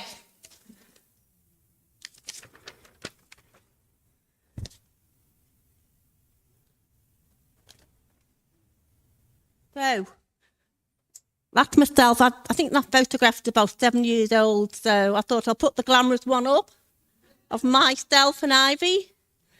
So that's myself and Ivy. I think Ivy was about 3 there. She's 9 now. She's getting on a bit. She's got a tendency, so when I say get up, come and work, she's just walked off. And I say, come back, Ivy, you've forgotten somebody. So, yes, so I'm married. This is my second husband somewhere behind me. He's going to jump in case he gets stuck. I've got 2 sons, a 37-year-old and a 16-year-old. Big age gap, don't ask me how it happened. And I've got 4 grandchildren. And I'm 60 next year. What a journey my life has been so far.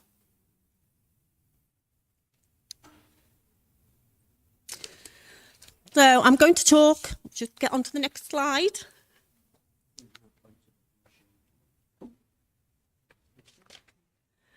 So this is my journey, my struggle, my issues with disability discrimination. I didn't have to be born deaf and blind, but it happened like that. And today, I want to say this. I embrace my disabilities. They are who I am today. So my journey.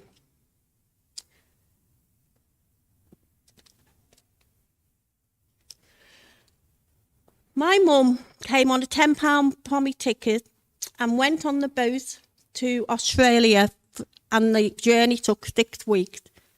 On that boat journey, she met my German dad, and they got into a relationship, and eventually they landed in New South Wales, and 6 months later, I was born. So they had to get married quickly. They worked out the math. I was born in King Cross Women's Hospital. So, however, we lived in New South Wales till I was about 3 or 4, and then my dad decided that he would want to go back to Germany, so we left Australia and journeyed back to Germany in Bochum. Fortunately, due to the culture difficulties, the marriage broke down and my mum proceeded to go back to the UK with me. When she landed, she proceeded to put me into a nursery and she stayed with family. Now, I was a child who spoke fluent German, no English, and I have to say this, and I know some of you were here at my workshop yesterday, so I'm sorry if I have to repeat myself, but I was a child from hell. Do you remember that movie called The Omen? I was the female version of Damien. I would run down the street after buses and cars. I went down the slide in nursery the wrong way and kicked somebody's teeth out. I got excluded from the nursery as well. So eventually social worker got involved and she discovered I was profoundly deaf. Okay. So that was the issue. I couldn't communicate. I couldn't hear to communicate. And the only way that I was going to get attention was by kicking off. Which I still do anyway. So, yeah, we settled back into life in the UK. And when I was 5.5, I got enrolled into a special school, a special open air school called Verdackley. And it was a school for 6 children. I was deaf, and what you got to understand, in them days, they didn't have mainstream school with special ed or education assistant. And often I used to just be given a book and told to sit in the corner. And I wanted to learn. I really, really wanted to learn. By the time I was 8 or 9, I started to notice, particularly with playing in the street in the 60s and playing with other kids, how they went to school with a uniform on, where I would be picked up in a special school bus and be taken 50k away to school. I begged my mum, Mum, can I go to an ordinary school? Can I be normal like the other kid? My mum at that stage had remarried and had 2 young children under the age of 18 months. And look, I think she had a handful. I was still a kid from hell. Eventually, she took me to see a children's doctor, and I always remembered the doctor talking to my mum. But I could lip read, quite good, and had one of these boxes like a hearing aid. Though the doctor actually said, well, I needed a word. If we take Rita out of the special school and we put her in mainstream school, she won't survive. She won't cope. She'll come back with her tail between her legs. And I sat there, and just on that previous Saturday, I saw a movie called The Miracle Worker. And that was Helen Keller. And that inspired me. I stood up and I said to the doctor, well, actually, if Helen Keller can do it, so can I. So, well, the doctor said, well, we'll give you a chance. And then I went into mainstream school. By the time it all went through, I was probably about 11 when I got through. And I flew through school. I left with O-levels, which is like year 10 qualifications here. And I left with 8R qualifications. Now, I also had another ambition, and it was based on what Helen Keller had done. She pioneered for people with disability. And I wanted to be a disability rights lawyer. So I said to my mum, I want to be a lawyer. She said, Rita, how are you going to do that? It's predominantly male. You've got disabilities. Can't you just go into the government? So I did. And I spent 20 years in the public service. I went in as a clerical assistant and worked my way up to an executive officer. At that stage, I noticed that my eyesight started to deteriorate, and I had all the tests. And to cut a long story short, I then was diagnosed with Usher's syndrome. So this is the sensory dual disability of deafness and blindness. So I took medical retirement from the public service and went in to do a law degree. Got qualified, got admitted to the role of solicitor. And for those who heard Prue Hawkins yesterday, trying to get a job was a nightmare. I took 100 applications and I got 3 interviews, and I was successful with 1, and I got it. I did my training contract, worked in a community law centre, got headhunted to go to Slater Gordon's, and then went back into another law centre. And, my passion was community law centre. The kind of work I did disability rights, and judicial reviews. And I would more than often on that train to London nearly every week, challenging the government about the inappropriate care packages that they would put in for their participants, a bit like the NDIS. So that was me. But no matter how I functioned in the community, I always faced discrimination. One example, in my local gym, which was owned by Richard Brampton, the Virgin Gyms,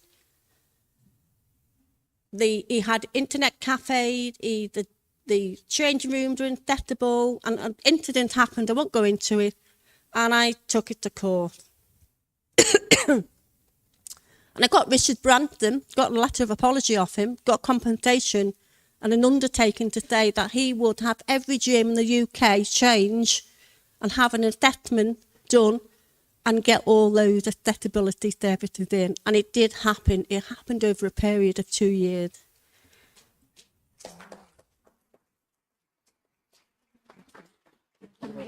Yes, please.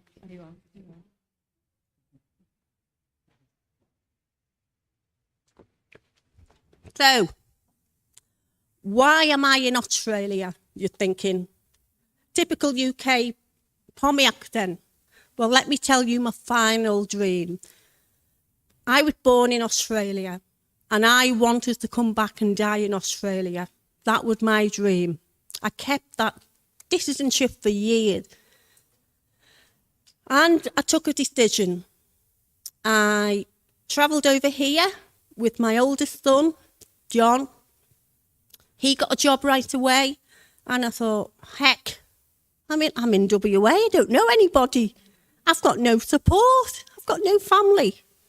So I knocked on the door of the DSD and I said, I'm an Australian citizen, can I have some support? Okay. So further on in time, my husband came over, my 9-year-old son came over. By that time, I got my lovely Divey here. And then I thought, right, I'm going to go back into law. But unfortunately, at that time, I got pancreatic cancer. Yeah, so, well, you know what? You're not going to beat me. So I thought, well, I'll put the legal career on the back burner and I'll go and be a planner in the NDI. Yeah. So after 4 years, I thought, nah, I'm going to leave the dark side. I'm going to go back into law. So after sending many applications out again to law firms, and I got 2 interviews with law firms in the city.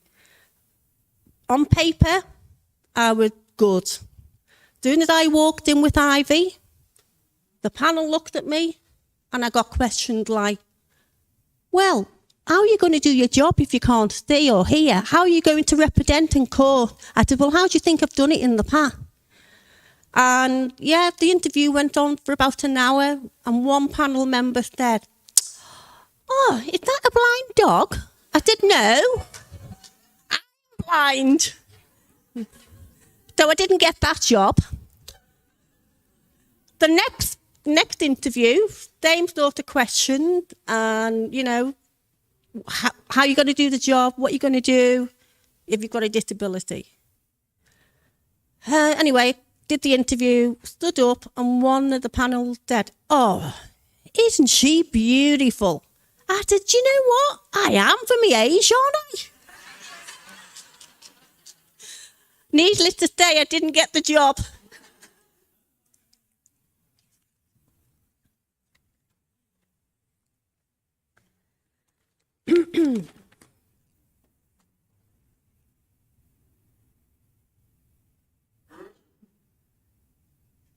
So, what's the definition?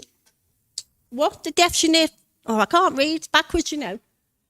So, the definition of self-advocacy is this. It's the civil right. Read it for yourself. I've decided I have got eyes in the back of my eye, and anyway, I'm not that organised, you know. But anyway, that's what it is. Now, I want everybody in this room for this next slide, and you're all going to stay it with me. Okay?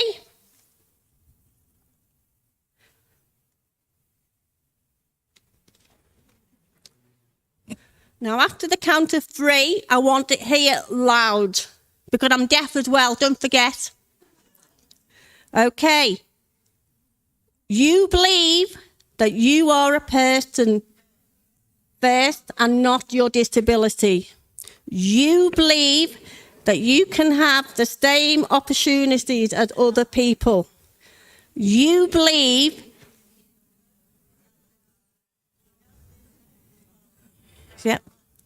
You believe that people with disabilities can be independent. You believe that people with disabilities can make their own decisions from choices. If you believe this, you are a self-advocate. Give yourself a round of applause. And that's what we are about. This is what this event is about, self-advocacy.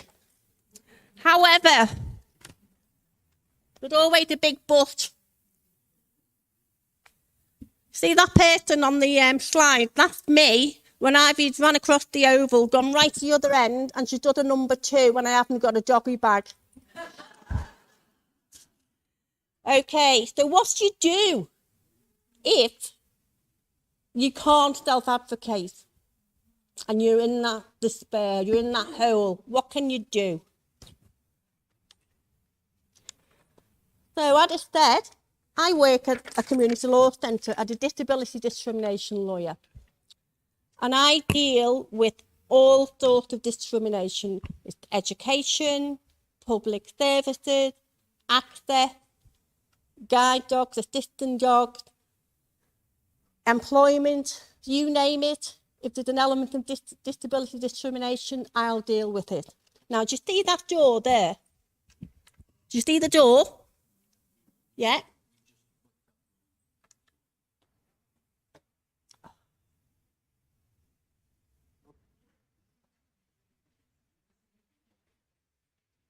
That's it. Yeah.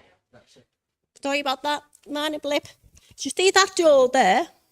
And it said Midlands Building Resilient, right? That is self-advocacy. We at Midlands build resilience with our client. No matter who the client is, we build resilience. And what that is about is, in a community law centre, we're a not-for-profit organisation. We don't get a lot of money, but what money we do get, we build resilience and we teach the person to self-advocate for themselves. We build resilience. We don't give a hand out, we give a hand up and we walk the journey with them.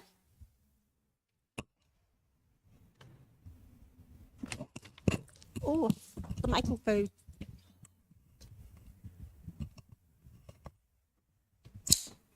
Never mind, I've got hold of the microphone. I've demolished the stand now. Never mind. Okay, so the photograph there is me with the CEO, Sarah Patterson, and she applied for funding. And what it was funding obtained from the government for ill-gained monies and financial monies from criminals. So the WA police would seize the money from the criminals, particularly what had been profited from drugs like ice, meth kind of stuff, and that money went back into the community. And that first year funded me to do disability discrimination. The second year we got further funding, and I'm into my third year now. That's me over there with Eddie. Eddie, can you stand up, please? Eddie is from the Deafblind Western Australia. Give everybody a wave. Eddie is blind and deaf, and he uses an Oddland interpreter, and he's the deputy chair. Now here, we're at Parliament House. We went in to advocate on systemic issues around the NDIA. And it was a good outcome. The NDIA are now working with us, and they're going to change some of their policies and procedures to assist people who are deaf, blind and blind to access the the NDIA. Okay. So my other passion is the deaf-blind community. So the deaf-blind Western Australia. You can seek help from a peer-to-peer group. So no matter whether it could be cerebral palsy, it could be blindness, it could be somebody that's deaf, could be somebody who's got MS. There are plenty of peer-to-peer groups out there. Go and seek the help. So we, at the deaf-blind community, it was established in 2007. And it was called the Usher Syndrome Group. It was only a very small group. So I got involved with it because I had nobody here. And I met like-minded people who had my disability, and it was wonderful. So in order to become stronger and to raise awareness, we set up and got incorporated by guarantee, a board, and it's every board member is deaf and blind. Now, I'm the chair and Eddie's the deputy. I can assure you, when we go into that room once a month, it's like herding cat.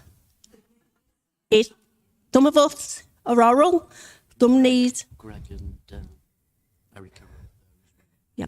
Some of us are oral, some of us are deaf and totally blind. Some of us are blind with a little bit of hearing loss. There's a combination of a lot of things.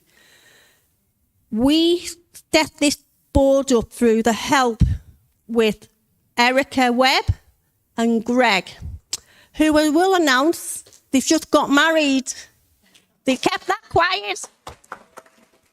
Woo! So without Erica and Greg, we couldn't have done this. We could not have done this, but they helped us, and we are now a strong group. We've got funding from ILC. We've got 3 years funding so that we can have Erica as our project officer, and she's fantastic.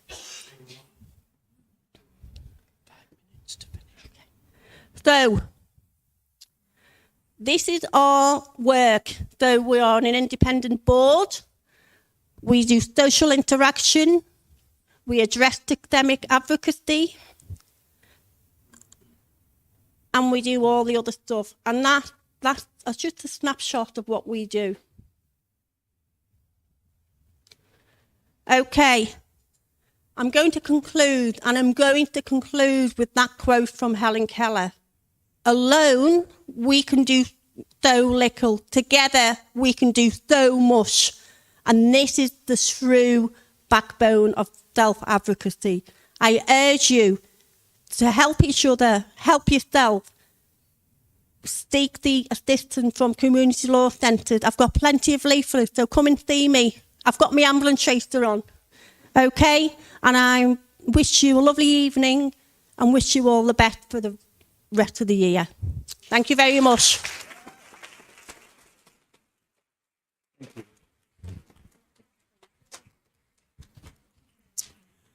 Folks, please join me one more time in thanking Dr. Rita Kleinfeld-Fowl.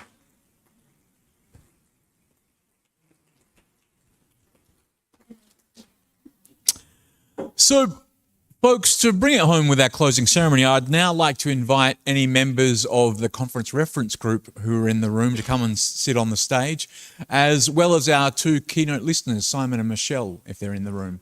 Thank you.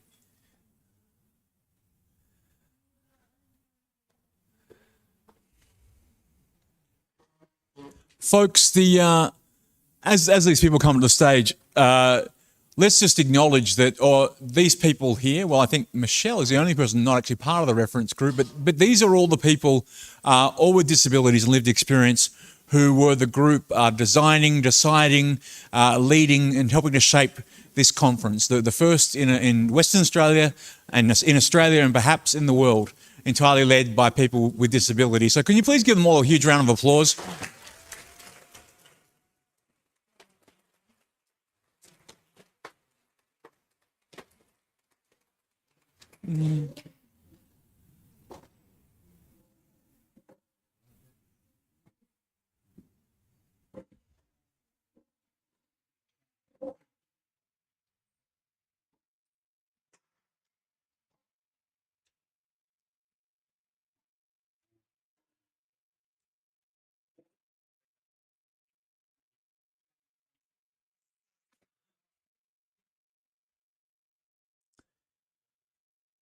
Okay, so very soon we're going to hear from our keynote listeners, Simon and Michelle. Before we do that, there's a few very important things for me to do. So this is an important time to thank the Department of Communities as the event partners for this conference who allowed this event to occur. We also appreciate the support of Lottery West as a key supporter of the event. I'm pleased to also thank our conference sponsors. Our silver sponsor was WA's Individualised Services. Our bronze sponsors, Relationships WA, @Chat and Job Life. Our Challenges Stream sponsor was Indigo, formerly known as Independent Living Centre WA. And our Sundowner sponsor, Technology for Ageing and Disability WA.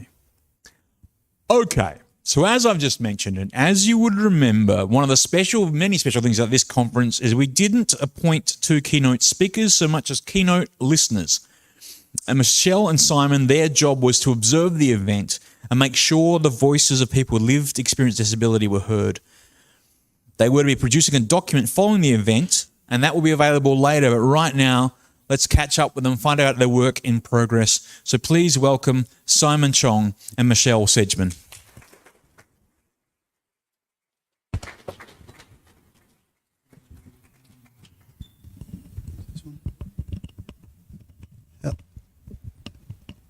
Hello. Firstly, I'd like to thank everyone that's here for being part of such a wonderful experience and a really great conference. It's been a really enjoyable 2 days. And I'm just basically going to rattle off some of the themes and keynote things that I noticed in the last 2 days. The first one I'll mention is energy. There's been a really great energy and, to use the hippie term, a great vibe in the conference and within the rooms that I've been visiting the last 2 days. And everyone seems to be really energetic and really pleased to be here and to be part of this groundbreaking event where everyone is really pleased to be part of something where you're amongst peers. And that's a word that's come up a lot. And they're about being amongst people who are genuine and know, whilst they might not have a same condition as you, but we all have a disability or know someone who does, or an illness or some kind of impairment, and that brings us all together. Like, we have a commonality. Whilst I noticed this morning when I was listening to the keynote speakers this morning, there was a great diversity in the room, a diversity of disability, a diversity of people with different cultures, backgrounds, sexuality and the like. There was amazing. And yet there was the commonality as well. So that was the other theme. The other big thing that I picked up on with the conversation I was having yesterday was that there was, as well as the energy that I was talking about, there was like a momentum. We have a great momentum as part of this conference. So we've all achieved a great deal, especially as a whole and as individuals and as advocates. But there's still a lot more to do. And that's why we participate in something like this, and that's why we encourage each other and we support one another. And there's been a lot of that in the last 2 days. There's been some great, really interesting conversations, and people are learning from one another. And people, I know a lot of people with disabilities don't like the word inspire, but people have been inspiring each other and empowering each other, and that's been really encouraging. So thank you very much.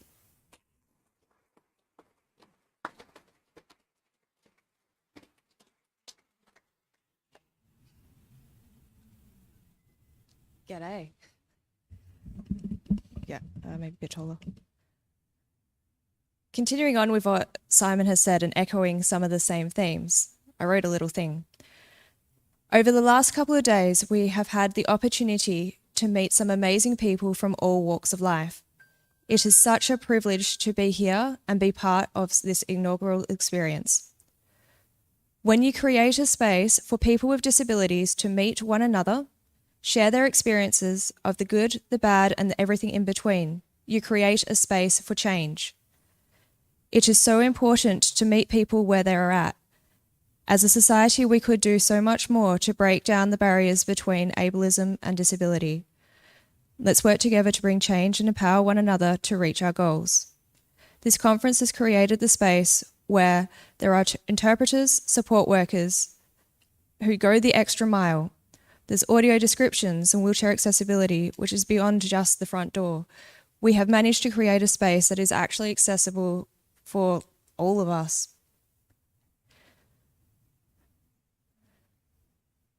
Too often people are excluded because of the lack of accessibility, but by creating a space for accessibility, you're empowering one another to be included and stay connected.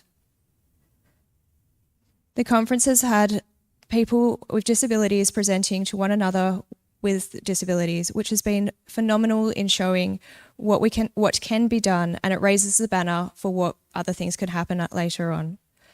Some themes that have been echoed throughout the conference have been about how awesome it is to be able to communicate in our own way and to connect with one another. It has been noted about how awesome it is to not have to justify our existence or explain our quirks or what makes us unique in the way that we are. To recap some of the voices of people with disability, there are as follows, so some quotes. You don't need to be someone's life lesson. Create a space where attitude is accessible and welcoming, as it's like, if you don't have, like, you can have a place that's accessible, and if you don't have the attitude of accessibility to go with that, then it's not a nice place to be. The importance of giving a person with a disability a voice and hearing them. We have had the opportunity to ask questions amongst ourselves or ask some of the experts.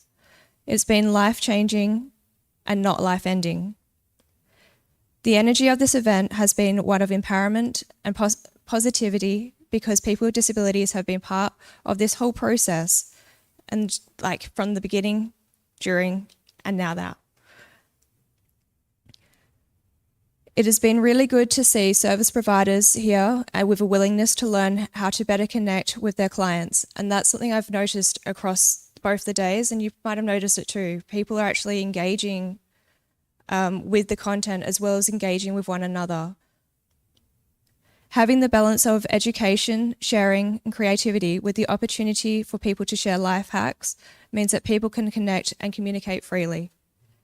This has started a momentum, so let's keep pressing forward and continue this and keep the connection going. Thank you.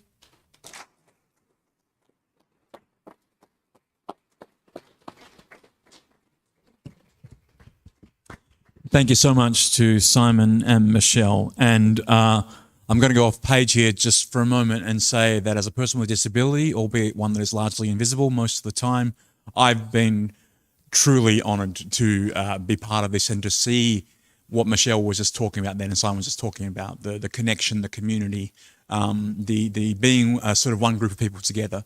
It's been quite amazing for me personally. So thank you to you all. So it's time now, just a quick reminder before I introduce our very speaker to close everything off for today. After we wrap up, you're welcome to join us for a brief farewell drink in the bar, which had magically appeared behind the... It has appeared? Oh, it's going to appear down here. So magicians are going to come in and just make it appear. That's amazing. That's a bit... Oh, wow. Incredible. Incredible. So now the soft drinks are free, but you will need to pay if you're on alcoholic beverages. It's not Christmas yet. From 5:30 p.m. in this space, the auditorium will be staging our finale show, Unapologetic. Now, this is a ticketed performance for those who have pre-booked only. So at 5:25 p.m, if you have booked performance, please move back into this space, ready for this show. If you didn't reserve a ticket, that's the time to head home and reflect on the great experience you've had with our love, with all of our love. After the performance, those people who do stay for the performance, you're welcome to head to the bar again for a sundowner, which will be sponsored by Technology for Ageing and Disability WA, TADWA. Folks, to close the conference now, I would like to invite forward People with Disabilities WA CEO Brendan Cullinan. Brendan joined People with Disabilities WA just a few months ago, and I'm pleased to introduce him to close the conference. Please welcome Brendan Cullinan.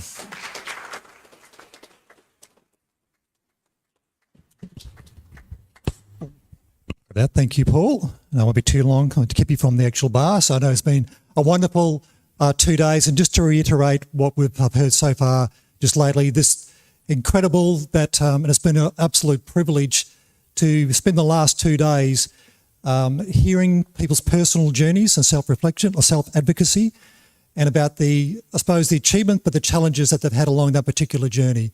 So I think it's actually been quite wonderful to hear those stories, but also in relation to the messages that Simon and Michelle said, I suppose, reflect on from an individual perspective and particularly from an organisational perspective, the work that still needs to be done in order to improve the way that we operate and provide and support the area of advocacy, both from an individual and from a systemic perspective. So there's a lot of work there still to be done, and that's a challenge for us as organisations in that particular space. As an advocacy organisation, it's been an absolute privilege to be able to provide this particular conference. And obviously what we'd like to do now is just acknowledge the people that have been the visionary people behind that and the instigators that's enabled this particular event to occur. And obviously to start off with that is obviously Sam Jenkinson from...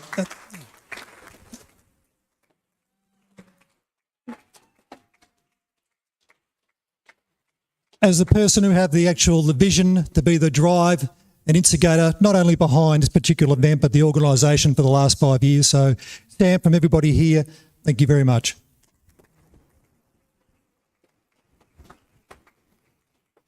To our other members, Simon Chong for his involvement as well. Thank you very much. To Jackie Green, again, for her great work with the committee.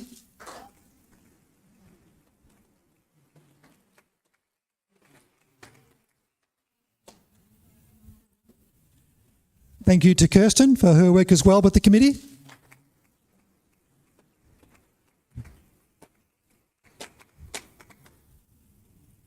To Jamin, who brought a young perspective to the committee, which was fantastic, so thank you very much.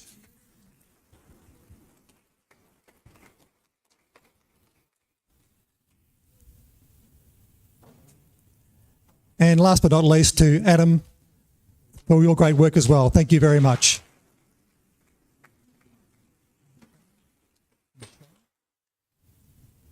I'm not sure with Michelle, are we getting President Michelle as well? Yes? Yeah, fantastic. So Michelle, thank you very much for your work as a keynote listeners. Thank you. Appreciate that.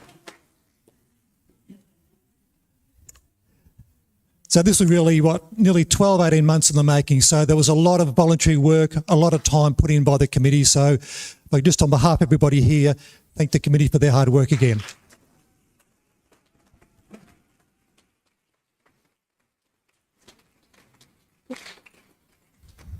Now, with that also, I'd like to acknowledge Katrina Burkhoff and her fantastic team from Ebola Events and Training for... She's part of the vision from the start, and her staff have been absolutely wonderful for the last 2 days. So thank you very much for that. To my team, in particular, Vanessa down there, who's got RSI over the thumbs. She's been around posting multiple social media posts over the last 2 days. So Vanessa, thank you very much for that. It's greatly appreciated. Yes, exactly. Not her. In high heels as well, which is fantastic. To our fantastic MC and Paul, thank you very much for keeping things on track and for your professional approach. Really greatly appreciated. And as Paul mentioned, the great financial support that we've had from Department Communities, Lottery West, our sponsors, have been greatly appreciated. And also the fantastic guests that we've had over the last 2 days as well that have had to leave already, but really appreciate their support as well from that side.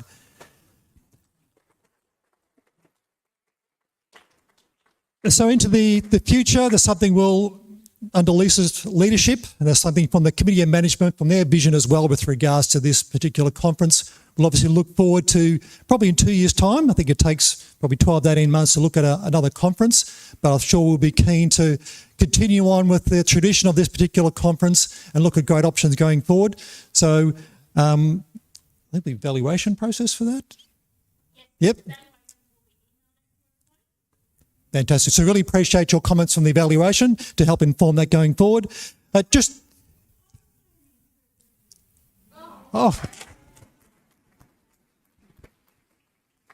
Very good point.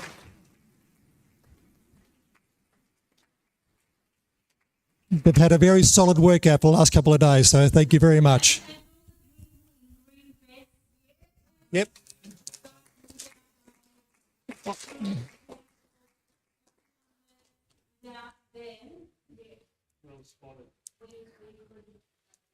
Very good point, Dara. To all the people who've helped out in the outside there, it's been fantastic. It's added to the whole atmosphere of the actual event. It was really appreciated.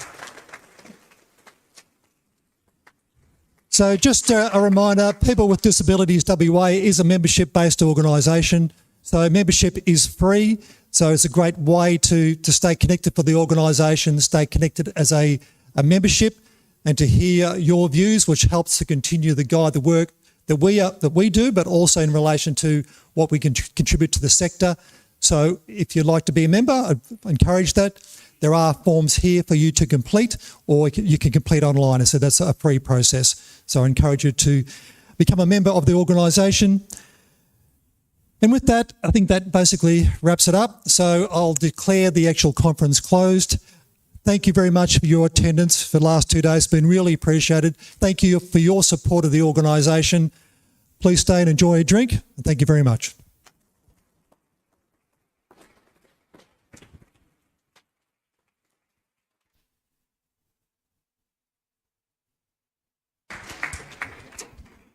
Folks, as you heard Brendan say, that he has brought this conference to a close. So I'll see you at the bar or not, no pressure. And please, one last round of applause for everybody, mentioned or not, who made this conference happen. Please, put your hands together. Thank you, folks.